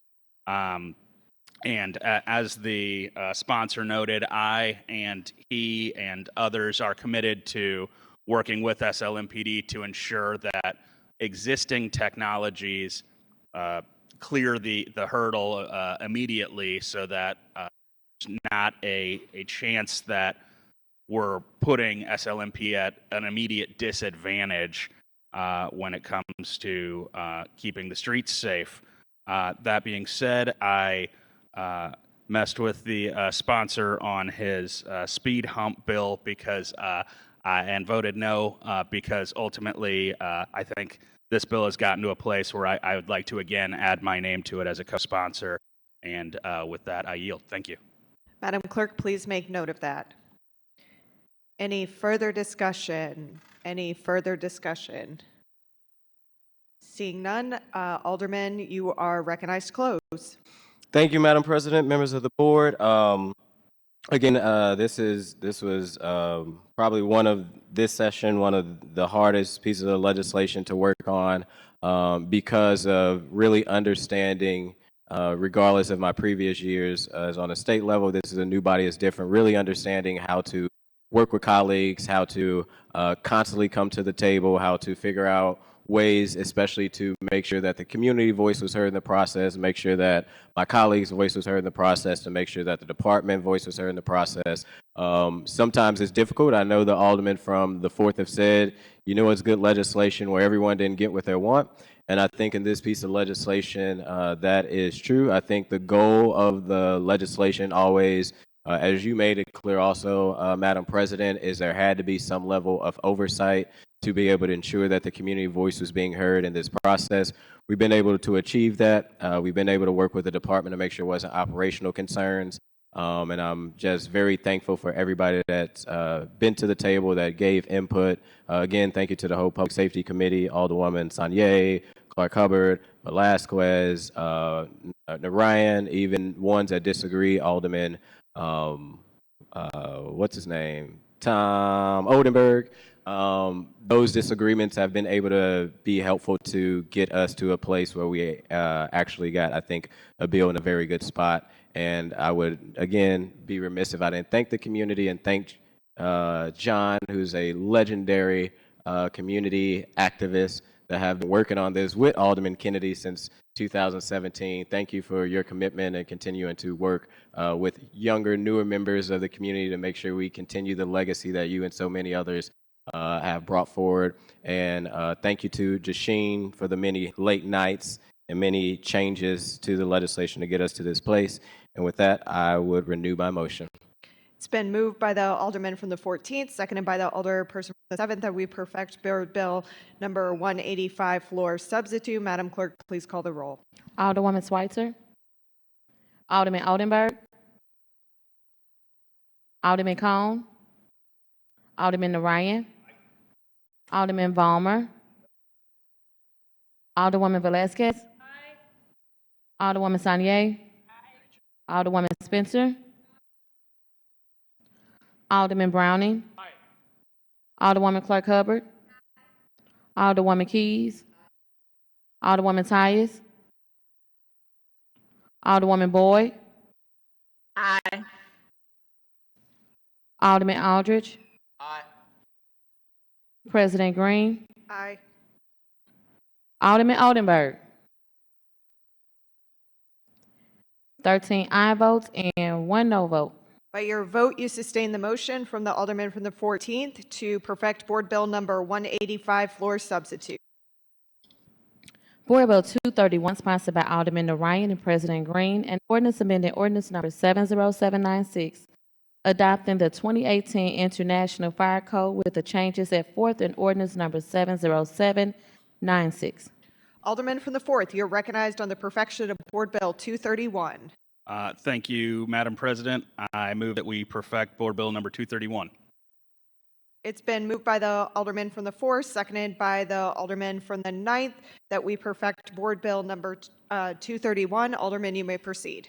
Thank you, Madam President, members of the board. On your desk, there should be a paper copy of amendment number 1 to Board Bill number 231. There was some kind of relic language still left in the board bill that would repeal a section of the fire code that no longer exists. So in the sake of keeping the books relatively clean, I'd like to just strike that. If we could, I move that we adopt amendment number 1 to Board Bill number 231. It's been moved by the Alderman from the 4th, seconded by the Alderwoman from the 10th, that we adopt amendment number 1 to Board Bill 231. Is there any discussion? Seeing none, all those in favor signify by saying aye. Opposed? Motion carries. Alderman, you may proceed with Board Bill 231 as amended. Thank you, Madam President, members of the board. Board Bill number 231 is a pretty straightforward bill. In many of our buildings, particularly bigger buildings, larger buildings in the city, we have fire and smoke dampers. These are they create positive and negative air pressure to allow both more time for egress for people in the building when there's an event that a building may fill up with smoke or have a fire in it, as well as give more time for first responders to get into the building. We heard in committee from firefighters who think that this is a good idea. When we adopted the 2018 fire code, the dampers have to be there, but there's no inspection of these dampers. What we're seeing is that over the years, people don't know what these dampers are. A lot of them are essentially a flap that opens to an adjacent room. So you get contractors in there and they run an extension cord through it or prop it open so that the AC comes through or the heat comes through. But that means that damper is not going to work properly in the event that there is a fire in that building. These are really a life-saving measure. When they work properly, it can give first responders several more minutes to get in and out of a building, which can be the difference in a life. With that, I ask for your favorable consideration. Any further discussion? Any further discussion? Seeing none, it's been moved by the Alderman from the 4th, seconded by the Alderman from the 9th, that we perfect Board Bill number 231 as amended. All those in favor signify by saying aye. Aye. Opposed? Motion carries.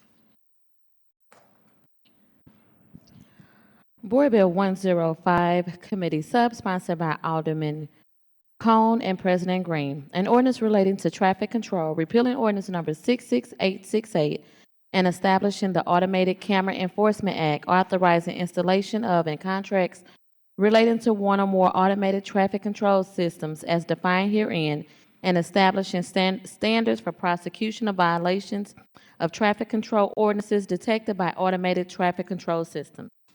Alderman from the 3rd, you're recognized on the perfection of Board Bill 105 committee substitute. Thank you, Madam President. I actually do have a floor substitute for Board Bill 105 that I would like to introduce. First, make the motion to perfect, then. I would like to make a motion that we perfect Board Bill 105 committee substitute. It's been moved by the Alderman from the 3rd, seconded by the Alderman from the 9th, that we perfect Board Bill number 105 committee substitute. Alderman, you may proceed with the floor sub. Thank you, Madam President. I would like to adopt Board Bill 105 floor substitute. It's been moved by the Alderman from the 3rd, seconded by the Alderwoman from the 7th, that we adopt the floor substitute for 105. Any discussion? All those in favor signify by saying aye. Aye. Opposed? Motion carries. Alderman, you may proceed with Board Bill 105 floor sub. Thank you very much, Madam President and illustrious body. Board Bill 105 floor substitute is the ongoing continuation of a board bill that I introduced last fall with respect to automated camera enforcement. I'm sure many of you have been following along both through the committee hearing process and kind of in the public domain here. But Board Bill 105 is a culmination of quite a bit of work on behalf of myself, the administration, the President's office, and others in city government and the community to address some of the traffic violence that we have on our streets in the city of St. Louis. Some of the statistics that have been thrown out there include, 40% increases in the fatalities that we have seen. Their fatalities are at a 40-year high. There's just an immeasurable impact that these traffic collisions have had, the crashes, the pedestrian deaths. Even today, I'm continuing to have discussions around, South Grand and many of the neighborhood streets that are in my ward, and the safety of pedestrians, cyclists, and others that utilize our streets and sidewalks, and the impact that these vehicles are having throughout our community. I think it's pretty widely known that we do not have enough manpower to address traffic enforcement across the entire city. So this is another tool that we can put in the toolbox in terms of addressing the concerns of our constituents here in the city of St. Louis. I continue to have feedback that comes in, and I think we've done a pretty good job through both the committee process and even with this floor substitute and addressing several concerns that have been brought up from the community with respect to ensuring the legality of this, ensuring that we're protecting individual civil liberties, that we're addressing the compliance with state and federal law, and the Supreme Court ruling that initially invalidated the surveillance program or the automated camera enforcement program that we had in the city of St. Louis before with red light cameras. Some of the things that I want to make sure that I call out here in the floor substitute are things that we worked through, both during the committee process and here in the floor sub. One, we are addressing the RFP process. We added the streets director to the RFP process to ensure that she had a voice in this. We are making sure that we have specific language in here with respect to vendor maintenance requirements, vendor prohibitions. So one of the items that came up continuously was if these cameras would be used for anything other than the violations that are specified within the board bill, and they will not be.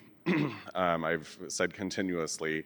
However, there is language in there that would allow for the footage to be, or the video to be shown to the police department in the event that a commission of elsewhere has been, or for other crime has been committed on the camera. And this could be used as evidence, but they would have to get a warrant in order to actually utilize that information or that data from the vendor. So there's some safeguards and rails in place to make sure that we're only utilizing the system for the the traffic violations that are enumerated in the board bill.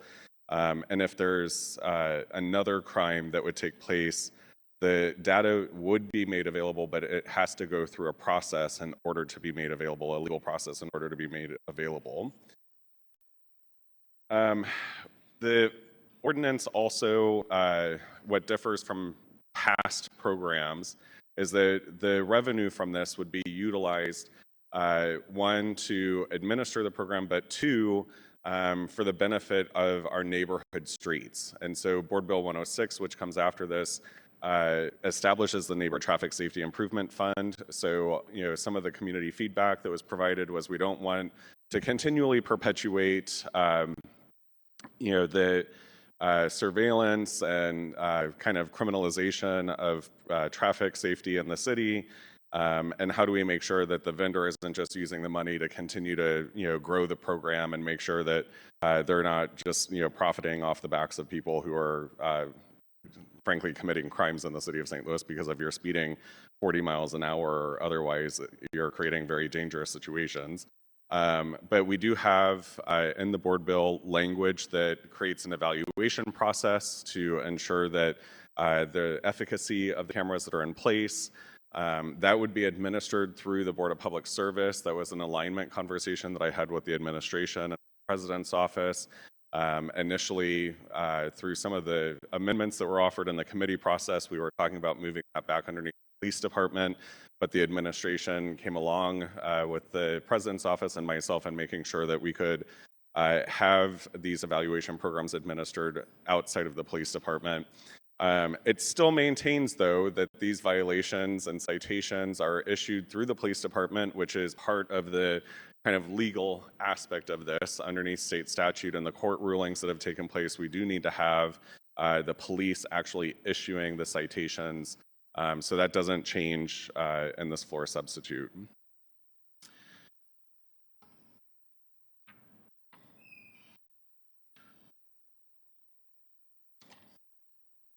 We've also addressed some of the other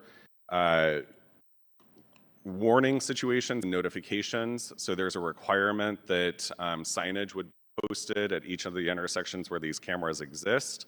In addition to that, we worked out language with the municipal courts and with the administration to ensure that there's a 30-day grace period. So when these are installed, anyone who is found to have had a violation would get a warning notice instead of an actual citation, to make sure that they're aware that these cameras are now in place and they're in their community. And so there's a lot of work that we've done to ensure that there's a community awareness around these, that we're raising the visibility, that we're ensuring the safety of our citizens, that we're protecting the civil liberties of our citizens, and also ensuring that on the back end, that attorneys, the defense attorneys, will also have access to the information that's available through the system as well. The current presiding judge of our municipal courts, Judge McCoy, was at the last hearing and testified to that extent, that any records maintained that a defense attorney might need would be made available to them as well. So I think we've come a long way. I've taken some time to make sure that we do this in the proper fashion, and are also being mindful of creating another kind of tool in the toolkit in terms of educating and enforcing our traffic safety laws here in the city of St. Louis.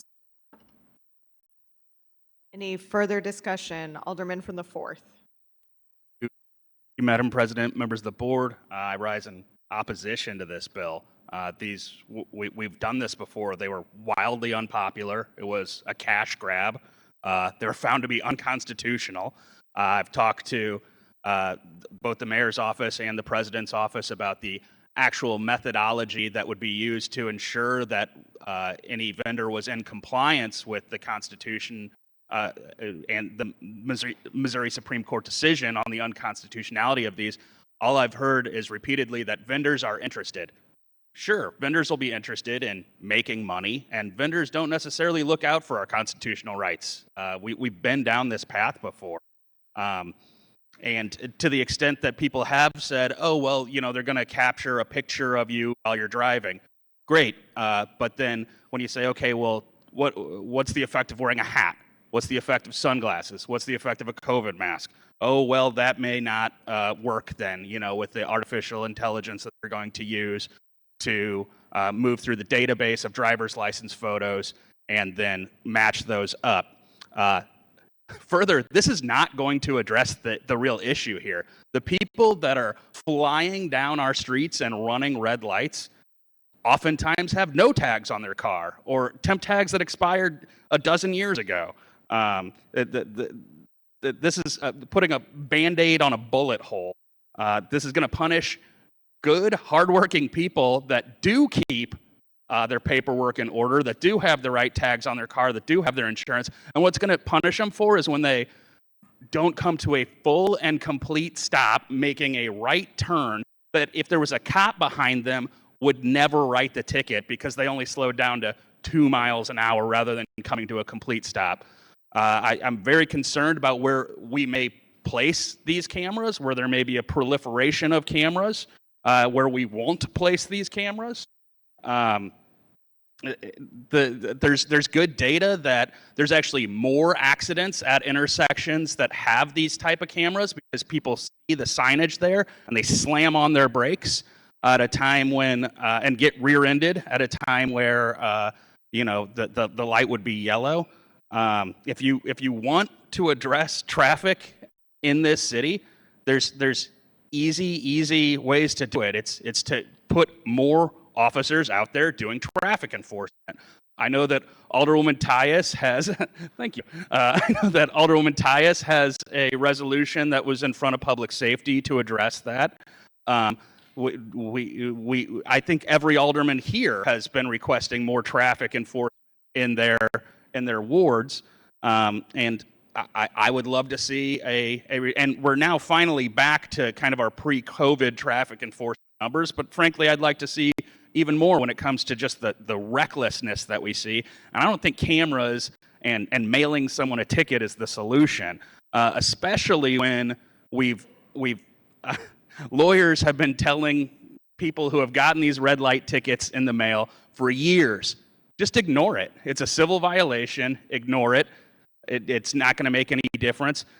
If these new cameras are installed and they're in compliance with the Missouri Supreme Court, then that means that when they mail that ticket to someone who their lawyer has previously told them, ignore it, they're going to put a warrant out for their arrest. And you're going to see people sitting in the Justice Center on warrants for red light camera tickets because they thought they were following the advice of counsel. Because just a couple years ago, that's what their lawyer told them to do with this type of ticket. This is not the solution.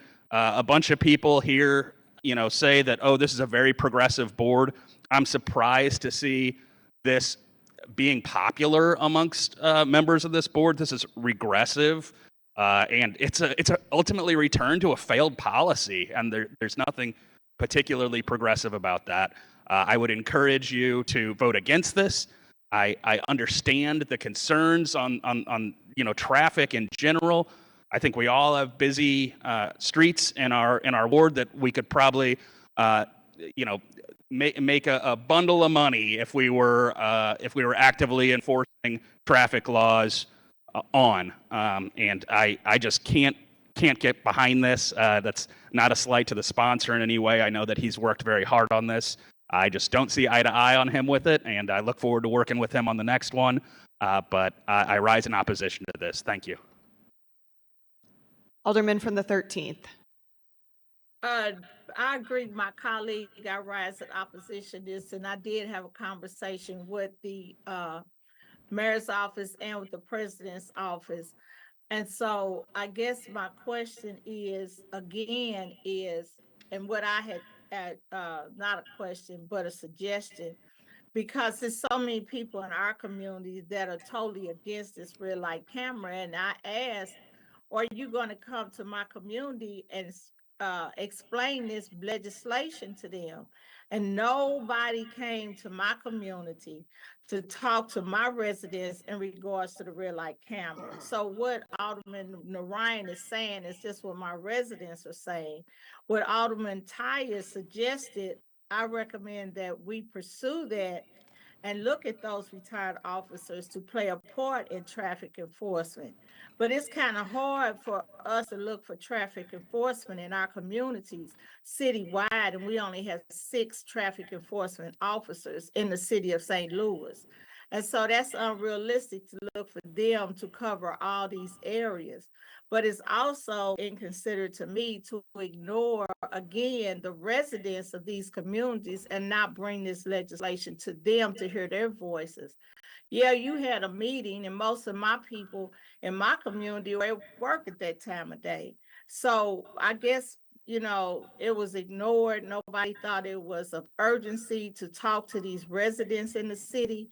And so I'm appalled because my residents are continuously being ignored on what their voices are. And it's hard for them when it's been not, people are not acknowledging their voices and their concerns. So I cannot support this at this time. Thank you.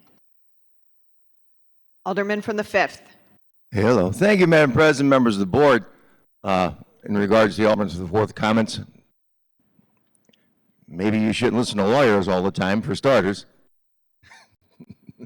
A law degree doesn't make you intelligent, it just makes you available. So, but in theory, I am in fear for my life every time I am at a red light stopped. When that light turns green, I will count 3 Mississippi before I press my gas pedal and cross, especially on Kings Highway. It is rampant disregard for law. And yes, the answer to this is more traffic enforcement by the police department. But until we create an environment where people feel that they are supported and want to be policemen and want to join the police force, where it's a community where policemen are appreciated, we are going to be low on police officers. It's a job that I beg people to think about in their careers, but it's also a very thankless job right now. And that's why we're where we're at, looking at electronic enforcement, because we need to create an environment for police to feel that they are appreciated, wanted, and do their job. So, and to last time we had a go around of red light cameras, Hampton and Wilson Avenue in my ward was number 5 as far as top 10 most dangerous intersections in the city of St. Louis. Within 90 days of the first round of cameras, the fatalities, which there were 3, I believe, and the accidents went down almost 67% within that first 90 days because there was fear of something happening to you driving an automobile in the city of St. Louis, which right now, it's a Wild West show. I think I've used that term before in regards to some other things, but it is highly, highly dangerous to walk across the street in St. Louis, to drive a car, to ride a bicycle. So we need to do something, and at current, until again, we can create an environment where people want to be policemen, we need to do something. Thank you. Alderman from the 9th. Thank you. Would the Alderman from the 3rd yield to questions? The Alderman from the 3rd yield to questioning from the Alderman from the 9th. I will. You may proceed. Alderman, I believe the Alderman from the 4th raised several concerns about different protections that he was concerned are lacking. I was wondering if you could speak to some of those points that he had mentioned. Thank you, Alderman. I was actually planning to do that in my closing remarks, but I'm glad you brought that up. First of all, the bill specifically prohibits ticketing on right-hand turns on red. So the Alderman would benefit from reading the board bill because on page 12 of the floor substitute, section D, item 1, underneath prohibited use of automated camera enforcement systems, the automated camera enforcement system shall not be used for prosecuting, issuing violation notices, or other enforcement activities for red light violation for a legal right turn made by an operating vehicle. So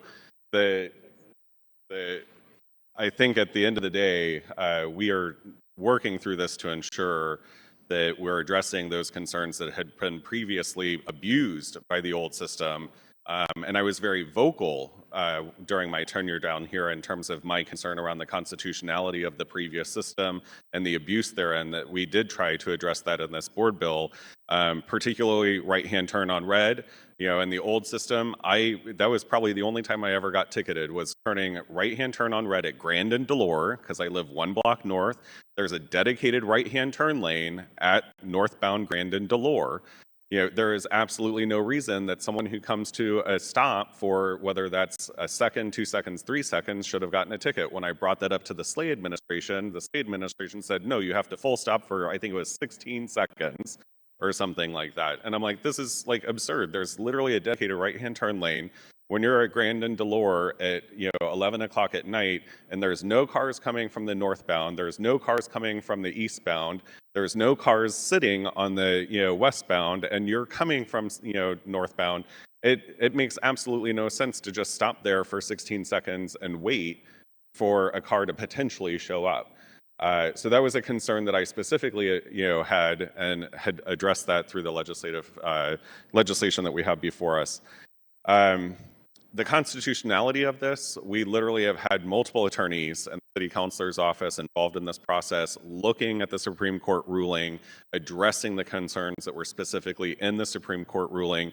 One of them being, and this is something that we're going to have to incorporate into the bill and is incorporated into the bill, but this time around there are points that get assessed to your license if you are in a moving violation. And those violations are determined by kind of a Supreme Court doctrine, I'll call it. But at the end of the day, in the old program, you did not get points assessed. To comply with the Supreme Court, we have to do that with these cameras.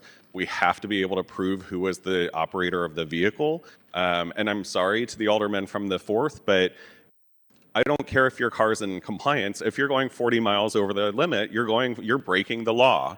That is not a good law-abiding person just because you have a valid license plate on the back of your vehicle. If you're going 40, 60 miles an hour, you're blowing through a red light, you're no longer a law-abiding citizen. So that is just mind-blowing that would even be said to me. But at the end of the day, I think there's a number of flawed logic that was brought up there, but a lot of those are things that we did try to address through the process here, including an evaluation process where we're targeting more dangerous intersections with the technology first. We're trying to be equitable about that and ensuring that it's not done in one ward or one neighborhood and addressing it citywide. And then there's also an evaluation process on the back end to ensure that if they're not being effective, that they would be removed. So I think we've really done a lot of work to try and ensure that these are addressing a lot of those concerns already. Well, thank you. And I see that as well. When I read through the bill, I saw a lot of intentionality, a lot of thoughtfulness to making sure that this is a solution that actually works and addresses the problem out on our streets. Is it going to solve the whole problem? No, nothing we pass at this board solves the entire problem every time. But as you pointed out, if you're running red lights, you're not a law-abiding citizen anymore. And we need to have something that actually deters this behavior. I think we all have a story of traffic violence that we've witnessed that has made us afraid to drive or walk or bike on our streets.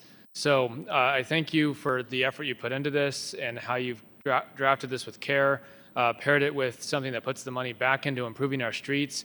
It's really just a great approach, and I'd love to add myself as a co-sponsor. And again, thank you to the Alderman from the 3rd for bringing this forward. Madam Clerk, please make note of that. So noted. Alderwoman from the 12th.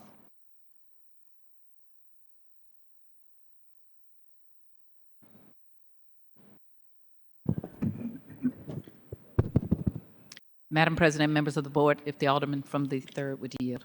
The Alderman from the 3rd yield to questioning from the Alderwoman from the 12th. I will. Alderwoman, you may proceed.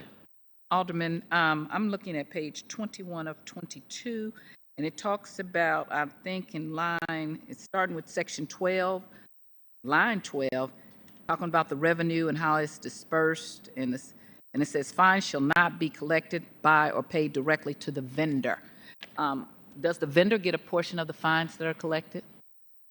So, Alderwoman, that is specific. We did Alderwoman. not. I'm sorry, Alderwoman. what we didn't want to have happen is that the money go directly to the vendor. So this program is administered through the courts, and then any programmatic expenses for the administration of it that the vendor requires in order to do their work would be paid out to them through the city treasurer's office versus them collecting the revenue, which was happening underneath the old program. So again, that kind of goes back to trying to ensure that we're operating legally and constitutionally as well. So there's a set amount they get paid. They don't get a percentage of the tickets. Is Correct. what I'm trying to get at. Is that correct? Right. They would get paid based off of the fee for service, essentially. Okay. And so I used to be a real great supporter of this. I'm like in the middle now. A lot of my community hates this. I think that anything that will work to slow people down is good if it's legal.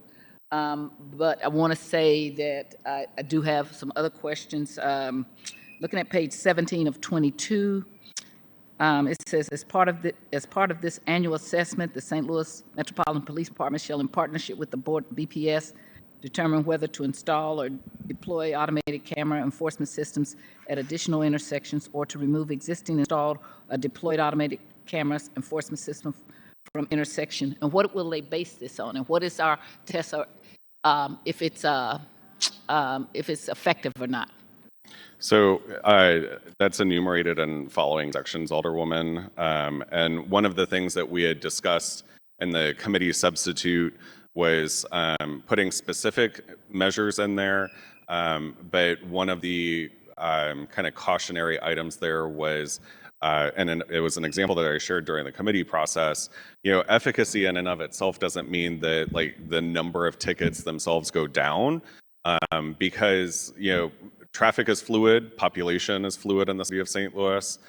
So I think the kind of more common example that's provided is an intersection that's around the, what's now being built at the NGA, up in North St. Louis. There might be lower traffic counts there now. So, if there was an automated camera enforcement system there now, basing that off of the number of vehicles that go through, if there's an increase because all of a sudden there's 5,000 people working there, that doesn't mean that it's ineffective, right? Just because there's more tickets being issued there doesn't mean that it's ineffective. You have to look at the percentage of vehicles that are going through those intersections. So we did, include some language in the bill to ensure that we're evaluating it from those types of measures, but also leaving some discretion up to the Board of Public Service and, the other professionals in city government to make those determinations as well. Oh, well, I did see that you had some tests, but that's what I wanted to know. Ultimately, if you're going to remove a camera, it's not effective. Is it that, I was trying to find out, is it that we really don't have people running red lights there, so we don't need it there? Or once we put it up there, people got so frightened, they stopped running red lights? It's a combination of that. I like objective criteria a lot more than subjective, so that's what I'm trying to get at. So the police, I know you have it where the police would put a report together every year, okay? And then when they submit that report, then I guess it goes to the BPS. And then between the police and BPS, I'm trying to get a better feel of what would make them remove a camera that was already there. And I kind of heard you, but I really don't feel like I got the answer I'm looking for. Maybe there is no answer. Yeah, so they would have to define that annual assessment. I mean, we're going to leave it up to the traffic professionals to do that, both with the streets department and the police department, but it'll be rules that are promulgated by BPS to make that determination. And so, like I said, we did have specific criteria spelled out previously, but I think that at the end of the day, we're trying to also ensure that, the folks that are responsible, the professionals that, we entrust in city government to do this work are promulgating those rules to determine whether or not they're effective or not. And that report would come back to the Board of Aldermen as well. And so once they have that determined would be the rules, we will get a copy of it, or our clerk or someone like that, a copy of what is it that decides, and it'll be a pretty objective, maybe a little subjectivity, but mostly objective set of criteria. Is that correct? Okay, and so, I used to really think these things would work. I was the big supporter of them. But what I watched happen is, I guess for the last few years, we have red lights on all of our red lights, our traffic lights, red, yellow, and green. The traffic lights don't work. They don't work. So putting a camera up there is supposed to stop them from running through red lights because they will be afraid of, they will get a ticket because we've changed it now that it will be put on points on your license. So we have to identify who the person is. We have to make sure that that's the person. So what happens when you have all these other things that happen? What if I have a hat on and it's pulled down to here and more than one person drives my vehicle?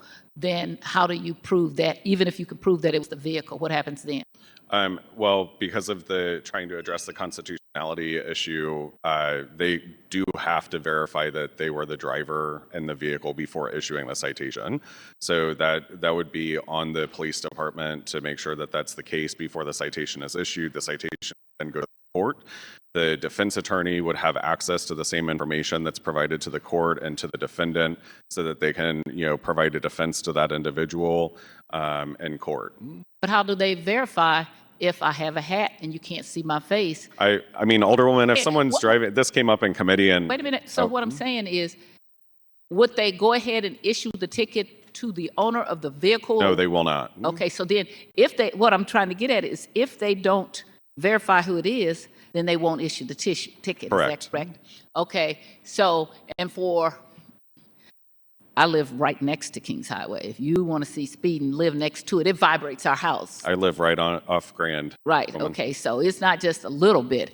It's like this. And it was created by the city doing some really crazy things in our part of Kings Highway. But so a lot of what we have is what the Alderman from the 4th had talked about, which was we have a lot of people driving without tags, been expired for a long time ago, or never had legal tags. So all of those would not be issued because we couldn't prove who it was. Is that what would happen? So the billboard bill itself doesn't address the illegal plates or expired plates, things of that nature. That's not one of the items that's addressed as a violation. I will note, however, that Jefferson City did pass, I believe it was last session, a law that now requires sales tax to be paid at point of sale. That will start to alleviate some of the issues that we have with the temp tags and other things in the state of Missouri. Now, that doesn't go into effect for a few years, so we'll still see some of those things on our street. But Jefferson City, to their credit, I'll give credit where credit is due, are actually working on that issue. They're letting a lot of other things slip through the crack, but they did actually kind of do something to address the temp tag situation. I want to put a tag onto that. For 30 years, we have been begging them to do that. So somebody somewhere has a little contract for temp tags because there's no reason for temp tags now. When you pay your tax, when you get a car, you should have to pay your sales tax and you should be issued a permanent plate then. For that to be going on and then pass it, and everybody said, oh, they did it, and then it's not being implemented yet. So another few years, that's a contract someplace that somebody needs to find out where it is, because that's not because it's in the best interest of anybody in the state to give temp tags out at this point, because often those people go way beyond the time, or they trade them around. They don't have insurance on the cars and things like that, and so then you have a big problem going on. Is there any kind of sunset clause in this bill that if we found out this is not working, that we would say, okay, this is not working, so this is withdrawn? Is there a limit to how long? We have a contract with this vendor, I guess. How long is the contract with the vendor? Do you know? That would be determined by the RFP, Alderwoman. Okay, and so. And I'll caveat that the mayor's office has, I believe, started working on a request for information from various vendors that might be interested in administering the program or working with us on the program. So I don't have access to that information just yet, but the administration has at least started to undertake that process. And do you know how long? Well, I know our past ordinance was determined to be unconstitutional, but do you know how long that contract was? Do you remember? I can't recall offhand, Alderwoman. If I had to do a guesstimate, I think it was for 10 years, but Okay. I don't recall specifically. And I like the part about where we actually are going to do some tracking to find out if they're successful, but I don't think they're going to be successful because I think we let it get way out of hand. That's why I started pursuing the thing about hiring part-time police. And actually, because of the press that I got, I actually have been contacted by several former police officers of the St. Louis City Police who have enacted it in other parts of the state where people told me that it could not be done in other parts. And one of the guys is going to be meeting with me next week to talk about that. I want to be able to have all the tools in the toolbox to work. I just am very afraid that this will make, I heard the alderman from where are you from? From the 5th saying that, okay, I'm not going to repeat that on the floor. I heard him say that when they instituted the red light cameras before, that the incidents of running the red light was immediately stopped. People, they ended some of the fatalities. And if you get just one, that's one life that's very important. But depending on who's driving through your community, if you have an older, more stable persons who live in your community, they do get scared of getting a ticket. I think some of the younger people who are doing this, they don't care. I mean, they actually don't care. I was sitting at Kings Highway in Lindell the other day, and the police officer was coming the other way, and the guy just sped right through, and he saw the police officer over there. So I don't believe that the red light cameras are going to be as effective as we would love them to be. I think what we're trying to do is send a symbol or signal to the people to say, we do hear you, we know there's a problem, and whatever we can try to do, we're going to try to do it. But I guess my other concern is that it just becomes a cash cow, and we collect fees, but we're not addressing the problem. Okay, and that so. The most that I've gotten from in my community, and I have neighborhood meetings all around my ward, has been, oh, I don't like it, I got a ticket. But what you address some of it, because a lot of them were saying they got tickets because they made a turn on a red light. So right now I'm at a present because I've not really heard anybody who say, I think this is a great thing. They want to see more police in the community more than red light cameras. But I'm not somebody out there crusading saying it's not good, because I hear the good parts too. I just don't believe at this point that it's going to be effective, that we should have maybe brought that back at a different time before people got so used to running red lights. If we don't have more police officers out there in traffic actually saying, hey, I'm going to be right there writing you a ticket right then, and I'm going to know who you are, I think it's going to feel good. But I would really love to see in this legislation something that says if we've come back a year or 2 years or 3 years and it's not working, that we repeal that we don't just let that go on as a contract for somebody. So I guess that's what I'm uncomfortable about. But I do understand why you're pursuing it, because anything that saves lives is a good thing. And thank you for sponsoring the bill. Alderwoman from the 11th. Thank you, Madam President, members of the board. So mine, I guess, is more of a comment than anything. I am going to support this bill, and I'd like to be a co-sponsor. Madam Clerk, if you could please make note of that. So on March 7th, 2023, which was a Tuesday, it's a beautiful day. Car comes out of nowhere, knocks me into a fire hydrant. Thank God for the fire hydrant. That's the only thing that kept my car from flipping over. Completely killed Hillary, which is my car, Hillary Highlander. And so the guy who hit me, this wasn't a young guy, older guy. I don't know where he was heading, but no license, no insurance. All I got was a new car. So this Saturday, I'm coming home. Vanderbilt at Forest Park. Guy comes and just scrapes up the whole side of my new car. That's how reckless people are today. Now, thank God, at first I thought he ran, but he parked around the corner, he walked back. And he accepted responsibility, which I do appreciate.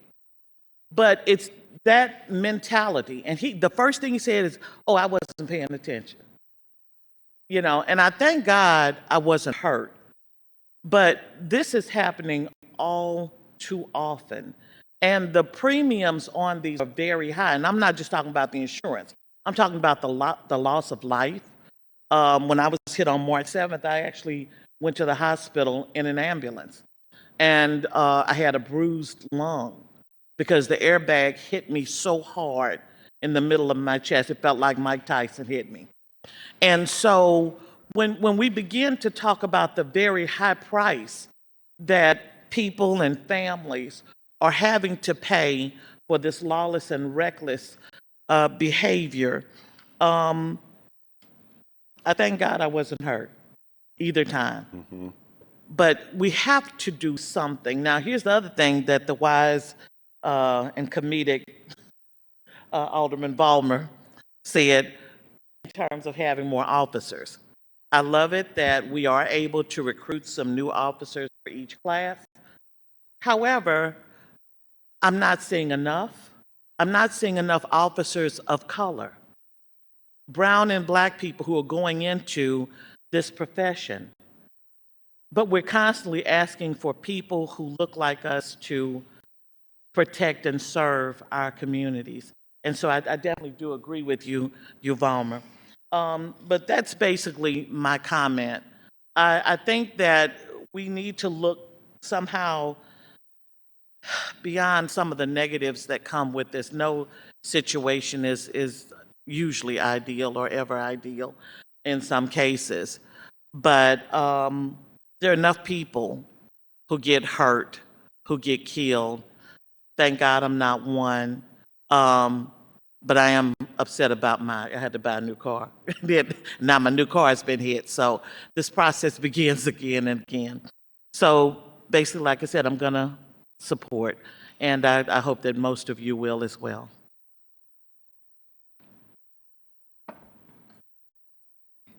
Any further discussion? Alderman from the 4th. Thank you, Madam President, members of the board. I just want to address the mischaracterization that the alderman from the 3rd had on my previous statement. He made an accusation that I had not read the bill. I have read the bill, and what he left out is comes to a complete stop. What I had said was the way that overwhelmingly in the past these have worked is when someone slows down to a mile an hour while they're making that right turn. And if there was a police officer behind you, they're not going to write that ticket 99% of that time. The camera is going to get you on that ticket, and it's a cash grab. It's just a cash grab. The alderman stated that, no, this doesn't address what I think and what the alderwoman from the 12th pointed out are some of the most problematic drivers in our region, those that don't have tags at all or have long expired temp tags. These people will continue to fly through red lights with absolutely no penalty at all, while we are ticketing people who slow down to 1 mile an hour to make a right turn.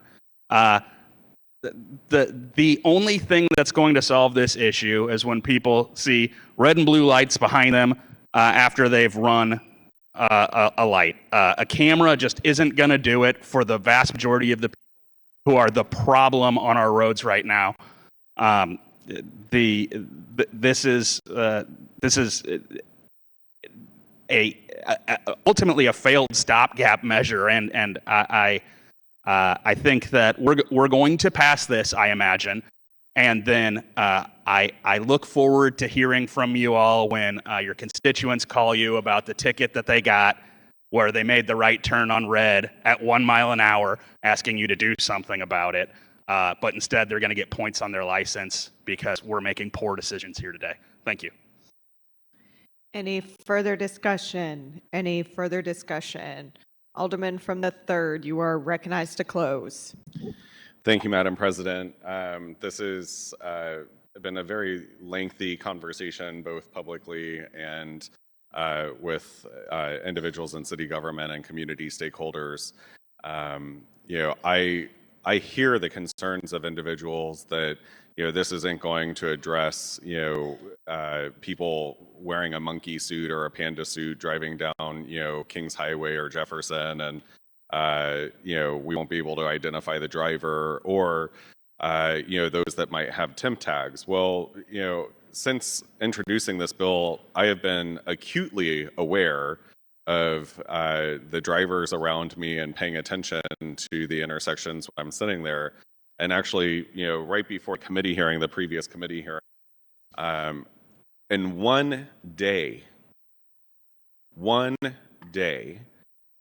in 3 separate parts of this city, I observed people running a red light.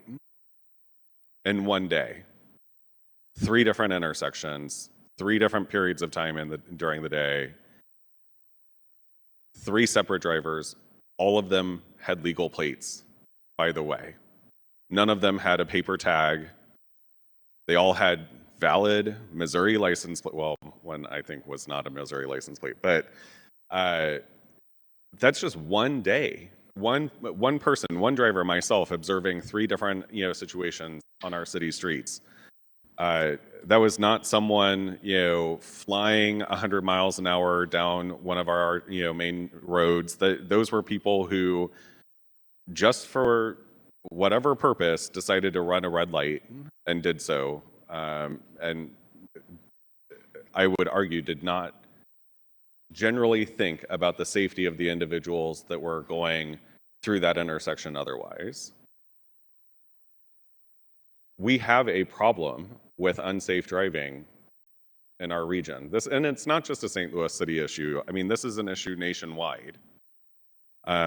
This bill, along with its companion bill 106, you know, the alderwoman from the 12th ward, you know, mentioned, you know, wanting to address kind of the more root causes of this. Well, Board Bill 106 is an attempt to do that. Instead of making this a cash grab and sending this revenue into our general revenue pool, 106 establishes a traffic safety improvement fund. One of the items that's identified in the traffic safety improvement fund is driver's education. Actually providing driver's education. So the revenue generated by this program will go directly towards root cause issues instead of our general revenue fund like it did previously. The previous program also just had a blanket, I think it was $100 fee or fine for all citations. We are not doing that any longer. That was unconstitutional. We are doing things as they should be and by the book. That does unfortunately mean that these will have points associated with them. But hopefully that also means that people will become more aware through the enforcement on our streets. I'll get more into 106 because it's next on the agenda, so I don't want to belabor that too much. But we really have taken a broad approach to addressing as many of the community concerns as possible in this ordinance, making it legal, making it operational, making it safe. Part of the reason that this also, you know, had taken so long is because this is, you know, or would be considered a surveillance program, and so we wanted to make sure that we passed CCOPs before we implemented this. And we literally just did that, you know, on the perfection calendar moments ago. We've been working these, you know, few bills in tandem with one another. You know, when I introduced this, I stood out on the field of St. Mary's High School with the president and with the mayor. And we talked about the importance of needing surveillance oversight. And we talked about traffic safety, how those go hand in hand with one another. I think I've done my part as the sponsor to ensure that we help get CCOPs across the line here.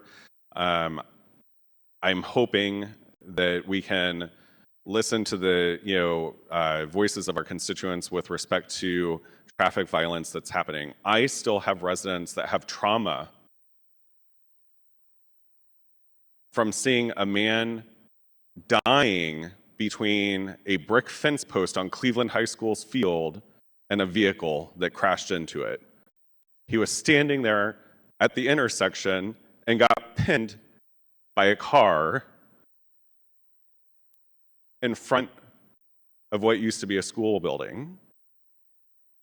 My neighbors will never unsee that.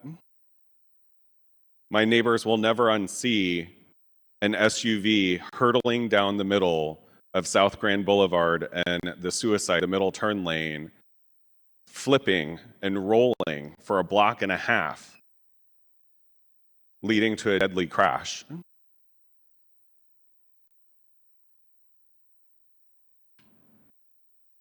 These happen all over our city and have gotten progressively worse. There is real trauma in our community from the traffic violence that happens every single day on our streets. I think many of us, believe that additional police might help. I think that that's, a topic of conversation for sure. However, the cameras eliminate another touch point. One of the conversations that we continue to have around, police reform in our city is, reducing the amount of interactions that the police have with individuals, particularly individuals of color. The camera system would do that. It would lead to one less interaction that could potentially become fatal. So I think, between the passage of CCOPS, which, would address the surveillance technology and oversight of that, and the work that's taken place with Board Bill 105 to ensure that it's constitutional, that it takes into consideration the civil liberties of the individuals who are passing through our intersections. Is it a perfect bill? No. But I am moved that we can actually get to a place where this is not a quote unquote cash grab and that we are actually starting to put resources in infrastructure, into drivers' education. And I'm very much a advocate for the Alderwoman of the 11th. She wants to amend 106 to also include public service announcements in that as well, so that we can start to really educate our community around the dangers of traffic violence. And with that, I close and would ask for your favorable consideration on Board Bill 105. Floor substitute. It's been moved by the Alderman from the 3rd, seconded by the Alderman from the 9th, that we perfect Board Bill 105 floor substitute. Madam Clerk, please call the roll. Alderwoman Schweitzer. Alderman Oldenburg. Alderman Cone. Aye. Alderman Narayan. Alderman Balmer. Alderwoman Velazquez. Alderwoman Sanier. Alderwoman Spencer. Alderman Browning. Alderwoman Clark Hubbard. Alderwoman Keys. Aye. Alderwoman Tyus. Alderwoman Boyd. Present. Alderman Aldridge. President Green. Aye. Alderman Oldenburg. 11 aye votes, 1 no vote, and 2 voted present. By your vote, you sustain the motion from the Alderman from the 3rd to perfect Board Bill number 105 floor substitute. Board Bill 106, sponsored by Alderman Cone, President Green, and Alderwoman Schweitzer. An ordinance establishing the Neighborhood Traffic Safety Improvement Fund and authorizing the appropriation of those funds to be used for certain projects to prevent traffic accidents and fatalities and improve traffic safety citywide, requiring annual reports developed by Street Department and presented to the Public Infrastructure and Utilities Committee regarding the expenditures of funds contained in the severability clause. Alderman from the 3rd, you're recognized on the perfection of Board Bill 106. Thank you, Madam President. Board Bill 106, as I referenced in previous discussion, is the establishment of the Neighborhood Traffic Safety Improvement Fund. Revenue that would be generated from the automated camera enforcement program would be deposited into this account and used for a number of items, not the least of which would be a driver's education curriculum in partnership with our schools. And also various infrastructure improvements, whether that's street striping, signage, LED signage at high-impact intersections on our neighborhood streets. I think we can all agree ward capital doesn't go far enough. Citywide capital almost never touches our residential neighborhood streets. So this program would essentially allow the funds that are collected, and we don't know how much that is going to be right now. I'll be fully, transparent. If past program is any indicator, I think there was about $1 million to $2 million a year that was generated through that. That would be, essentially used in this traffic safety improvement fund for the various purposes outlined within the bill. And the Alderwoman from the 11th, I know, is going to be presenting an amendment, which I believe is on everyone's desk, that would also add public service announcements to the list of approved expenditures for the Neighborhood Traffic Safety Fund, which I would also support as well. Alderman, do you want to make a motion to perfect? Thank you, Madam President. I would like to make the motion to perfect Board Bill 106. It's been moved by the Alderman from the 3rd, seconded by the Alderman from the 5th, that we perfect Board Bill number 106. We want to proceed with the amendment at this time. Alderwoman from the 11th, you're recognized on Amendment 1 to Board Bill 106. Thank you, Madam President. So I would like to move to add amendment number 1 to Board Bill 106. Second. It's been moved by the Alderwoman from the 11th, seconded by the Alderman from the 3rd, that we adopt Amendment 1 to 106. My mic keeps going in and out. Yeah. Alderwoman, you may proceed. So in listening to Alderman Cone, 3rd Ward Alderman, and I like the bill that he presented in 106, but I felt like there was an element that was essential, and not enough work is done on any issue today with PSAs. And I would really like to see PSAs come back because they do raise awareness and they bring consciousness to several issues. All of us here are probably old enough to know the old adage, was it who don't? Okay. And there are a ton of those little things that helped us to remember to look out for our community, look out for our world. Don't be a litter bug. So I was hoping that as a part of this bill, PSAs could be a vital part. Thank you. Great. It's been moved by the Alderwoman from the 11th, seconded by the Alderman from the 3rd, that we adopt Amendment number 1 to Board Bill 106. All those in favor signify by saying aye. Aye. Opposed? Motion carries. Alderman, you may proceed. Thank you, Madam President. I renew my motion. It's been moved by the Alderman from the 3rd, seconded by the Alderman from the 5th, that we perfect Board Bill number 106 as amended. Madam Clerk, please call the roll. Oh, sorry, there. Did not see Alderman from the 4th. Alderman from the 4th, you're recognized. Members of the board, if we're going to engage in this policy and back up the municipal court with red light camera trials indefinitely, and create a huge bottleneck there, I guess we may as well use these funds for basic infrastructure and traffic calming. So please add me as a co-sponsor. Madam Clerk, please make note of that. Alderwoman from the 7th. Thank you, Madam President, members of the board. I want to thank Alderman Cone for his work on this bill, and also really want to thank you for, I have very strong feelings about having oversight for technology with this, and you really did a great job, because I think your bill has been supported for quite some time, and you still allowed time for that bill sponsor and the Public Safety Committee to get through what we needed to get through. So thank you for that. And Madam Clerk, please add me as co-sponsor. Madam Clerk, please make note of that. Alderwoman from the 12th. President, members of the board, are we getting ready to vote on her motion, and then we're going to address the issue? We voted on the motion. Now we are discussing the issue. Okay, thank you. If the Alderman from the 3rd would yield, Madam President, members of the board. The Alderman from the 3rd yield to questioning from the Alderwoman from the 12th. Indubitably. Alderwoman, you may proceed. Thank you. Alderman, so I think this is a great idea. I was always sad that they took driver's eds and driver's trainings from the schools. If any time we needed to put it back, it is now. Some people think that school is for, and I'm going to date myself, reading, writing, and arithmetic. But school is for so many other things, about educating people, sometimes about how culture has changed, what's important.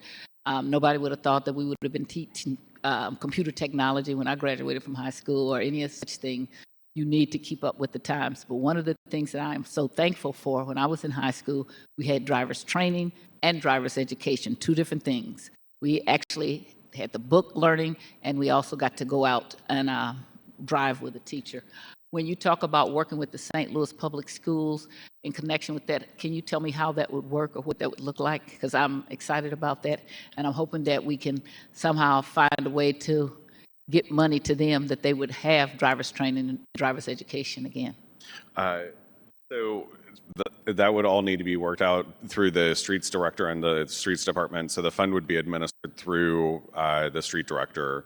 And right now, and this was brought up in committee as well, there's not a direct agreement with SLPS, but we have been working, and I know the administration secured, I believe it's a $50,000 or $60,000 grant for a driver's education curriculum.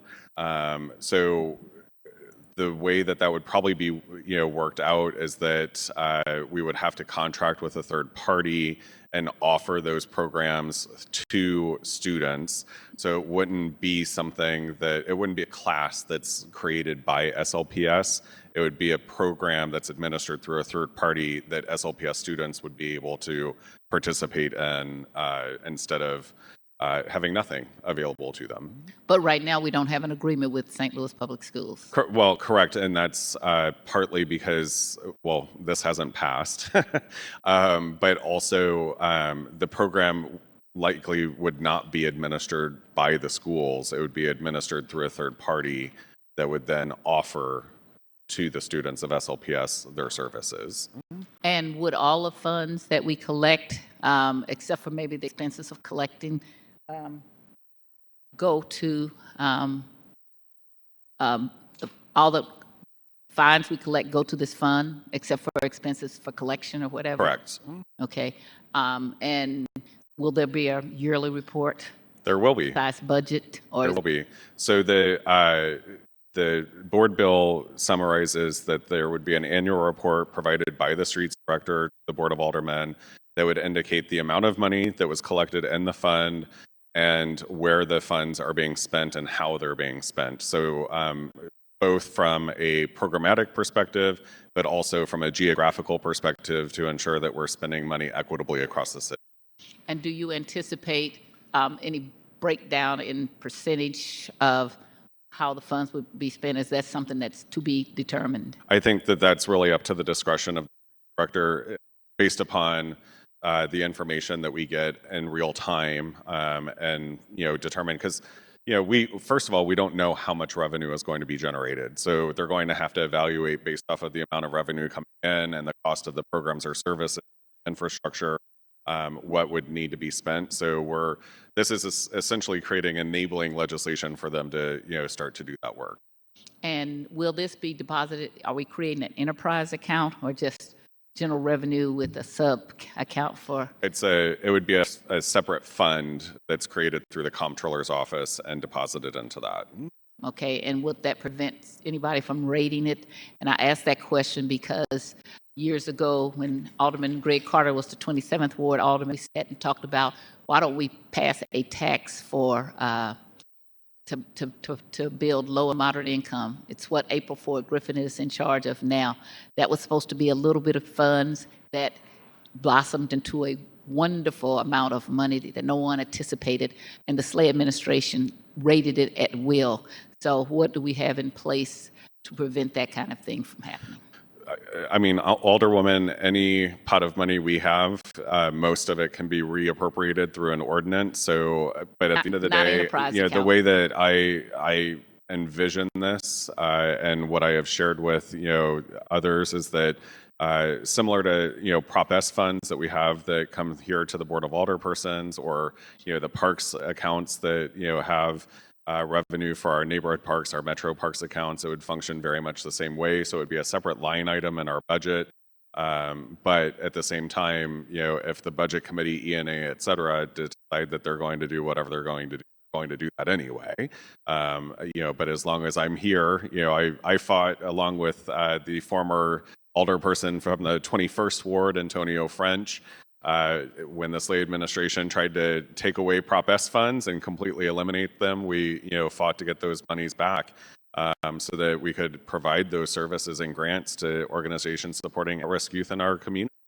So it's really incumbent, and this as well as anyone else, it's really incumbent upon our colleagues, particularly those that are on the budget committee, to make their voices heard and make sure that we're not doing those types of, I'll call it tomfoolery. And I also think it's incumbent upon us as we know better, we do better. So that's why I was asking about setting up enterprise accounts. Right. It's like we pay, $14 for trash, but only 3 of it goes into the trash. The rest of it goes into general revenue. Mm-hmm. So you make people think you're paying for one thing when it's a whole other thing. And if we set up more of these specific accounts, we don't go raiding the airport. We don't go raiding the water. We have things that are enterprise accounts, and you're not allowed to do it. So I think that we should look at that more, even on a smaller basis, so that we don't have the next generation of who's the mayor saying, oh my God, they raised all this money and doing something different with it. Yeah. I am supportive of the process of what you're doing. And as I said, I wish we could find a way to get driver's training and driver's education back in the schools. That is a very important thing. You need literacy, but I'm almost ready to also put manners back into the schools. You need people who know how to say, excuse me, instead of somebody steps on their foot, they get mad and start a fight. Sometimes it's just, I made a mistake and I'm sorry. So I'm hoping that this will be an impetus to encourage our board members to look at if there's a way we could fund driver's training and driver's education. If not, then if we're going to have a fund that's set aside that does it, maybe at certain places throughout the city, you have driver's training, driver's education for students who want to come, or however it's set up. I think that is a good idea. Thank you very much. I have no further questions.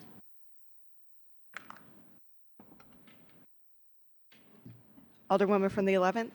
Thank you, Madam President. I'd like to be added as a co-sponsor. Madam Clerk, please make note of that. Any further discussion? Any further discussion? And it's been moved by the Alderman from the 3rd, seconded by the Alderman from the 5th, that we perfect Board Bill number 106 as amended. All those in favor signify by saying aye. Aye. Aye. Opposed? Motion carries. Board Bill 197, sponsored by Alderwoman Keys, an ordinance approving a redevelopment plan dated November 14, 2023 for the 2601 Market Street area in the city of St. Louis. Alderwoman from the 11th, you're recognized on the perfection of Board Bill 197. Thank you, Madam President, members of the board. I move to perfect Board Bill 197.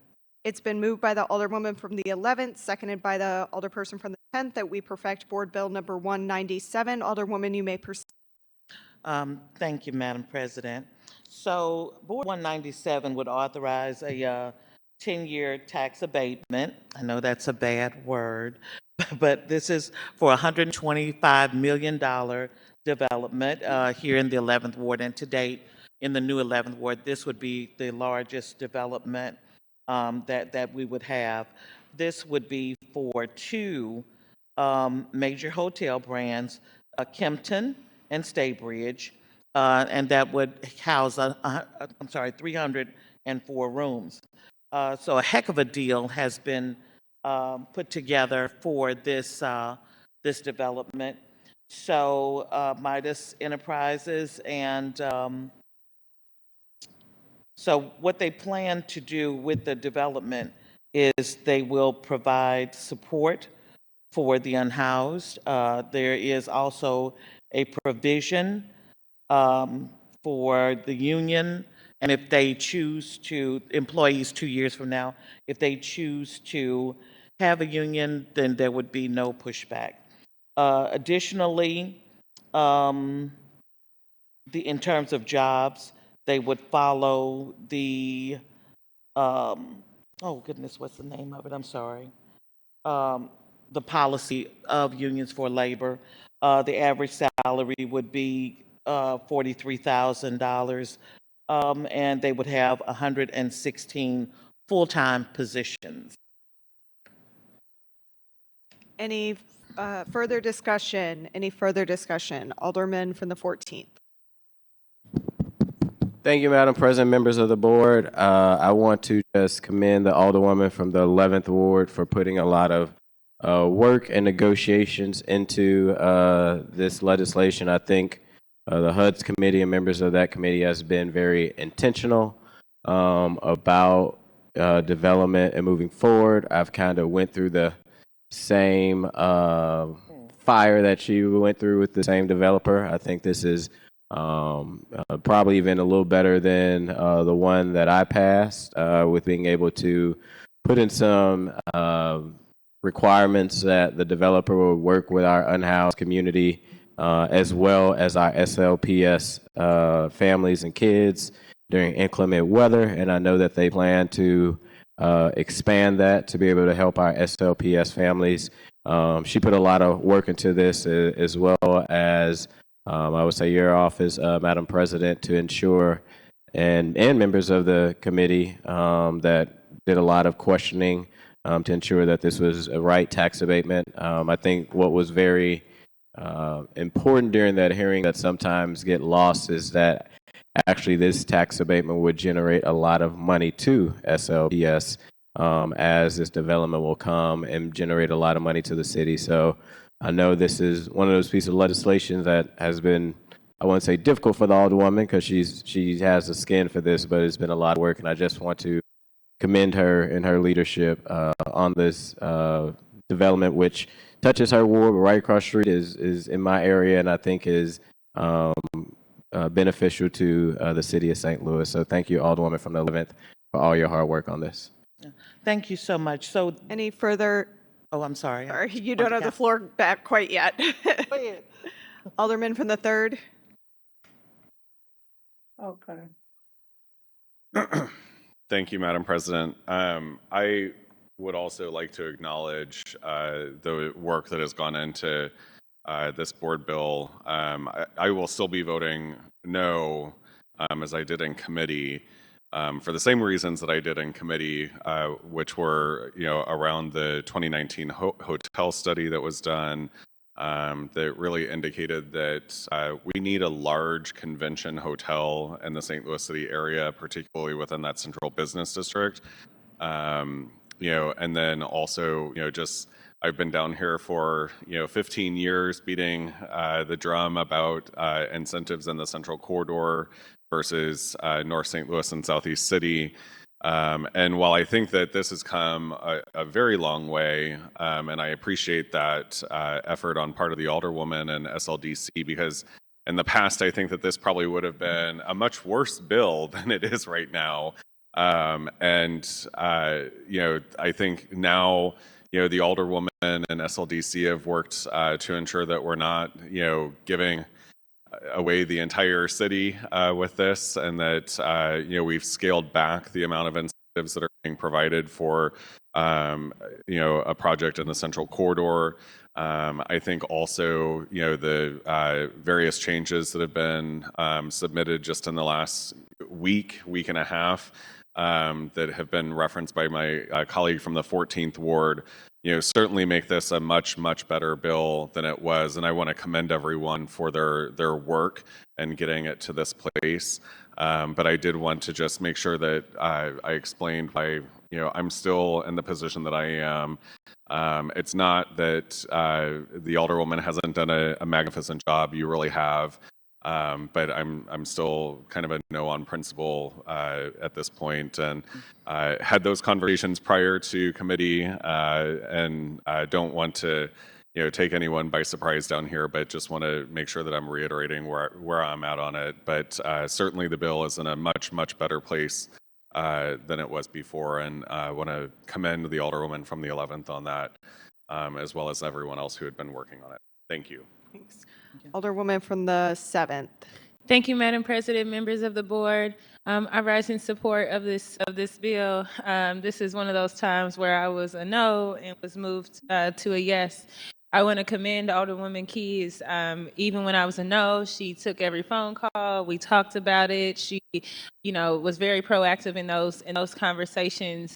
And then when I was able to say, that I had some concerns, one of the things that we've been talking about a lot is the impact that these things have on our public school districts and what had, and we know that one of the issues that they deal with on top of decreasing students and decreasing capital is that they also deal with the challenge of, 20% of them are unhoused. And so thank you, Alderwoman Keys, for your conversations before and afterwards. And also in this case, I definitely think it's important to give a thank you to the president and her team, because when we had that initial meeting and took no, one of the things that you talked about was that there is cases where these incentives can be win-win deals for all of those involved. And Alderwoman Schweitzer even thanked us at the following meeting and said thank you to the members who voted no, because it's got us to a we're able to have negotiations and get us to something that we hadn't had before.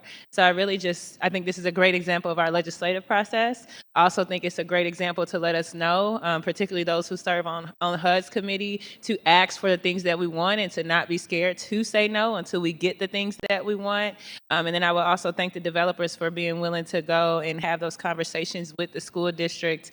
And I look forward to hearing, I think on Monday they have a meeting where they're going to talk about some specifics of what the hotel voucher piece is, but I look forward to hearing those conversations. And again, just want to commend the Alderwoman from the 11th for her work on this, the president's team for helping to make sure we don't just settle and take what we could get, the school district and the developer for all of us coming at the table together. Thank you. Alderwoman from the 13th.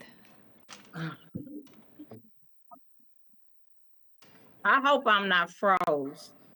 No, we can see you just fine, Alderwoman. Oh my God, this whole technology. Okay.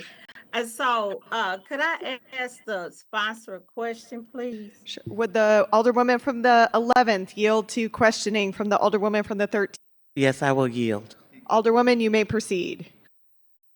Okay, and so I just wanted to ask: is this a validation of a partnership between SLPS and developer? Yes, the board president has sent a letter of support. This is very beneficial on behalf of our St. Louis public schools. I think one of the, and just off the top of my head, is that this deal over a 10-year period will give about $4 million plus to our St. Louis public schools. So as described by the Alderwoman from the 7th, this truly is a win-win all the way around. And I'd like to thank President Green and her team for their research on this. Alderwoman from the 13th, Are you still with us? Your video's I'm off. here. Look, yeah, it bounced back and forth. This technology, so just be prepared. I'm trying to get in, and it'll pop me off. So, I think it's good because it brings dollars to the district, and so I was just kind of concerned because I'm trying to figure out. Did you talk to the president of the board and she said she supported this, or? Well, there's a letter of support, but I did personally speak with Board President Cousins. Okay, thank you so much. Any further discussion? Any further discussion? Seeing none, Alderwoman from the 11th, you are recognized to close.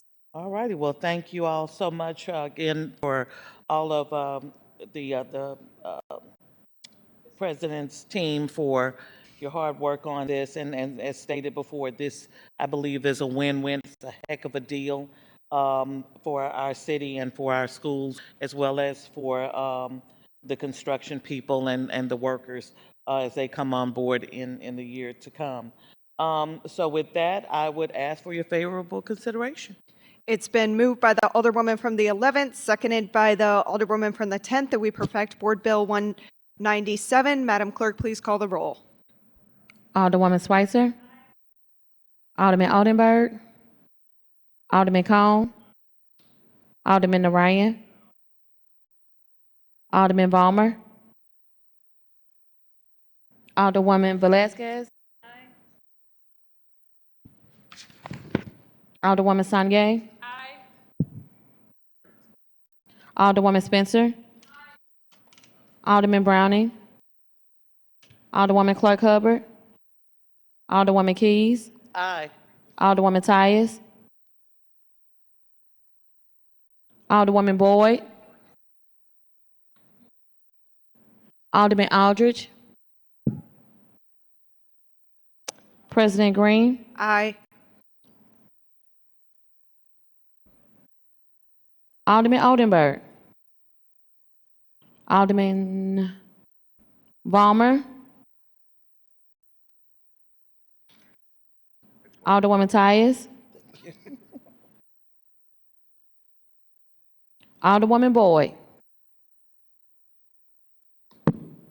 10 aye votes and 2 no votes. By your vote, you sustain the motion from the Alderwoman from the 11th to perfect Board Bill number 197. Board Bill 206, sponsored by Alderwoman Keys, an ordinance approving a petition to establish the 2601 Market Community Improvement District, establishing the 2601 Market Community Improvement District as a political subdivision of the state of Missouri, approving the appointment of the initial board of directors containing a severability clause and an emergency clause. Woman from the 11th, you're recognized on the perfection of Board Bill 206. Thank you. I'd like to move to perfect Board Bill 206, which is a, sorry. It's been moved by the Alderwoman from the 11th, seconded by the Alderwoman from the 10th, that we perfect Board Bill number 206. Alderwoman, you may proceed. Thank you. We've all been here a long time today. It's that kind of day. Yeah. So this is a companion bill to Board Bill 197. And so with this board bill, it creates a community, community improvement district for the site of the hotels, which would be there at Jefferson and Market, which right now is a vacant lot. And authorize a 1% sales tax and a special assignment for up to $5 per room per night if needed. This SID is expected to generate $2.7 million and help with the infrastructure improvements at the site. What was that? So there's all sorts of stuff happening behind you at the everybody's moment. getting loopy. Okay. Is there any further discussion? Any further discussion? It's been moved by the Alderwoman from the 11th, seconded by the Alderperson from the 10th, that we perfect Board Bill number 206. Madam Clerk, please call the roll. Alderwoman Schweitzer. Alderman Oldenburg. Alderman Cone. Aye. Alderman Narayan. Alderman Vollmer. Alderwoman Velazquez. Alderwoman Sanye. Alderwoman Spencer. Alderman Browning. Alderwoman Clark Hubbard. Alderwoman Keys. Aye. Alderwoman Tyus. Alderwoman Boyd. Alderman Aldridge. President Green. Aye. Alderman Oldenburg. Alderwoman Tyus. Alderwoman Boyd. 10 aye votes and 2 no votes. By your vote, you sustain the motion for the Alderwoman from the 11th to have perfected Board Bill 206. Thank you. Board Bill 241 as amended, sponsored by Alderwoman Keys, an ordinance repealing ordinance number 70573 and ordinance number 71774, and establishing a new liquor control district within the boundaries of the 11th Ward, prohibiting the issuance of packaged liquor or drink licenses for any currently non-licensed premises and the transfer of any existing license to another premises within the area of the 11th Ward specified in Section 2 for a period of 5 years beginning from the effective date of this ordinance, except as specified in Section 4 containing an emergency clause. Alderwoman from the 11th, you're recognized on the perfection of Board Bill 241. Once again, thank you, Madam President and members of the board. I move to perfect Board Bill 241. It's been moved by the Alderwoman from the 11th, seconded by the Alderwoman from the 10th, that we perfect Board Bill number 241. Alderwoman, you may proceed. So Board Bill 241 is actually going to replace, because we're repealing the previous board bill, there were issues surrounding the actual borders, which overlapped into the 12th ward. So we believe now that that has been corrected, and with that, we'd like to have this bill to replace that one, and I'm asking for your favorable consideration. Any further discussion? Any further discussion? Seeing none, it's been moved by the Alderwoman from the 11th, seconded by the Alderwoman from the 10th, that we perfect Board Bill number 241. All those in favor signify by saying aye. Opposed? Motion carries. Thank you. Report of engrossment. Board Bill 164, Committee Sub, 218, 219, 226 as amended, 44, Committee Sub as amended, and 158 as amended. Third reading and final passage of Board Bills consent. Board Bill 164, Committee Sub, 218, 219, 226 as amended, 44, Committee Sub as amended, and Board Bill 158 as amended. Alderwoman from the 10th, you're recognized on the motion to adopt the third reading and final passage of Board Bills on the consent calendar. Thank you, Madam President. Members of the Board, I move that we adopt the third reading and finally passage of Board Bills on the consent calendar. It's been moved by the Alderwoman from the 10th, seconded by the Alderman from the 9th, that we adopt the third and final passage of Board Bills on the consent calendar. Any discussion? Seeing none, Madam Clerk, please call the roll. Alderwoman Schweitzer, Alderman Oldenburg, Alderman Cone, Alderman Orion, Alderman Balmer, Alderwoman Velazquez, Alderwoman Sanye, Alderwoman Spencer, Alderman Browning, Alderwoman Clark Hubbard, Alderwoman Keys, Alderwoman Tyus, Alderwoman Boyd, Alderman Aldridge, President Green, Aye. Alderman Oldenburg, Alderwoman Sanye, Alderwoman Tyus, Alderwoman Boyd. 11 aye votes. By your vote, you sustain the motion from the Alderwoman from the 10th to third read and finally pass the aforementioned bill.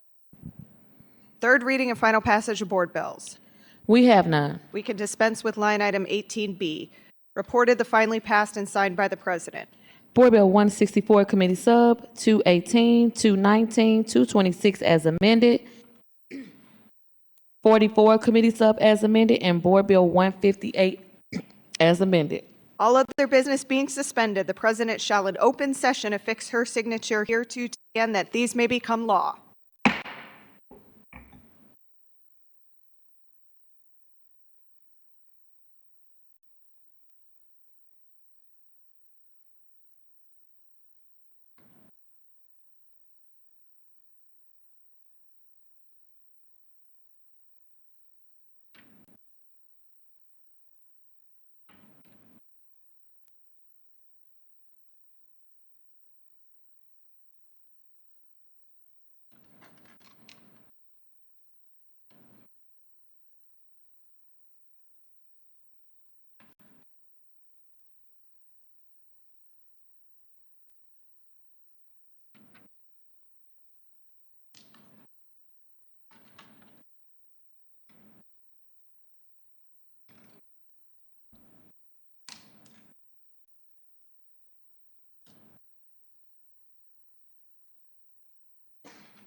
First reading resolutions in reference to committee.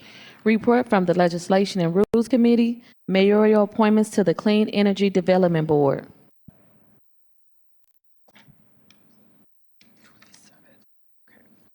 Aldermen from the 5th, you are recognized on Mayor Jones' appointments to the Clean Energy Development Board Convention Center Hotel Community Improvement District. Thank you, Madam President. Members of the board, I move that we approve the mayoral appointments to the Clean Energy Development Board, Neil Richardson and Ian Van Dam. It's been moved by the alderman from the 5th, seconded by the alderperson from the 3rd, that we approve Mayor Jones's appointments to the Clean Energy Development Board. Is there any discussion? Seeing none, all those in favor signify by saying aye. Aye. Opposed? Motion carries. Alderman from the 5th, you're recognized on Mayor Jones' appointments to the St. Louis Convention Center Hotel 3 Community Improvement District. Thank you, Madam President. Members of the board, I move that we approve the mayoral appointment to the St. Louis Convention Center Hotel 3 Community Improvement District, Mr. Mark Stumbaugh. It's been moved by the alderman from the 5th, seconded by the alderman from the 14th, that we approve Mayor Jones' appointment to the St. Louis Convention Center Hotel 3 Community Improvement District. Any discussion? Seeing none, all those in favor signify by saying aye. Opposed? Motion carries. Alderman from the 4th. Report from the Public Safety Committee, mayoral reappointments to the Committee of Plumbing Review. Alderman from the 4th, you're recognized on Mayor Jones' appointments to the Committee of Plumbing Review. Thank you, Madam President, members of the board. I move that we approve the mayor's reappointment of Lamarco Scales, Patrick Moynihan, Michael Young, and Daryl Hunter to the Committee of Plumbing Review. It's been moved by the alderman from the 4th, seconded by the alderwoman from the 10th, that we approve Mayor Jones' appointments to the Committee of Plumbing Review. Any discussion? Seeing none, all those in favor signify by saying aye. Aye. Opposed? Motion carries. Mayoral appointment to the Plumbers and Drain Layers Board of Examiners. Alderman from the 4th, you are recognized on Mayor Jones' appointments to the Plumbers and Drain Layers Board of Examiners. Thank you. I move that we accept the mayor's reappointment of Matthew Scott Russell and Patrick Moynihan to the Plumbers and Drain Layers Board of Examiners. It's been moved by the alderman from the 4th, seconded by the alderman from the 3rd, that we approve Mayor Jones' appointments to the Committee of Plumbers and Drain Layers Board of Examiners. Is there any discussion? Seeing none, all those in favor signify by saying aye. Opposed? Motion carries. Resolution 200, Committee Sub, sponsored by Alderwoman Schweitzer, Alderman Vollmer, Alderman Browning, Alderwoman Keys, and Alderman Aldridge. Adoption of a Vision Zero policy. Alderwoman from the 1st, you are recognized on the second reading of resolution number under committee substitute. Thank you, Madam President. Members of the board, I move to adopt Resolution 200, Committee Substitute. It's been moved by the alderwoman from the 1st, seconded by the alderman from the 5th, that we adopt resolution number 200, Committee Substitute. Alderwoman, you may proceed. Thank you so much. I won't belabor this. We've talked about this at length at the Public Infrastructure and Utilities Committee. Vision Zero is a series of policy priorities that focus on basically getting the number of traffic deaths in a city from whatever it is to zero. So looking at making decisions here in the city of St. Louis, prioritizing the lives of the people who are using our streets, and thinking about that holistically from policy point, infrastructure, engineering, everything we do in the city of St. Louis about reducing the number of traffic fatalities on our streets. So this lays out those priorities and is part of the work of the Public Infrastructure and Utilities Committee. Thank you. Any further discussion? Alderwoman from the 10th. Thank you, Madam President, members of the board. I just wanted to make sure I'm noted as a co-sponsor. Madam Clerk, please make note of that, and if you would add me as a co-sponsor as well. Alderman from the 4th. I would also like to be added. Madam Clerk, please make note of that. Make it in bank. Alderwoman from the 6th. I'd like to move to make it in bank. It's been moved by the alderwoman from the 6th, seconded by the alderman from the 5th, that we make resolution 200 committee substitute in bank. Is there any discussion? Seeing none, all those in favor signify by saying aye. Aye. Opposed? Motion carries. Alderwoman from the 1st, you may proceed. I renew my motion. It's been moved by the Alderwoman from the 1st, seconded by the Alderman from the 5th, that we adopt resolution number 200, committee substitute. All those in favor signify by saying aye. Aye. Opposed? Motion carries. That's the extent of second reading, resolutions, committee report, and adoption. Miscellaneous and unfinished business. We have none. Announcements. We have none. Any further announcements? Any further announcements? I would like to announce that Clerk Rogers has been with the city for 25 years now.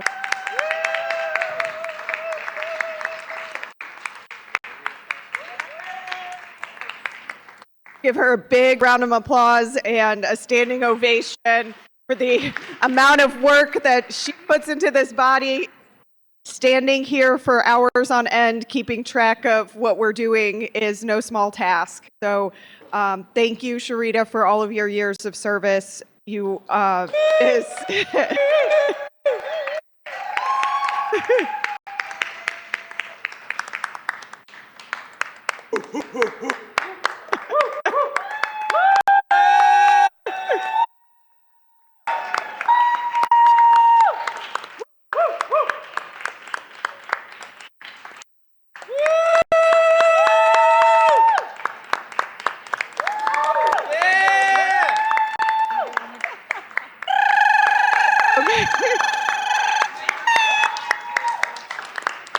all right.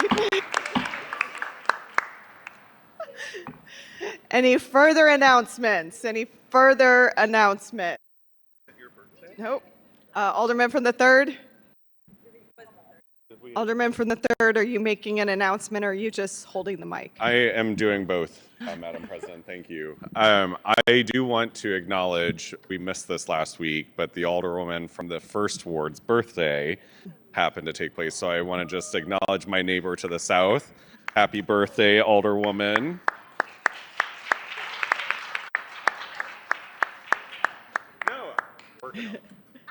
Any further announcements? Alderwoman from the 6th. I'd like to early announce the Alderman from the 3rd's birthday in a couple of weeks.